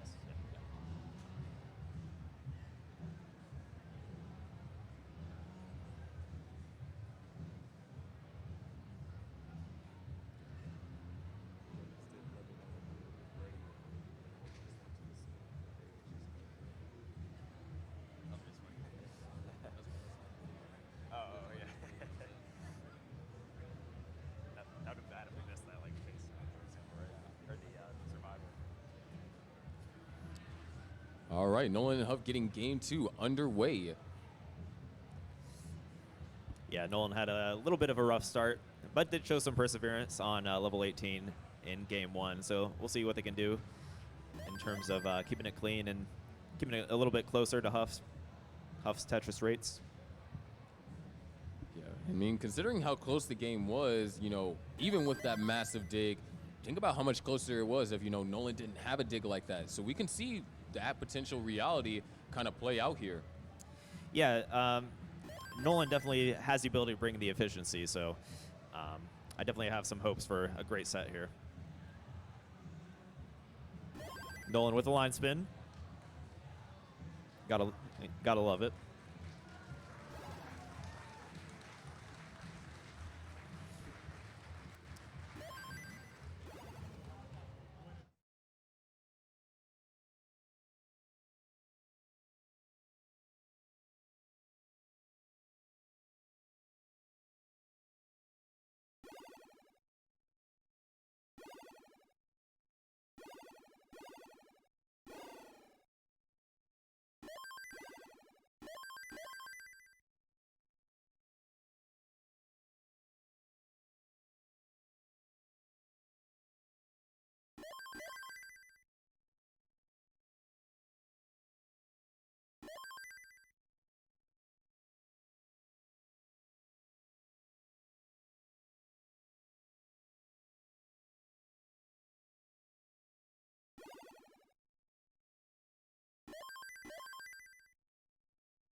Can we get Blank up to the main stage, please? Blank up to the main stage, please.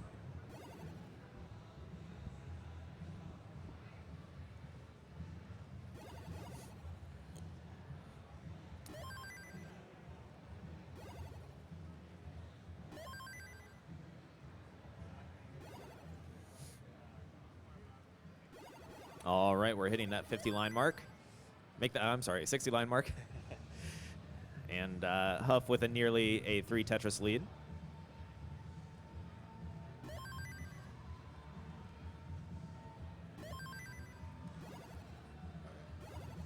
This is a really close game as well. only separated by just under a Tetris. And there it is. Nolan's going to take a brief lead. Yeah, a very small line discrepancy, but it's like a close matchup. I wonder if Nolan will try to do anything creative there. Oh, went for the spin tuck. Didn't quite hit it.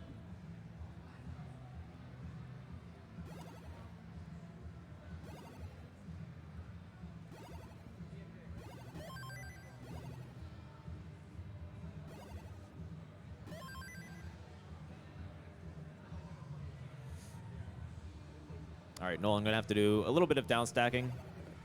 Couldn't get Tetris ready for that. Meanwhile, Huff is throwing down a Tetris and is Tetris ready. But Nolan making quick work and almost found their way back to the right, but another complication has arisen.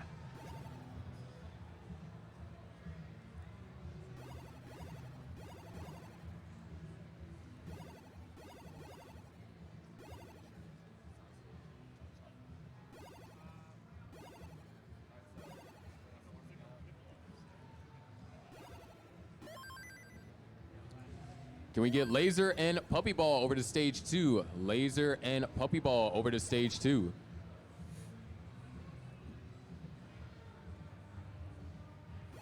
So Nolan's been in a dig for quite a while now.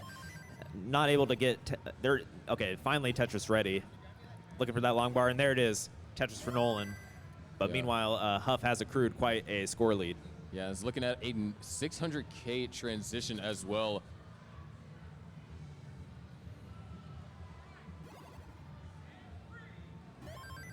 Oh, little cheeky adjustment there from Huff into a Tetris. Yeah, we are nearing level 19, and Nolan, this is rather tricky to kind of deal with that. Actually going to go for the tuck, and kind of a little indecisiveness here. We are nearing the transition, so want to get the board in a more manageable position. Of course, we know when we go to level 19, Tetrises are going to start to be worth more. Right. Looking like, okay, gets a nice J and L combo to clean up that board. Looking for that long bar. Looks like Nolan does switch to rolling, knowing that into this transition they're going to be playing a bit high. And give him a little bit of breathing room. Those S&Zs are not ideal. Oh. Still trying to find a way. Able to get that all the way over to the left. Still not quite out of it. Throws that eyepiece over to the right. And even goes for that. Had a couple of other alternative ways to burn, but Nolan is trying to do the best to survive. Goodness. Needs an LRJ. Gets one. Still trying to work on it. Gets a T-piece. Burns a single. Still running out of room, and now Nolan tops out. Huff takes game number 2.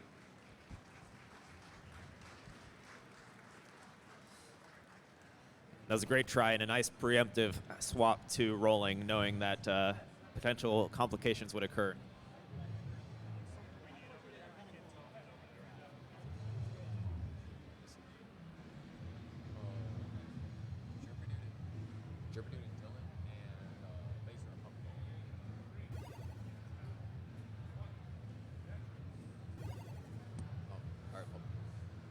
Puppy Ball, please come to stage 2. Puppy Ball, please come to stage 2.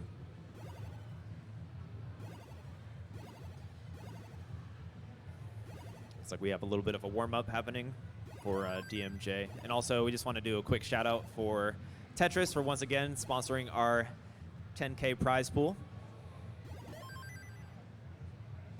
Yeah, allowing us, have somewhere a baseline to start, and, to increase that prize pool to, the eventual, 25,000 that we have our goal at, which if you want to contribute, type !Matcherino in the chat. We're aiming for 25,000, and by doing so, these players, or rather, whoever wins this tournament, we get paid $10,000. And every single player that qualified for gold will walk away with some cash as well. So it's not just for the first place player. Other players get to get rewarded more through your contribution as well. Yeah, it's much less of a loss, and you'll feel better. If you have a little cash in your pocket, we're getting 64th. Yeah, we'll cover, half a night at a hotel here. Sounds good to me. But yeah, Nolan is in a must-win situation to at least keep the set going. Of course, if Huff win this, Huff will be another person in our top 16 tomorrow. Oh, Nolan stacking for pretty high Tetris here. Oh, gets the long bar. And boom, dirty Tetris over there for Nolan. Nolan actually holding on to a small lead here. So much better opener for Nolan here in this game. Yeah, the aggressive tendencies of Nolan was paying off there with that dirty Tetris and maintaining a very minimal lead here. Nearly a Tetris lead against Huffaluffagus. Mr. Luffagus.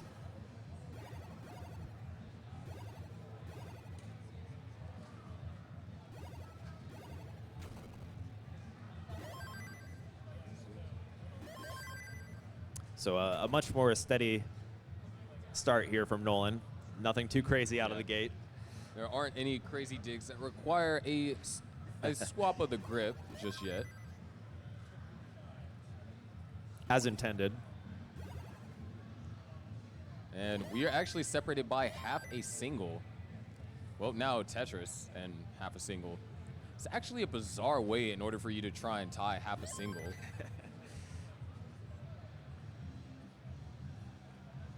Tetris for Huff. Nolan finding a tuck into a Tetris, and it is nearly tied. And we're going to have our match at the bottom between Blank and DMJ get started.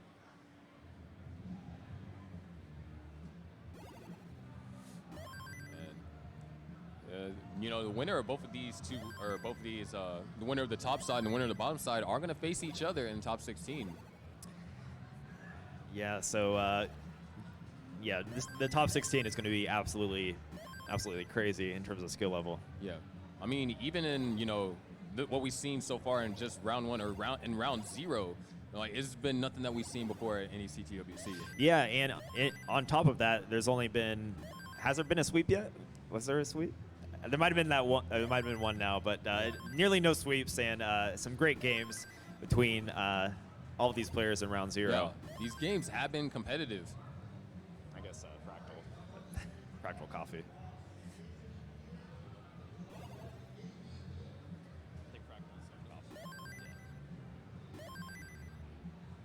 Yeah, 387 for Nolan and 428 for Huff. Huff, you know, starting to pull away here. Just able to find some Tetrises while Nolan is just getting the stack into a Tetris-ready position. Huff finding 2 J pieces, then 2 Ls to fill out that left. And Blank is actually in a little bit of trouble. Blank, oh no, accidentally tapped a bit too fast, going for a couple of flat burns. Might be able to navigate through it. Doing all the right moves. Needs to get that piece over and hangs. And Blank is going to top out. So yeah, that is a confirmed top out. So DMJ does, in fact, take game 1.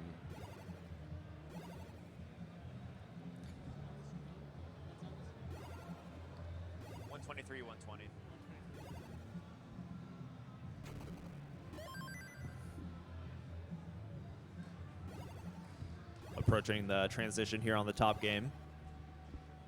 Nolan with a much stronger start.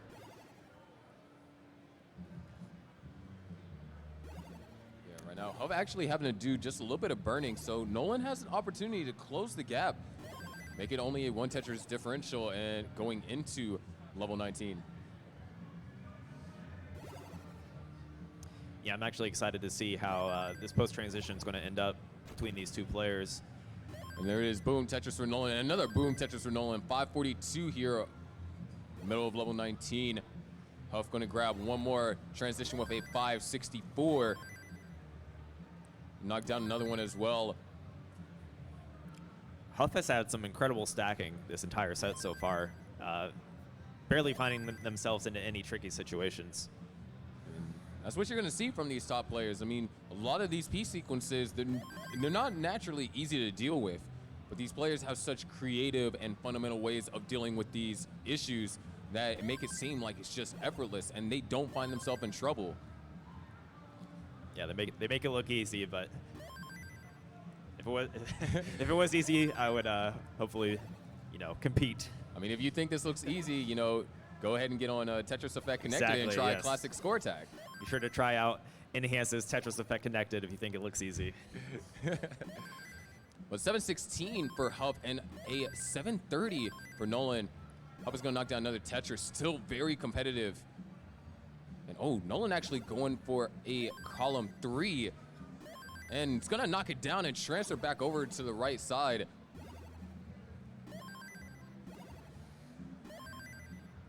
Yeah, great game up here on the top. Huff dropping a few more Tetrises. Nolan is ready and waiting. There it is. Boom, Tetris for Nolan. 819 and now 831. Huff now in need of a couple of pieces to try and get Tetris ready. But same can be said for Nolan. So Huff is actually going to be able to get cleaned up faster. Nolan now forced to place that long bar on the right-hand side, putting a lot of weight on that existing hole. A rough situation here for Nolan. Does find a nice burn. Actually gets some great pieces there. Yeah, perfect. But Nolan's starting to fall behind. Huff has just been maintaining a clean stack. Yeah, Huff hasn't dropped a beat. Kind of reminiscent of that Coffee versus Fractal set, Fractal and Huff so far just showing such consistent play.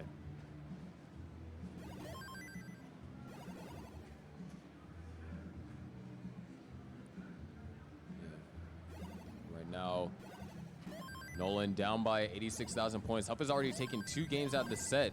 So Nolan is going to have to work some 29 magic here. Or we can see something happen on Huff's side that allows Nolan to catch up before we go into 29. There it is, maxed out already for Huff. Nolan only a couple of Tetrises away, but another Tetris for Huff. This is 1.1 before 29 territory. Oh, yeah. And, Nolan is on max out pace. They're putting on a good game, but Huff is just bringing near perfect Tetris play. Nolan now, gonna actually pass up on the Tetris. Trying to get a couple extra points before 29. And there it is, Tetris for Nolan. Now rolling here, down by 75,000 points.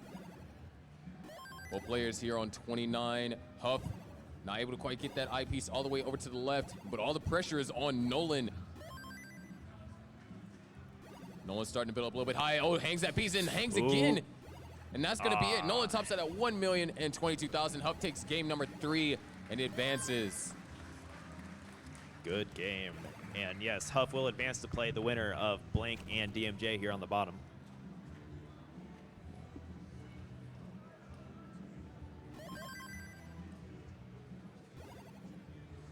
Up next, coming to stage 1, Pixel, Andy, and Red Shirt. That's right, up yet next, your next match here on stage 1 is Pixel, Andy, and Red Shirt. Exciting matchup.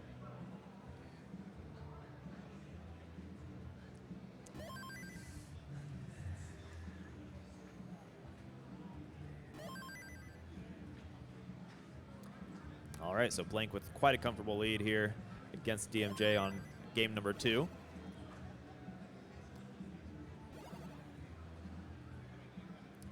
DMJ is 1 game up after that early game complication from Blank, topping out at 123K. Yeah, DMJ actually one of the players that is essentially mastered all play styles. Has a max out with dash, tap, and also rolling. Yeah, that's pretty respectable and just shows the adaptability of some of these players when it comes to And you can actually see DMJ is using dash right now, but on the faster speeds, will swap to rolling. Yeah, because on 18, if you feel comfortable with dash, or more consistent rather, you just want to bring consistent scoring on 18. And for some players, it could even give you a break on your hands.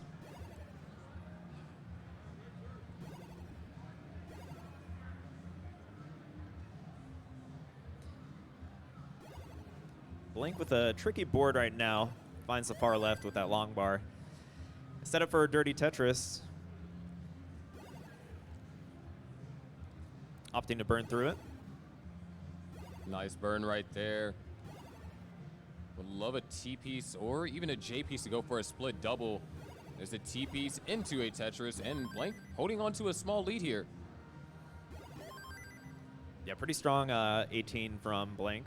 Looking like they're going to, with a few Tetrises, hit the around the 540 mark.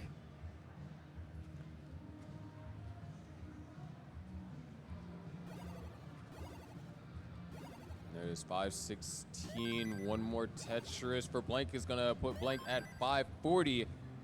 DMJ at 489 here. So we are off to the races. Oh, small complications for Blank. And actually, I love that T-piece placement. What a way to find an efficient way to navigate through that misdrop. Excellently done by Blank. Yeah, I like the use of,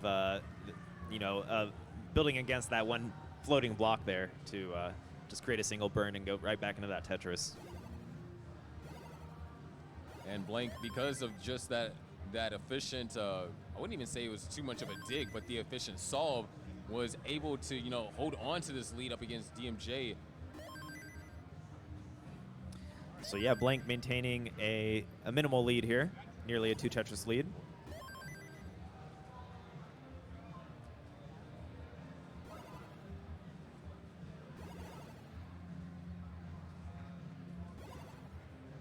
All right, we're about to get started up top.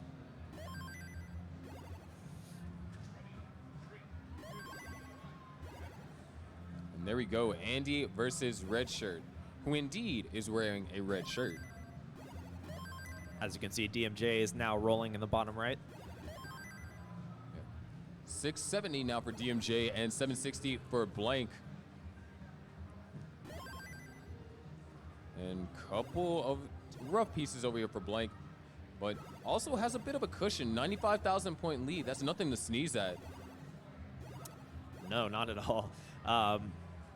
Both players can play into the 29, but any cushion you can get at this level will be will put you in a comfortable position.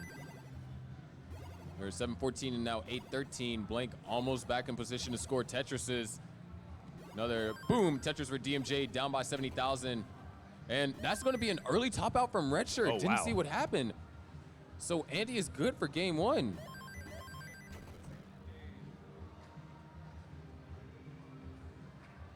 Tetris for DMJ. Going to need these late level Tetrises to get caught up to Blank's lead here.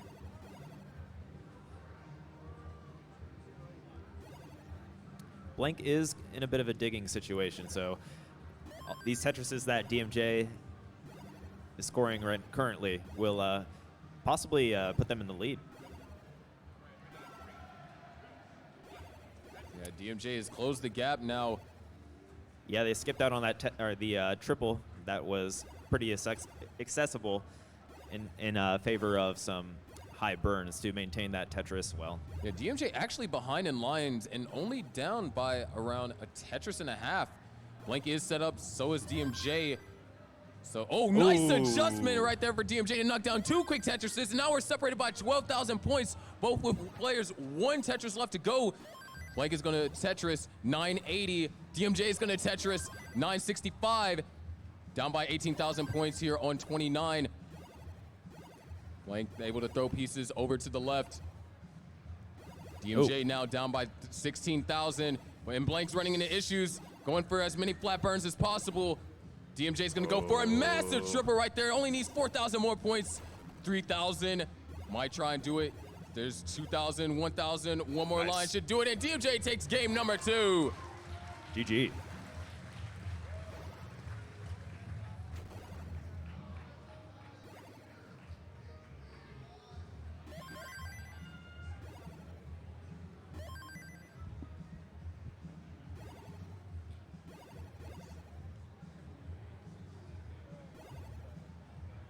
As we mentioned earlier, if you thought this game was easy, you can try it out on Tetris Effect Connected, developed by Enhance. Try to name a platform that TEC is not on. We have it available on Nintendo Switch, Steam, PlayStation 4, PlayStation VR, Oculus Quest, Xbox Series X and S, Xbox One, Windows 10, Epic Game Store. If you can guess this last one, I'd be quite surprised, but Amazon Luna? yes, it's the Amazon Luna. Congratulations, Sharky. But yeah, if you're looking to find some more competition or get in this competition for yourself at home, be sure to try Tetris Effect Connected. And there's a Honda Cup tomorrow open to the public if you're looking for to nab some of this prize pool, especially while all these CTWC players are here. That's your chance to score some money. Not only that, if I'm not mistaken, Tetris Effect Connected is on the Game Pass. Oh, that's correct. Yes, Xbox Game Pass. So if it's your first time using Game Pass, you can play Tetris Effect Connected for $1. Definitely worth that $1 if you're a fan give of Tetris. Classic a try. Classic score attack on Tetris Effect Connected. Once again, thank you, Enhance. Okay, looks like we have a bit more of a stable start here on the top. So Andy and Redshirt are about halfway through 18. Yeah, Redshirt actually being a bit more efficient. Misses the S-spin, though. So going to be a couple of burns. Andy not really in a position to completely capitalize. It's going to be in need of a J, and there it is. Andy is now Tetris ready, but same can be said for Redshirt here.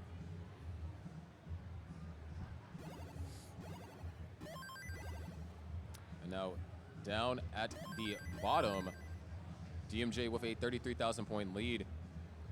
You know, the thing was, you know, in the last game, Blank actually had a very impressive lead up against DMJ early on. And it was just, I think that one adjustment that was made. Oh, no, another top out from Redshirt. Oh, no. And he needs to chase down 320,000, which is still very doable.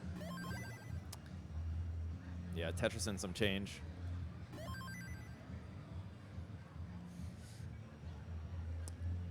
DMJ on the bottom with a pretty comfortable 2-game lead against Blank. But yeah, it really came down to that kill screen. Blank was having trouble. I think they topped out on level 30. Yeah. Running into a lot of situations. But I mean, it was not only just, you know, that kill screen, but there was that one adjustment that was that one adjustment that allowed DMJ to get essentially 3 Tetrises without really having a burn. But Andy is going to take game number 2 up top. Yeah, DMJ with a remarkable J adjustment in the nick of time for that last Tetris. Yeah, the adjustment, and then able to still get the long bar over to get the Tetris. Because, you know, doing the adjustment is the easy part. Getting the long bar over immediately right after doing said adjustment, especially on 19 speeds, that's the hard part that DMJ was able to do masterfully. Also, if you ever do an adjustment like that, you're pretty happy with yourself and distracted from the game for a moment. So. Oh, yeah. Huge dopamine rush. So now both Redshirt and Blank are fighting for their tournament lives here. And we have a crazy close game here down at the bottom. Blank did offer some pushdown points, it looks like at one point. Or was it DMJ? It might have been DMJ. Yeah. Just to, you know, avoid any ties. There have been players that have lost from 1-point situations. Very rare, but it has happened. And speaking about stuff that is happening, Blank now having to do some burning, and we are actually running into quite the drought here. And there it is. Boom! Tetris for Blank. Still holding on to around a 40,000 point lead.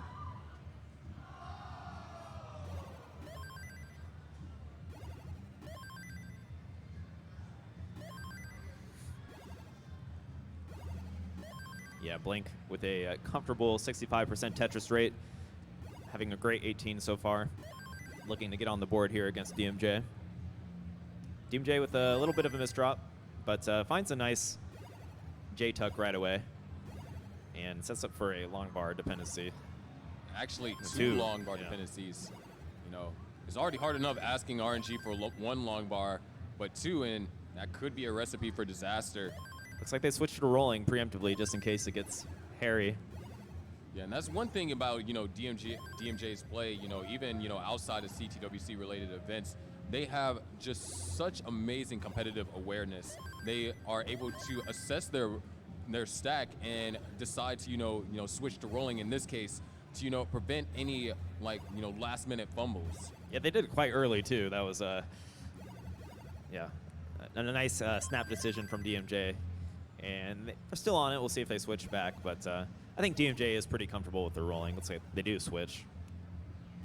Yeah, but as a result of that, you know, we said that those 2 long bar dependencies were going to spell disaster. It's not quite disastrous yet, but 131,000 point lead for Blank does look pretty bleak for DMJ currently.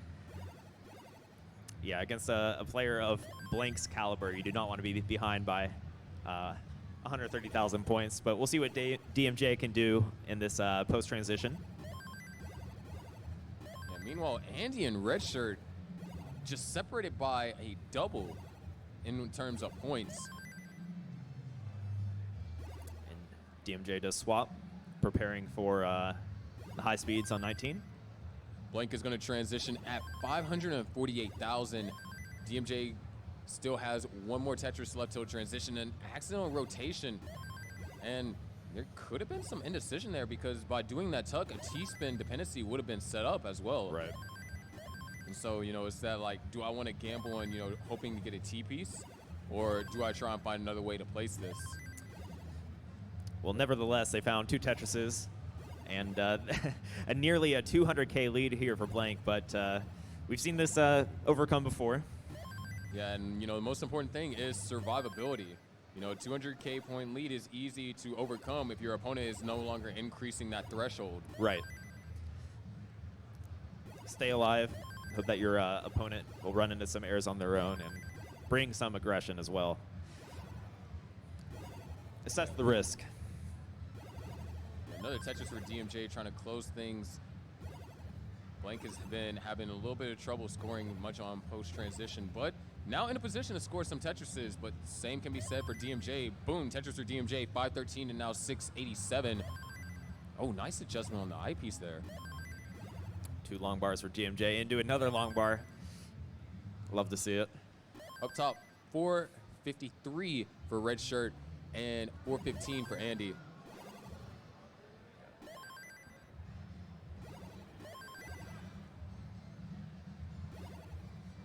And Blank with a lot of complications, and this is the exact situation that DMJ needs.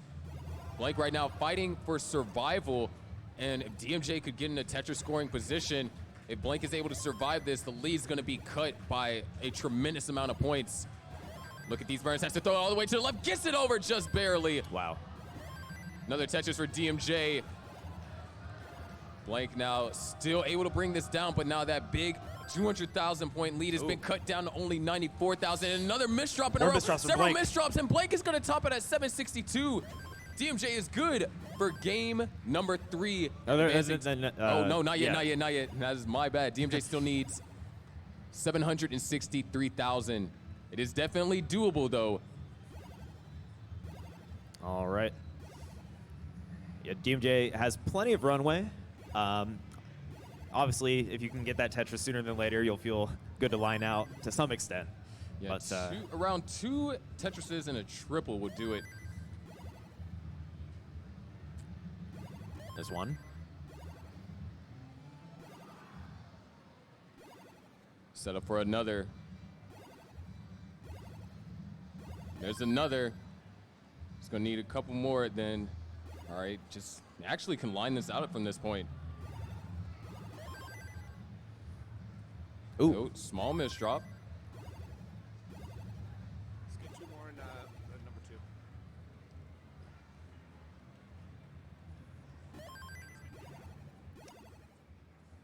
It's not quite there for DMJ. They need one more clear. A little hairy there, but DMJ will take the set over Blank to move on to round 2. Can we get Dog and Tugi up here on stage 1 and Alan and L on stage 2? That's Dog and Tugi on stage 1 and Alan and L on stage 2. All right, so meanwhile on the top, Redshirt does have a bit of a lead finally in the transition here. See if they can survive. This is a tricky situation.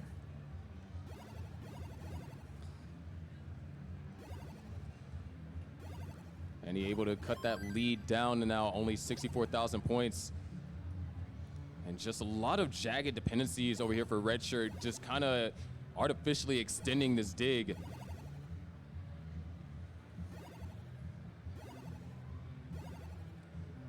Ooh, nice triple there for Redshirt. Much needed. Andy now down by only 44,000, and Redshirt still running into more complications. The survival is Oh, nice. amazing, but the lead is just getting shorter and shorter. Ooh, a few good pieces here to bring it down just a little bit, but... And oh no, the hang. Red shirt now going to have to fight even harder here. And that piece might do it. And he's going to take game number 3. Andy will move on to round 2.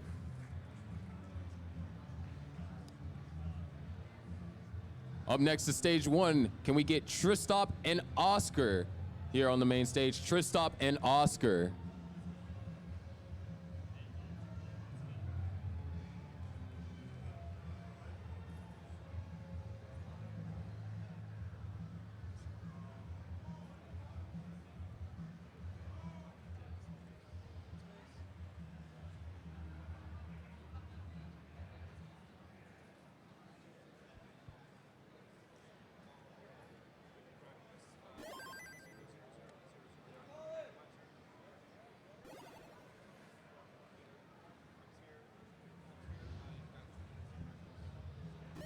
While these players are warm up, let's give a shout out to Premium Edition. Premium Edition Games is comprised of a small group of passionate gamers who are honored to be an affiliate of the Classic Tetris World Championship. Timeless retro games like Tetris, whose core gameplay has inspired countless incredible new ideas, are at the heart of Premium Edition Games. They give the...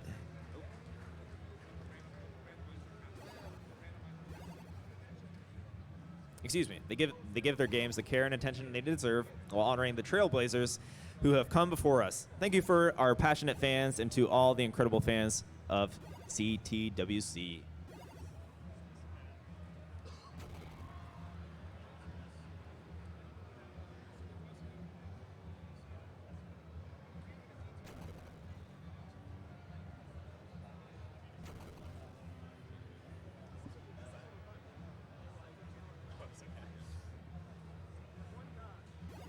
Yeah, as a player, you know, never like to do that to somebody, but it does happen. It's all good. Game Day was aware.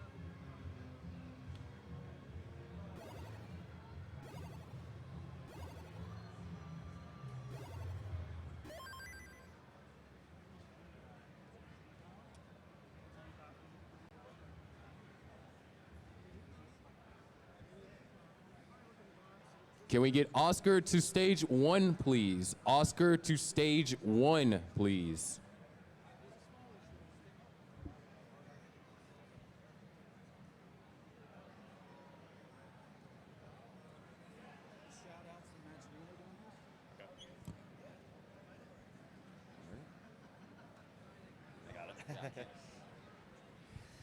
Thank you, everyone out there that has been donating to the Matcherino prize pool to support our players. When you're ready, we need 2 more people on 2. The Matcherino is up to $6,956. Hey now, hey now. We have a shall be satisfied with a 1K drop in the prize pool. Whoever you are shall be satisfied. If you're out here in the crowd, thank you. It's Quaid?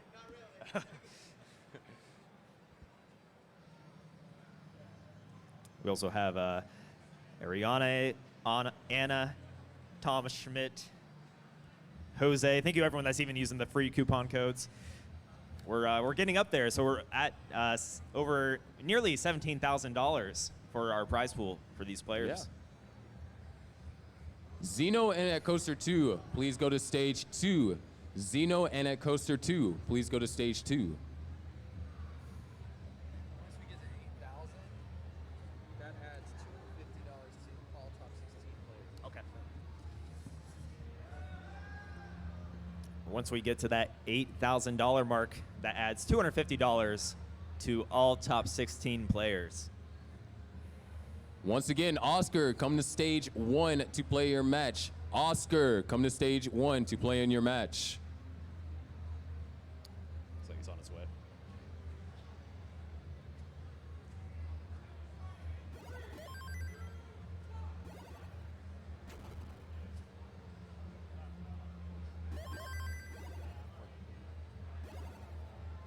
Looks like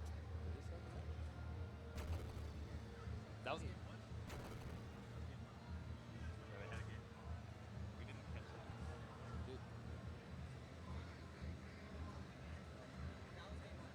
Okay. We didn't know. We didn't know that y'all had game one. So let's have it. How's it going, dog? Wait, what are we doing now? We'll just keep moving forward. It's like Tugi unfortunately had an early top out in that game 1, so Dog will have game 1 in the pocket of his heart this set.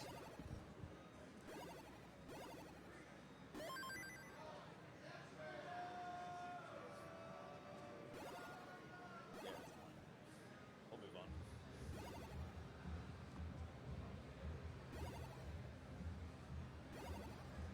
All right, Tugi and Dog are going to get game number 2 underway.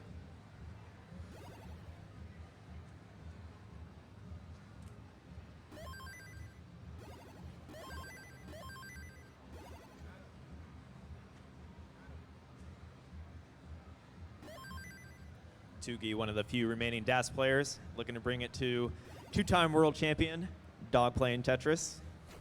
Yeah. Is in fact playing Tetris right now.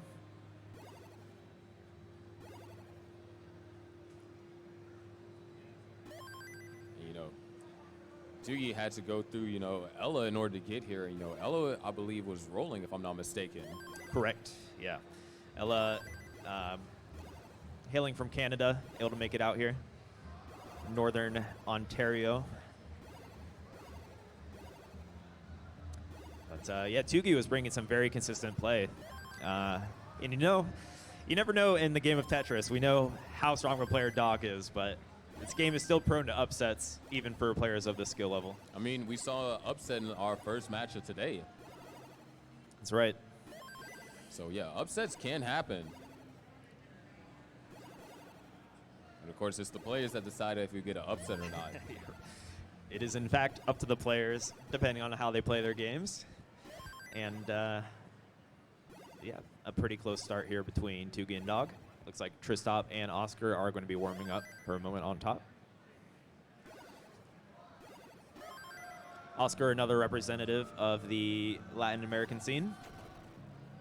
Yeah, you know, Noe was able to advance, so Oscar looking to get another player from the Latin American scene in top 16. Yeah, I actually had the chance to see Oscar and Naui at 2 qualifiers, the SoCal and the Las Vegas qualifier, and they've been constantly improving and bringing their A game. And of course, we have Tristop, who is, you know, some people might be rooting for Tristop to win this thing, and they do have the skill to do it. I mean, Tristop got the first DAS 1.3. Yeah, so Tristop is one of the best players in the game for sure. I think Tristop is the only player that can say that they have a 1.3 in all play styles. That's pretty awesome.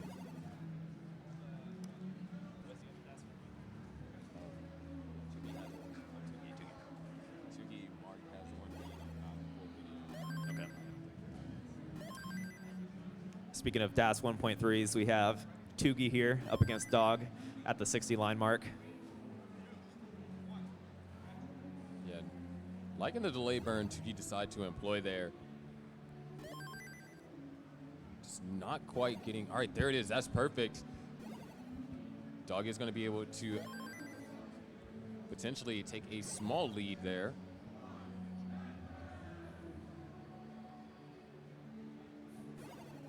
The crowd not quite yet rallying for or against Tugi.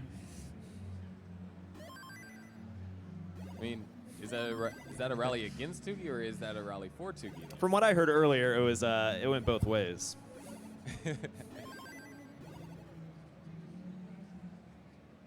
And we have our match up top started between Tristop and Oscar.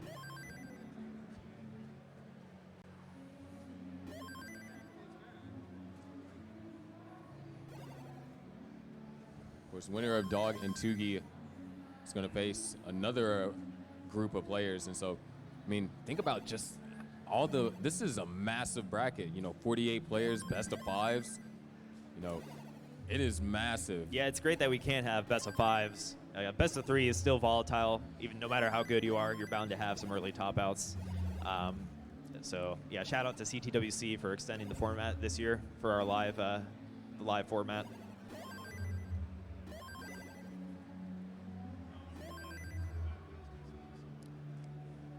As of right now, Chugi within 6,000 points of Dog's score.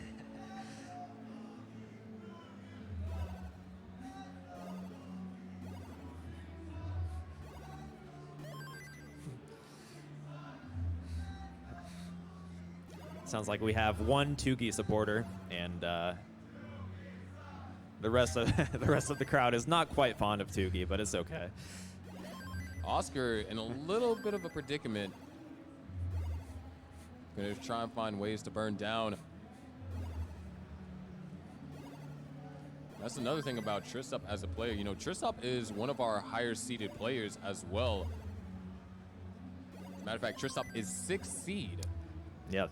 And, you know, we've seen just insane number of max outs and qualifiers. I believe Tristop has had a recent, like, we already know they're an amazing player, but they've recently, you know, stepped it up even further. So we'll see what they can bring here against Oscar. Yeah, Dog actually happened to do a little bit of burning, and this game is kind of insane going from both ways on Tugi and Dog, Yeah. just displaying some phenomenal level 18 efficiency. That's what Tugi's going to need, being the DAS player. And they're bringing it, that 71% Tetris rate. I mean, that's what anyone's going to need going up against the two-time world champ. You're going to need to bring wow. your No A game. good pieces for Tugi. So already going to have to go into an early dig. Seems like great control and DAS discipline here from Tugi to start. And oh, the early tuck, and that's going to do it. Excuse me. Tugi tops out at 586, but Dog needs that Tetris and is good and takes game number 2.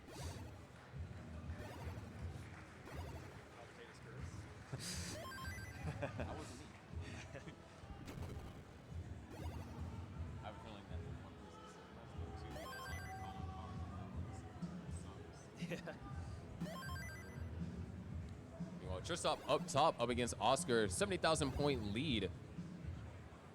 Oh, great flat eye burn right there.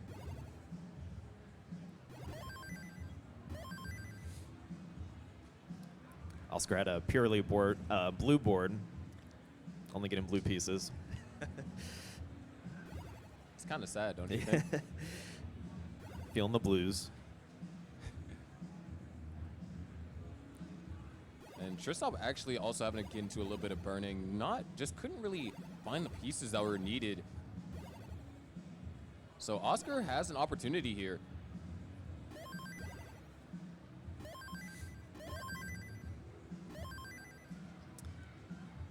$360 for Tristop, 308 for Oscar. Yeah, kind of a low scoring round, considering these players. I mean, not a bad score, but Yeah, it's around, we could see a high 400 from Tristop, maybe even a 500. Kind of similar situation. Well, Oscar looking to get a 400 in general. right. So must be a rough sequence of pieces because, I mean, you don't expect these two players to have scores that are around, this current bracket. We're used to seeing scores, easily 550K transitions. Yeah. And I mean, they had to score them up against certain opponents to get there. And Oscar's in a little bit of trouble. Oscar has rolling. to get an eyepiece to the left, and it doesn't quite get over. Oscar tops out. What does that mean? I blew in the mic. Tristop is good for game number 1.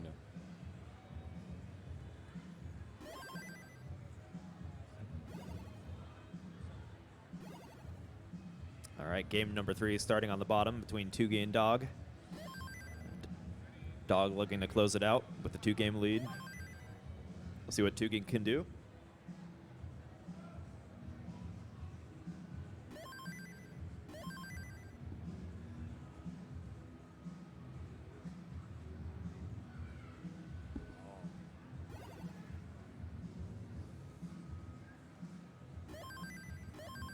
Now, it is a close game. Dog is just one Tetris more efficient than Tugi.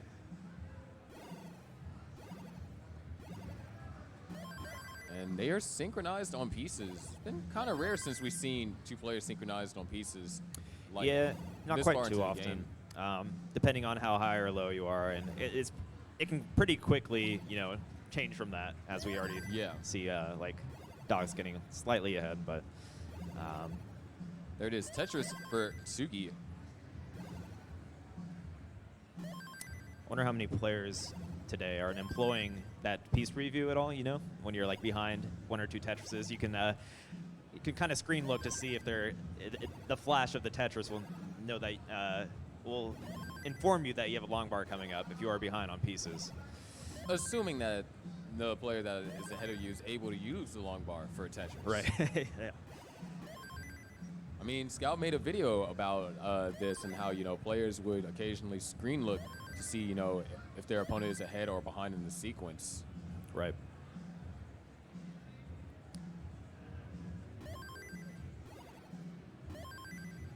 It's 291 for Tsugi, make that 314 for Tsugi, and 303 for Dog.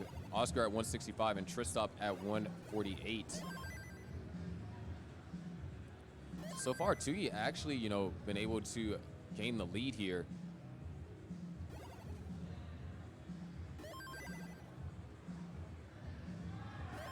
Yeah, Tsugi had a great 18 play in game 2 as well.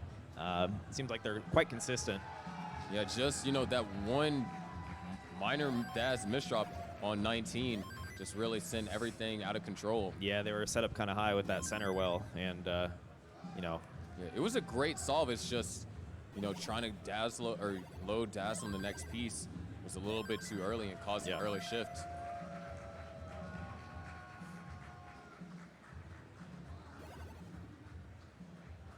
But already hitting 400K at 90 lines with that 75% rate. Both players running into a small drought. There it is. Boom, Tetris for Tsugi and Tristop. And boom, Tetris for Oscar. Separated by 2 singles up top for Tristop and Oscar. And that Tetris is going to give Tristop current lead.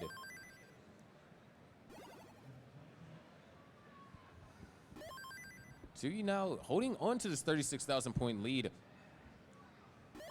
Dog with a long bar dependency setup, so is going to have to do some amount of burning. Yeah, set up for that dirty column 4 Tetris currently. He's going to have to cover for a moment. And there it is, Tetris for Dog. We are a couple lines away from the level 19 transition.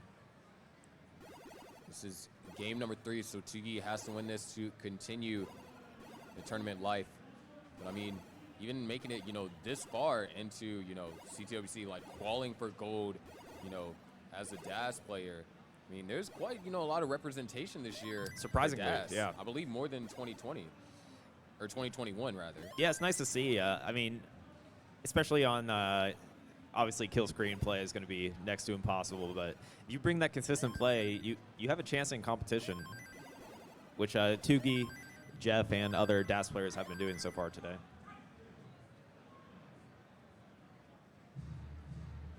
Even Sharky. Who? Yeah.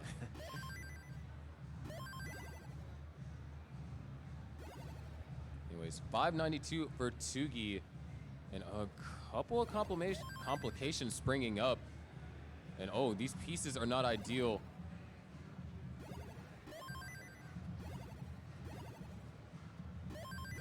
Tsugi now having to survive this. Excellent burns, but the lead has all but evaporated. Now Dog is in the lead and is going to knock down a Tetris. Goes up to 636. Tetris for Tsugi. Nice tuck setup for Tsugi. Wants to fill out the left. Boom, Tetris for Tsugi, 661. Oh. Another misdrop, and you can see, in certain spots where Tsugi does in fact lose DAS and kind of just forced to put pieces in the middle. Yep. Yeah, it's tricky when you misdrop with DAS up high. Sometimes you can hunt for that wall charge against some of the pieces in the center, depending on the situation. But nice quick thinking from Tsugi, cleaned it up. But Dog has garnered a lead.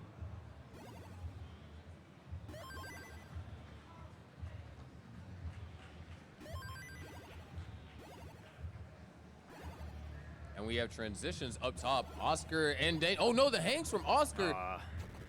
Oscar is gonna top out, so Tristop is in fact good for game number 2. Tugi gets that long bar, but they had to jeopardize their board while going all in for it. Still alive, but down by just under a Tetris, but great burns over here from Tugi. Yeah, I feel like that's the best sequence that Tugi could have found given the pieces. Yeah, still only down by a Tetris, so this has been a competitive pre and post transition. And boom, simul Tetris for Dog and Tugi.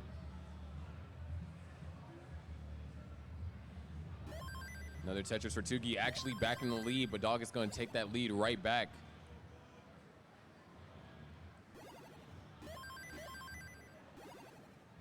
All right, Tugi hits a Tetris. 26,000 behind here on level 27, Sharky. Boom, Tetris for Tugi. 891 right now. We're closing in on the last 2 levels here, and then we're going to have to see some 29 play. Tugi can try and go for a center wheel Tetris. Something maybe even, you know, attempt to get 1 or 2 29 Tetrises, but Dog does have the lead. Is looking to close things out here before 29. Good patience from Tugi, but it's looking dire. They have room for 2 more Tetrises. And the long bar just is not coming. The long bar will come soon. Oh, no, they're and running into a drought. It's not it. And Tugi's going to top out at 934. So Dog is good for game number 3. And your 2-time world champ advances to the top 16.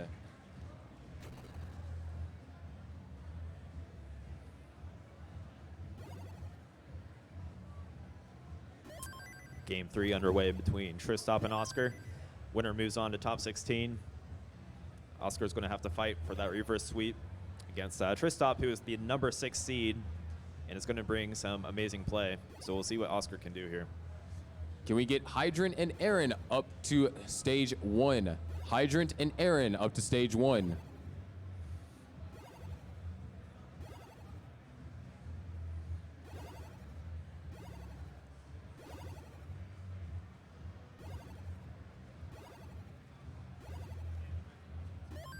But yeah, I mean, from all the matches that we're seeing from, you know, these top 16 seeds have been just truly like dominant. I mean, especially like you consider, you know, Fractal Huff, they were scoring, you know, phenomenally. Huff with just about like a back 3 back 1.1 almost. Yeah, I feel like all the players advancing so far are bringing such consistency to the point that top 16 is just going to be it's going to come down to the wire multiple times. Yeah.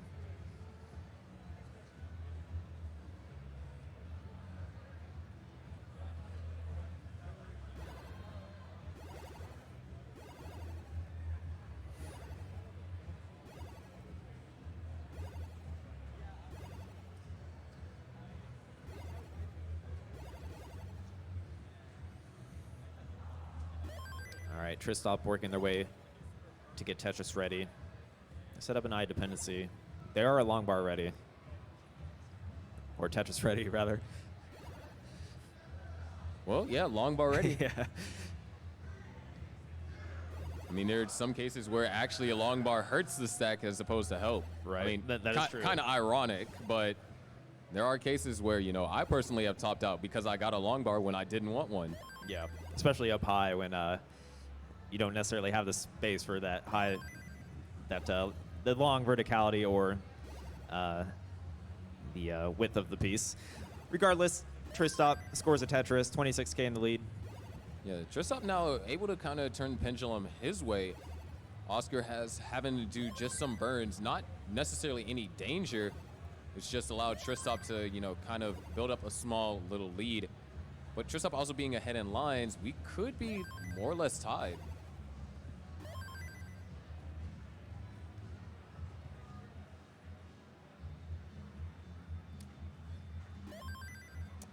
Approaching that 100 line turn. Tristop with Two eyepiece dependencies, but gets both of them right away. It's as if they knew. 382 to now 345.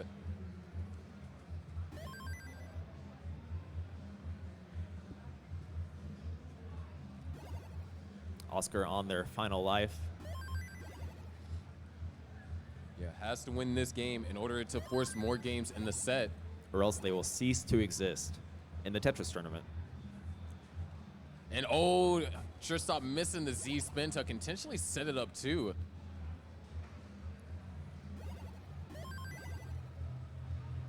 Do you have a favorite spin tuck? Favorite spin tuck? I'll have to think about that. I feel like S and Z's are the most common that I'll set up, but I assume you have one. Yeah, I like the J spin tuck. Okay, okay. Yeah, we were tied for a second, but both players ran into a very uncomfortable drought. We're going to get started. All right, looks like Hydrant and Aaron are about to get started here on the bottom. We have a Tristop. Well, yeah, we have a Tristop transitioning over here to level 19, and Oscar are going to also transition. So really close games up top, because Tristop is also ahead in lines, was building up, you know, higher, so burning lines more rapidly. But Oscar has to take this game in order to stay alive here in the tournament, or rather just extend the set. Ooh, simul Tetris. Boom, Tetris for Tristop. Ooh, kind of a tricky sequence there for Oscar, finding a nice chain of burns into that Tetris.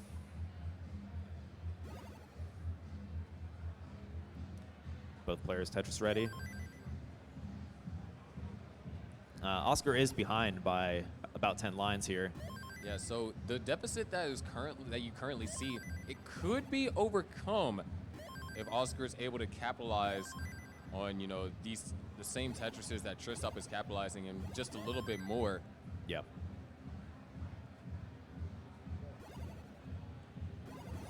All right. Tetris for Oscar. Boom, Tetris for Tristop. Lead hasn't really changed, still hovering around the 60,000 mark. Ooh, kind of a tricky situation for Oscar. Able to just narrowly get that piece over. No, that hang! And that's gonna do it. Oscar's gonna top out at 641. Tristop advances to the top 16.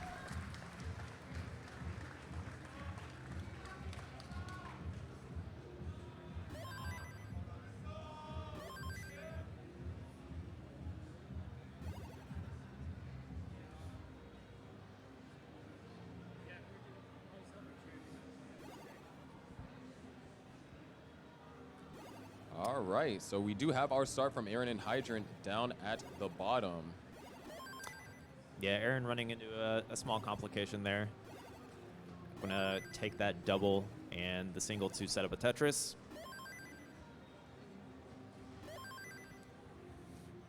Can we have Eric ICX and K-Poke up to the stage? Eric ICX and K-Poke up to the stage.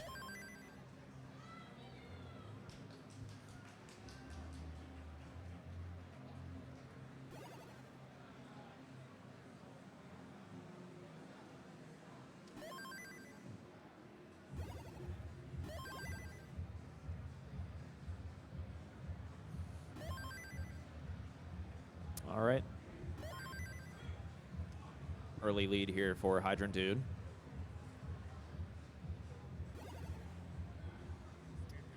I'm gonna look for a clean double to get back to that Tetris ready right side. Set up, waiting for a long bar. Yeah, we do. Can we get Nevinator and Dan B over to stage 2? Nevinator and Dan V over to stage 2.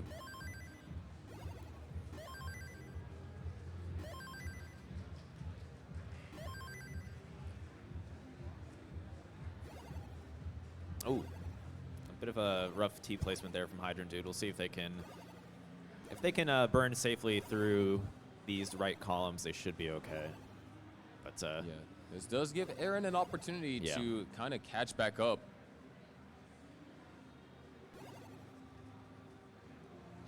And wow, this is a drought. 35 pieces and counting. Oh my gosh, this drought. What is going there it on? is. Finally gets the long bar. And RNG said sorry and gave another one shortly after.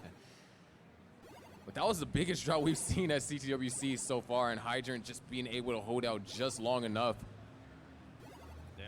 Yeah, that 42 drought for Aaron as well. But they knock it down with the Tetris and close the gap ever so slightly. And yeah, it's nearly tied up. Hydrant's going to burn a couple of lines, reopens up the well, and is ready to score.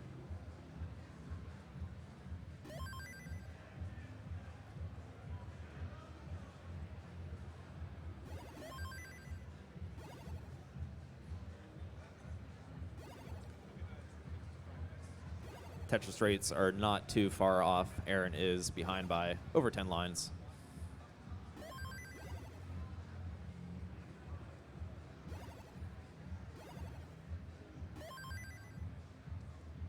All right, we are nearing the transition of around 30 lines away here.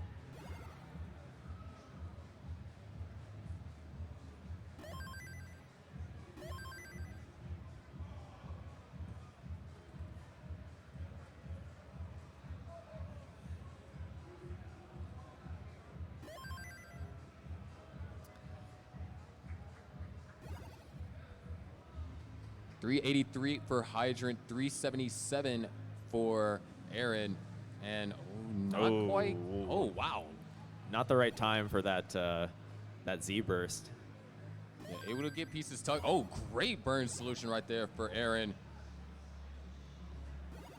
Yeah, this has been quite a rough piece sequence. Hydrant still not able to utilize that eyepiece, but is able to throw just enough pieces over the left, knock down a Tetris. And so does Aaron. Hydrant will transition on the next Tetris or 3 burn lines. Yeah, this is actually still a very close match. Hydrant has maintained that 10-line lead. And oh, no, Aaron needs to get the long bar over and gets it over. 2 more Tetrises left before transition is possible. Small misdrop from Hydrant, so Aaron actually could be tied. And Aaron being 10 lines behind means that Aaron would have a pace advantage. And there it is, 2 quick Tetrises for Aaron, 36,000 points in the lead. Yeah, so far this is a pretty close matchup.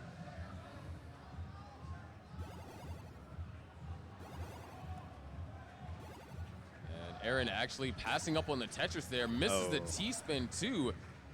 But Hydrant hasn't really found a way to kind of get in the scoring position.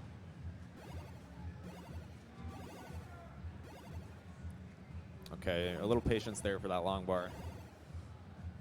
Aaron opens up the well. Now, a little thing about, Hydrant. Hydrant was the first player to ever roll over the score. That's right. And what a rollover means is getting 1.6 million in the game, which even using the game Genie codes that we have to uncap the score, it couldn't handle 1.6, so it sets your score back to 0. Yeah, I feel like Hydrant Dude and Cheese beforehand kind of, showed what power is capable of rolling in.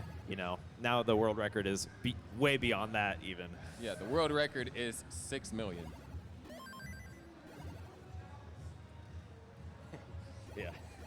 And speaking about the world record being 6 million, the player that did get the 6 million is playing up top on the left, Eric. Eric ICX, looking to bring it here in 2022. Yeah, just barely second seed under Fractal since both of the players had 14 max outs in their qual. Well, here we go. We got a 5,000 point game between Aaron and Hydrant. Aaron just being able to really hold on to the lead. And the thing is, Aaron is also behind in lines and has been so for the majority of this game, so does have a little bit more to score before 29 than Hydrant. Yeah, this has been a very close match, literally the whole game. It's going to come down to these last 3 levels here. Yeah, 772 for Aaron. Set up for the Tetris. Had to cover up the well and now waiting on a couple of pieces. Just going to go for a couple of flat burns. And there it is. Boom, Tetris for Aaron. Holding out for now. The long bar is Hydrant. And boom, Tetris for Hydrant. Another boom Tetris for Aaron, not allowing Hydrant to really build up a lead. And Hydrant actually going to have to take a couple more burns. Yeah. Aaron in position, and boom, Tetris for Aaron into the lead. Hydrant Dude is on level 28, but is rather high, so has to find a way to navigate down. And of course has 29 play in hand. Right. Set up for one last Tetris here before 29. Waiting on it, and there it is. Boom, Tetris for Hydrant, goes to level 29, knocks down another one to maintain the lead, but Eric takes it right back by 140 points. Aaron now needs or can only score one more Tetris, and maybe that was intentional to hurry up and set up for another extra Tetris on 29. But oh no, that hang needs another long bar. Needs another long bar in the middle of a drought, and hangs the long bar. Hydrant is good for game number 1. That was a great game 1. We have been seeing some early top outs in these last few sets, but looking like Aaron's going to bring it. Of course, they were fishing for that aggressive play, like you mentioned, to bring it. You know, going up against a player like Hydrant, I felt like Aaron felt confident in his ability to tap pieces over to the left, and so getting set up for another, like, essentially setting up your stack for 8 high to knock down a Tetris on 29 and essentially go for a Hail Mary. I think that's what Aaron was trying to do, and just unfortunate to hang the eyepiece and a couple other misdrops where they happened. Yeah, the right idea. Meanwhile, K-Poke and Eric are incredibly close, and that is saying a lot because we are looking at a 78% Tetris rate for almost both players. Do we have another, or we're done?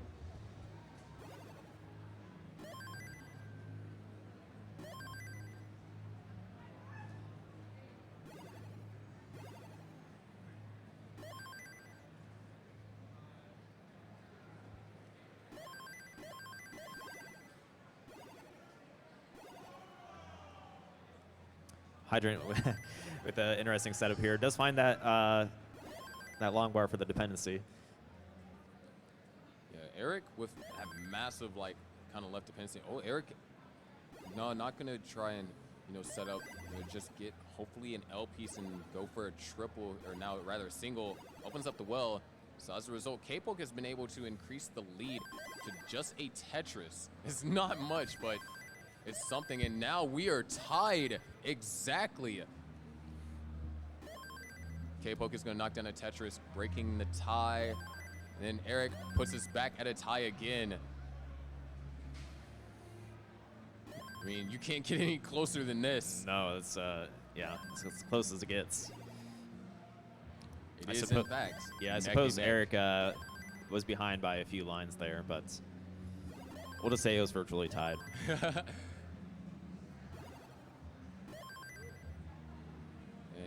Eric having to take a couple of burns here, but same as Poke. The player is waiting on a long bar. Poke knocks down a Tetris and starting to kind of build a small lead here. And oh, great delay burn by Eric.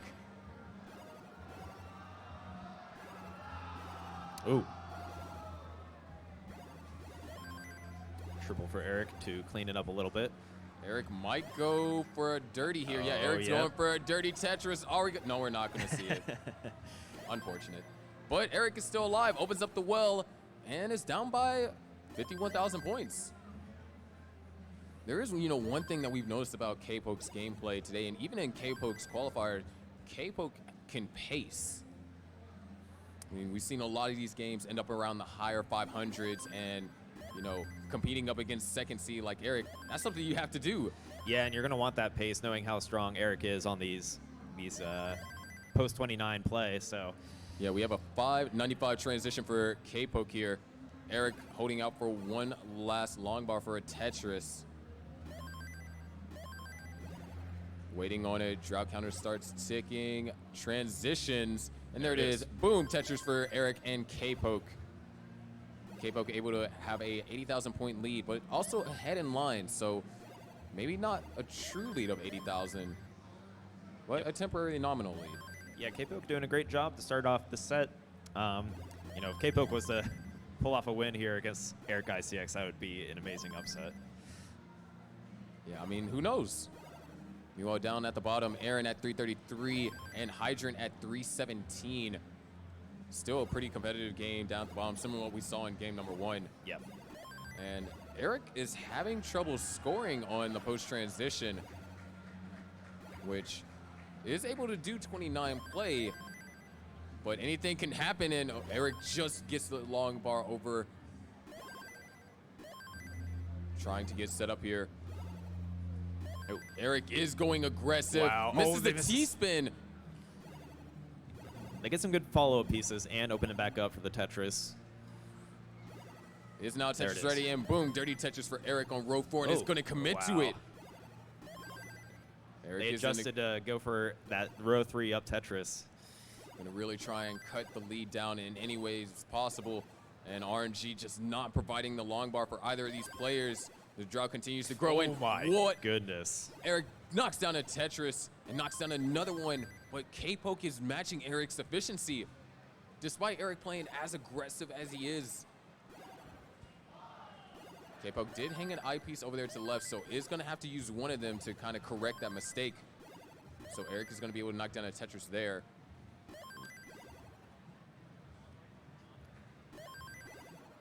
K-Poke maintaining that over 100K lead. Of course, as these levels move forward, Tetrises are going to be worth a lot more, but having any cushion you can against Eric ICX will be a ticket to victory.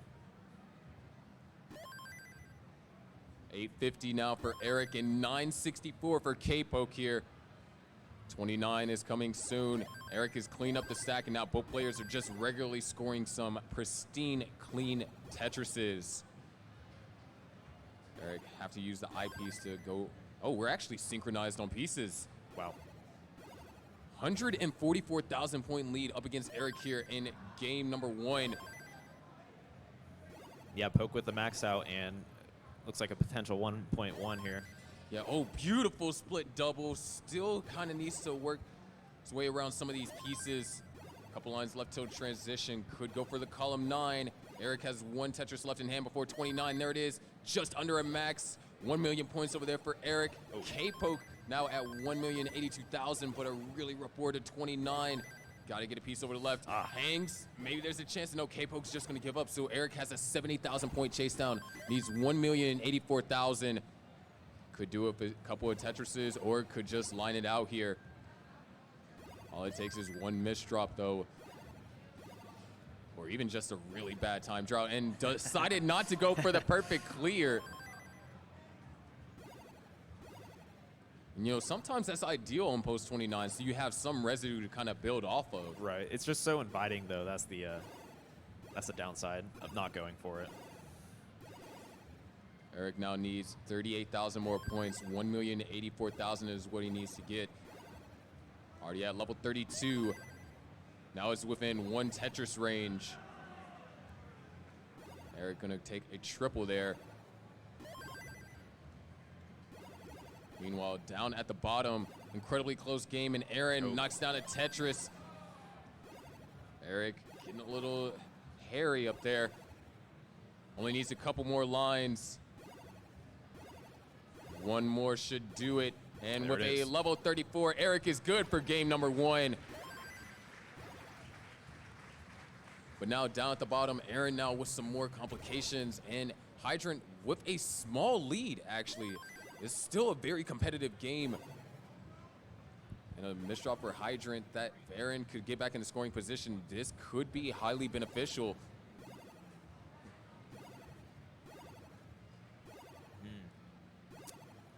All right. Some patience there from Hydrant Dude to find those burns. 120,000 from Hydrant. And now 785 from Aaron. Down by 67,000 points, but also because of how high Hydrant was burning, found himself a level behind. So we could as well be neck and neck here. And that Tetris is going to see it. Yeah, we're separated by 5,000 points. Another Tetris for Hydrant, 888 to now 850, but a Tetris for Aaron. keeping things as close as possible.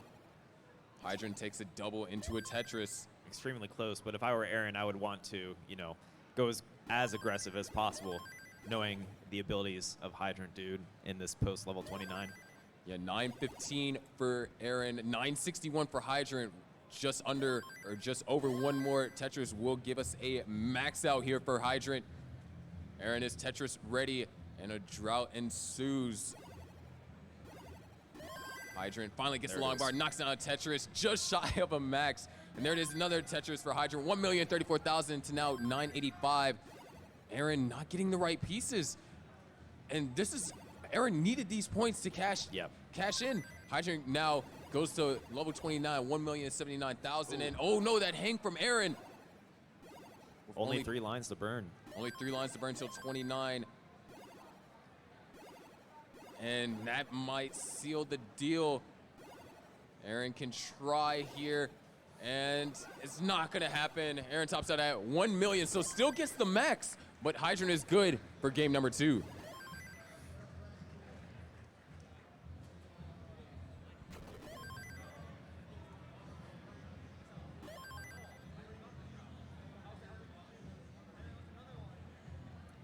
It's been a pretty close matchup so far. Aaron has been keeping up in pace for the most part, but as we see against Hydrant Dude, you're gonna want a little bit more than that. You're gonna want a little bit of an edge, so you might have to bring some extra aggression if you're gonna want to even take it was this just reverse those last sweep. 3 levels, because in terms of pace, Aaron was actually surpassing Hydrant towards the end, and then having to spend all those burns from level 20 to the end of level 27 onward to level 28. Hydrant was able to essentially utilize all level 28 for his full worth of like 100,000 points. Yeah. But, man, once again, look at this match by Eric and K-Poke. We talk about efficiency, both players in the 80s in terms of Tetris rate. Yeah, I'm very impressed with K-Poke so far.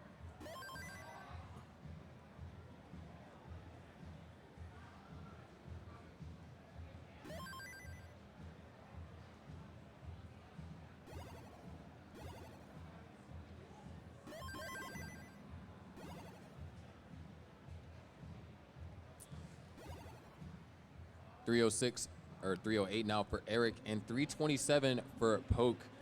It appears we're going to be running into a drought, so Poke is going to be able to hold on to this lead as long as Poke is able to capitalize on the long bar whenever it shows up, of course. Yeah, and Poke did a great job in game 1 of kind of establishing that cushion room that you kind of need against Eric ICX. We saw how consistent Eric is on that post-29 play. So forcing them to line out and hope that they run into some kind of mistake or have to go for Tetrises, it's going to be the key, because Eric will stay alive. Eric has hit colors, I believe, on NTSC. Eric is the second player ever to hit colors in general, and the first player to hit colors on NTSC, which playing the game that far to where the color palette breaks. I mean, that was something that originally we thought only Taz's can do. Right. Yeah, it's insanity. But even now, K-Poke is finding, just some areas of efficiency. Now is up to a 52,000 point lead.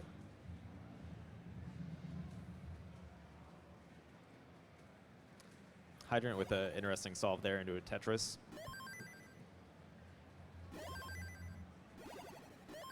Went for a T-spin single.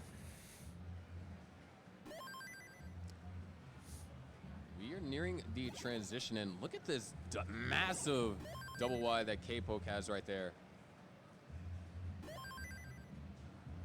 And, generally, you see, double wides not really done as much because players nowadays try to emphasize a lot on efficiency and, having to burn to get Tetris ready.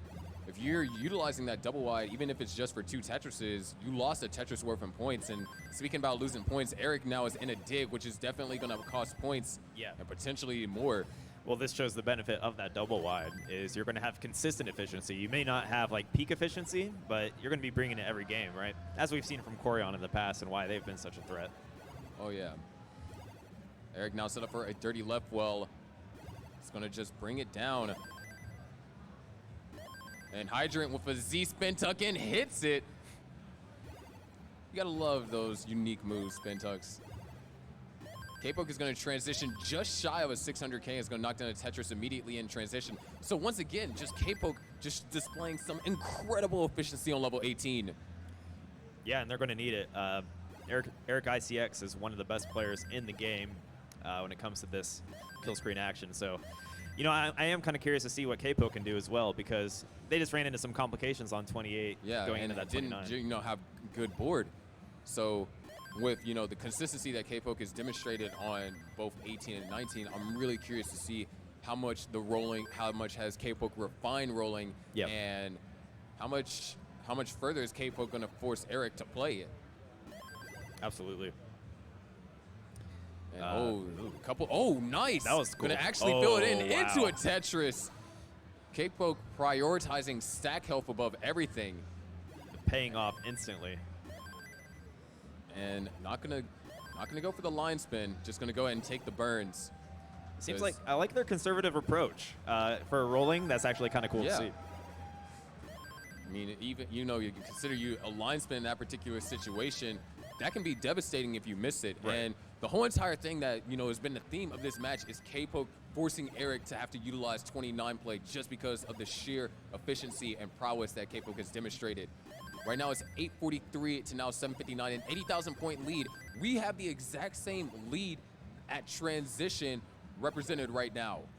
Yeah, K-Poke's been very consistent on 18 and 19, and I really am curious to see how they play into this post 29. Aaron's in a little bit of trouble. Aaron needs the eyepiece, and the eyepiece doesn't come, and Aaron's gonna top out.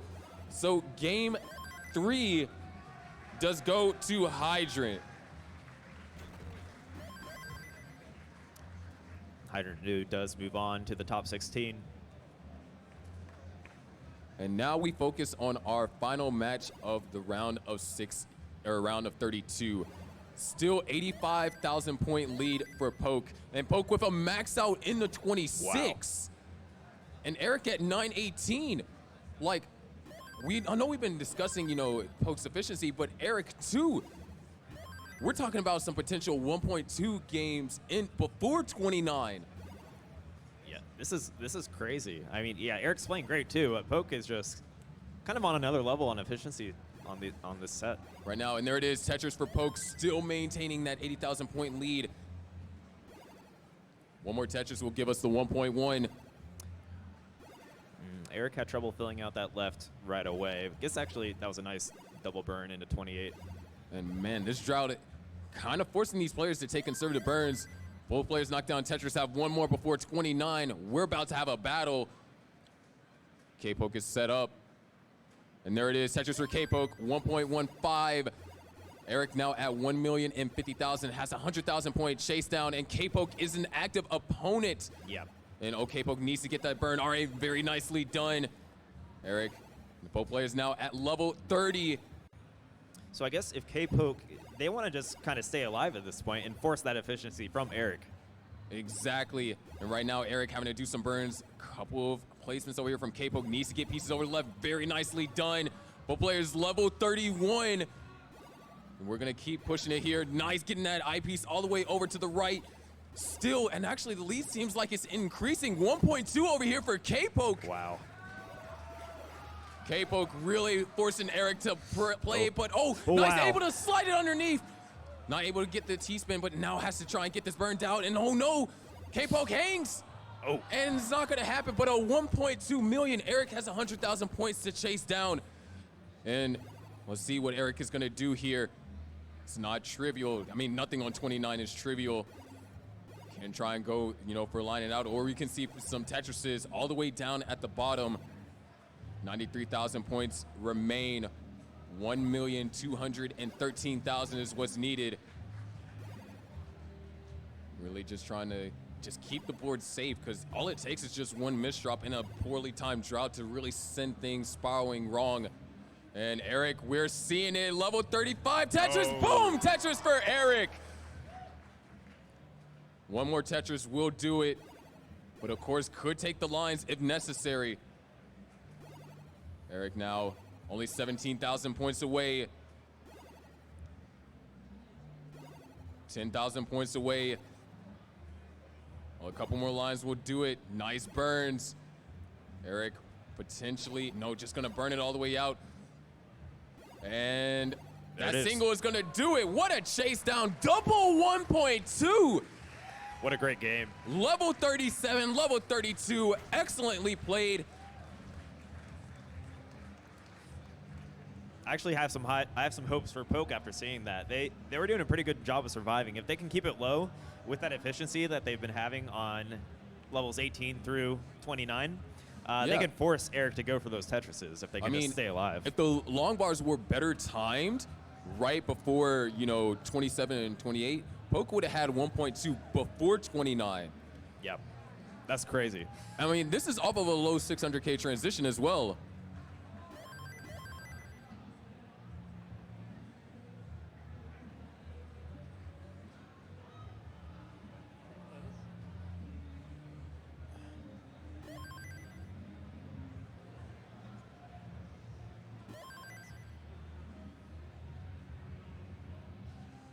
So here we go, game number 3. I mean, Eric has demonstrated definitely some perseverance. But K-Poke has been making Eric work for every single win. Like, despite what the scoreboard might say, really demonstrating just how insane K-Poke and Eric are both are. And Eric now, the hang! K-Poke takes game number 3. There it is, an early top out. Yeah, it happens to the best of us. That's why upsets are so prevalent in this game, right? Like, anyone can top out early, even on 18. If you're trying to play aggressive to keep up with Poke's efficiency that they've been bringing on game 1 and game 2, that's bound to happen. All right, so we're going to try and wait on our players to get their seeds in, and we'll start game number 4. But, I mean, that is huge because now there is a window of opportunity. If K-Poke can manage to win this, we can be looking at a decider. It's not going to be easy, but K-Poke has demonstrated, it seems like almost all the puzzle pieces are there. It's just up for K-Poke to assemble them. I agree wholeheartedly. This is probably one of the best games we could have to end the night.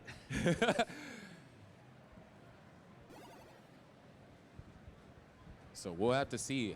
And the thing was, I mean, even though, we were focusing on the efficiency, K-Poke has some fantastic discipline. Yeah. Because there were some, nasty droughts that they had to deal with. And, of course, Eric just being able to survive. But K-Poke keeping the stack in a way, always Tetris ready when the long bar comes after, a massive drought. And, those Tetrises after a drought can be those pivotal moments. Small miss Z-spin over there for K-Poke. No, the discipline really is incredible and kind of K-Poke's ace right now if they're going to want to take Eric on. But with that being said, I think Eric has quite a trump card when it comes to most players, is that they don't die. So you really have to force Eric to go for some efficiency or else they're just going to line you out. I mean, we're talking about Eric, during his color runs, more than 1,000 lines scored in one game on 29. So definitely, K-Poke has to use that efficiency and then also have to combine it with 29 survival. But also, something could just go wrong on Eric's side and we could be going to an early decider. That is, we already saw it happen on game 3 there, and that's, it could keep happening. I think K-Poke has brought some incredible consistency, moving to that kill screen. So, anything can happen here. Yeah, right now, K-Poke actually in the lead here. Scores are relatively high. Not as high as we saw them earlier going, players with 85% Tetris rates. I don't think I've seen K-Poke really drop below 60. They've been like maintaining 70 plus pretty much all their 18 games. I mean, even in, their prior match before going up against Eric.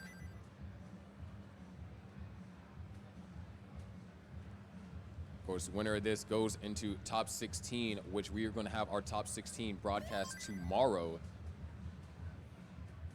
I cannot wait.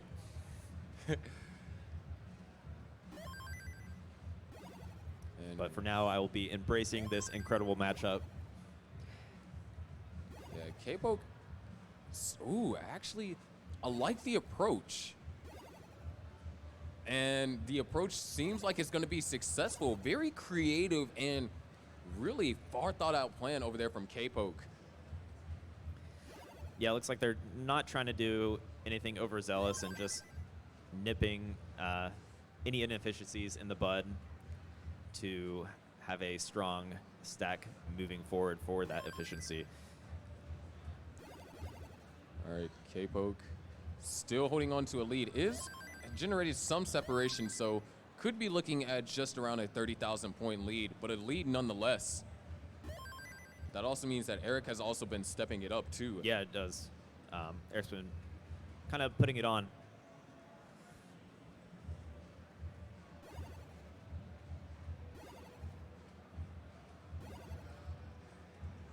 K-Poke having to take a triple there in the midst of a drought.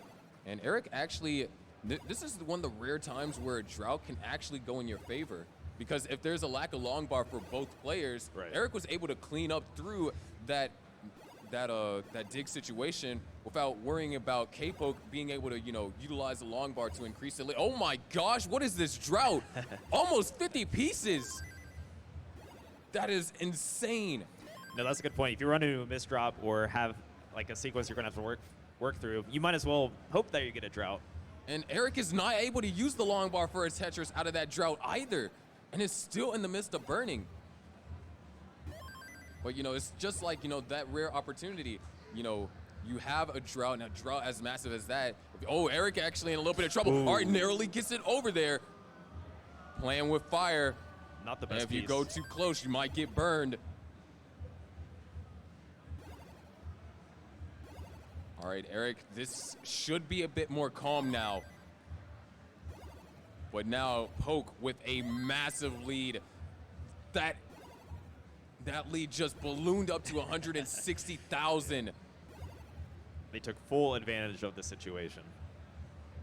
I mean, when we say, this is a chance for, players to take advantage, really took advantage of that. And with the way that they've been consistently stacking, I would expect that. Yeah, Eric's got to bring this down a little bit. They only have 7 lines to go. Yeah, we might be seeing a dirty left foot Tetris. And there it is. Boom, dirty left foot Tetris into transition at 378. K-Poke is going to transition at 570. 213,000 point lead at transition up against Eric here. Yeah, so far kind of the same story that we've seen in the first 3 games in this matchup. K-Poke bringing that efficiency, going to have to force Eric to, if they make the kill screen again, which they have been very consistent so far, going to force Eric to have to chase that down. Yeah, Eric is able to knock down 2 Tetrises off the lead. K-Poke utilized that opportunity to really get the board under control. But right now, it looks like we are going to be in kind of like a stalemate. Both players, scoring Tetrises back and forth once up against each other. Nice burn from Poke. They are now Tetris ready, and there it is. Boom, Tetris for K-Poke. Eric holding out for this long bar. Sure taking his time. Misses the spin. And that's going to prevent Eric from utilizing that long bar for a Tetris, so K-Poke is going to successfully increase the lead to 180,000. And that's, kind of the point we made earlier, being able to capitalize on those long bars after droughts. Yep. Nice horizontal skim from K-Poke into the ideal piece, into the Tetris with that 150,000 point lead. Yeah, still holding on to this strong. Both players really clean here on 23. There it is, boom, Tetris for Eric, and boom, Tetris for K-Poke. 802 now here on 24. Another Tetris for Eric, but boom, Tetris for K-Poke. K-Poke really suppressing any advantage suppressing any will from Eric to try and decrease the disadvantage for himself. Waiting on the long bar here for K-Poke. Not showing up, not the best pieces either. There it is. Boom, Tetris for K-Poke. And we are actually synchronized on pieces too. And beautiful triple over there for Eric. And boom, Samo Tetris. K-Poke once again 926, up by 184,000. This play from K-Poke has been nothing short of phenomenal. No, it's quite impressive. This is really what they need to take on someone like Eric.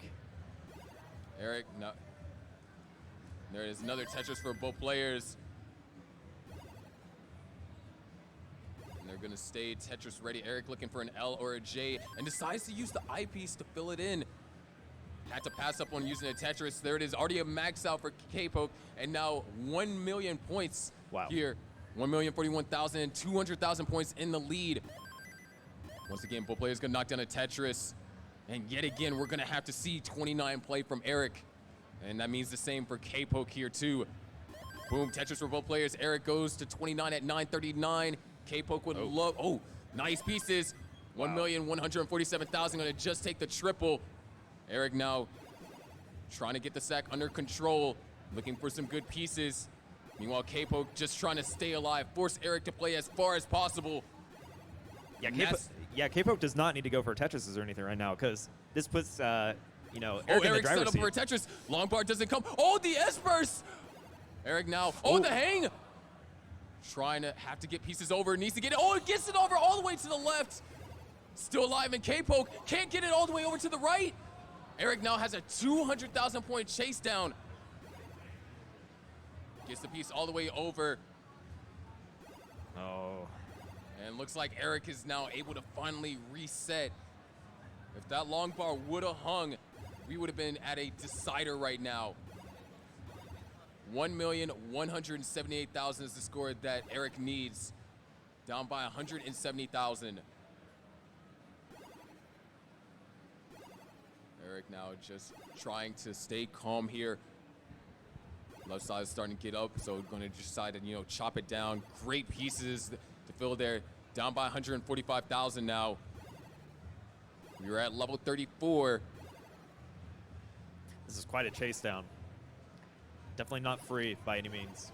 No, you have to have just insane mental fortitude on 29 speeds.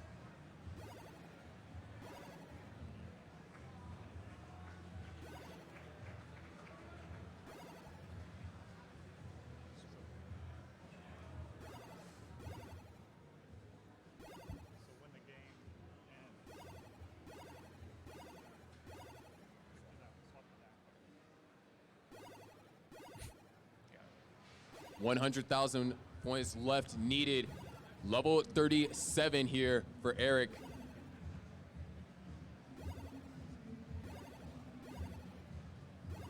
Here we are, level 38. I believe this is the highest level we've seen in our tournament so far. Yep. Which no doubt that might get broken tomorrow. Absolutely. 1.1 million there for Eric, needs 73,000 more points. Level 39. 2 Tetrises will still do it.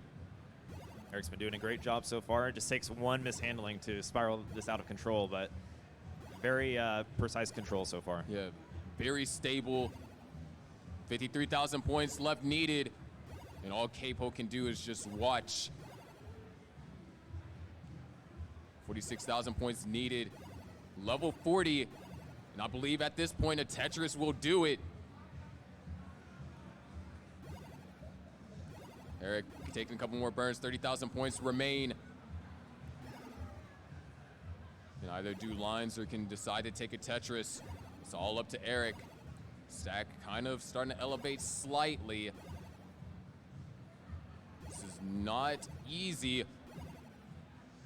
And Eric might be, gonna burn it down. 7,000 points remain. Couple more difficult pieces. And that That's double it. is gonna do it. Eric is advancing to top 16. Go with the Tetris. There we go. Eric is gonna advance to top 16. But I want you guys to give an extra round of applause to K-Poke. That performance was phenomenal. Amazing play from K-Poke. I mean, we're talking, K-Poke forced Eric to play all the way to level 42 to chase down the score. Absolutely fantastic.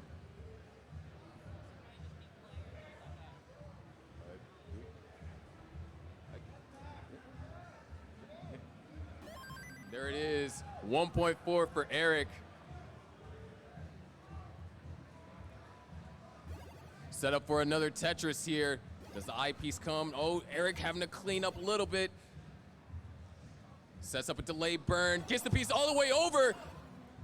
Needs to open up the well. Well is open. Do we get a long bar for the Tetris? And it gets over. 1.5. What a game. Level 47. And that's a preview of what you guys are going to see tomorrow. Top 16, top 8. All that is going to be amazing, Shin. Yeah, I cannot wait to see what happens tomorrow. We had just judging by Eric's consistent play and everyone else that has advanced to that top 16, it's going to be just we might have some very long games if we see some play like that.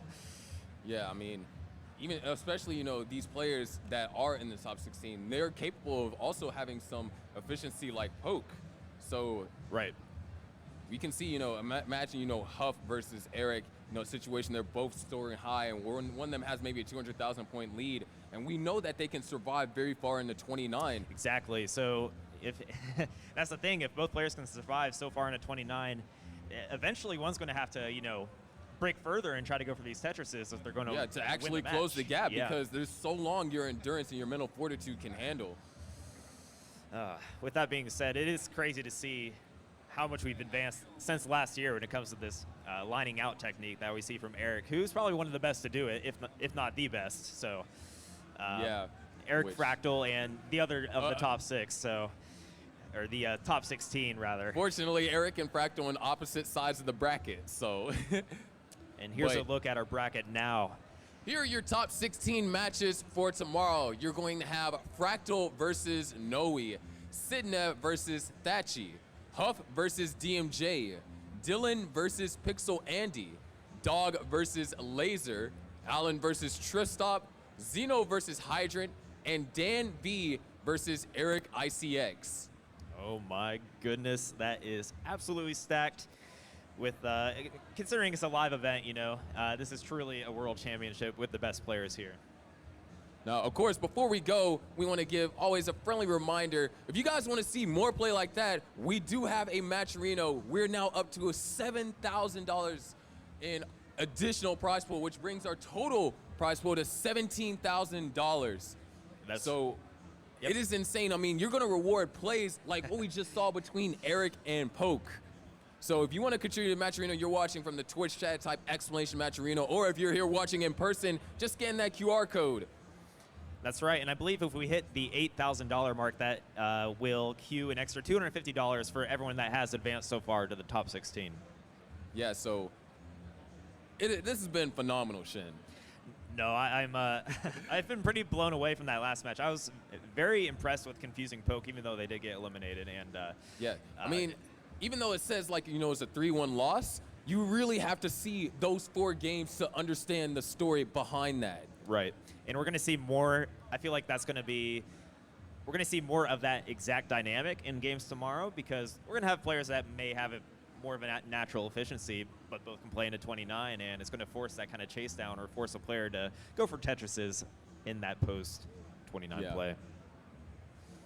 But of course, we will see you tomorrow for our top 16. Dude, I cannot wait, Sharky. I'll be here with you tomorrow morning, and we're going to kick this off with some high energy, and I cannot wait. Oh yeah, it's going to be amazing.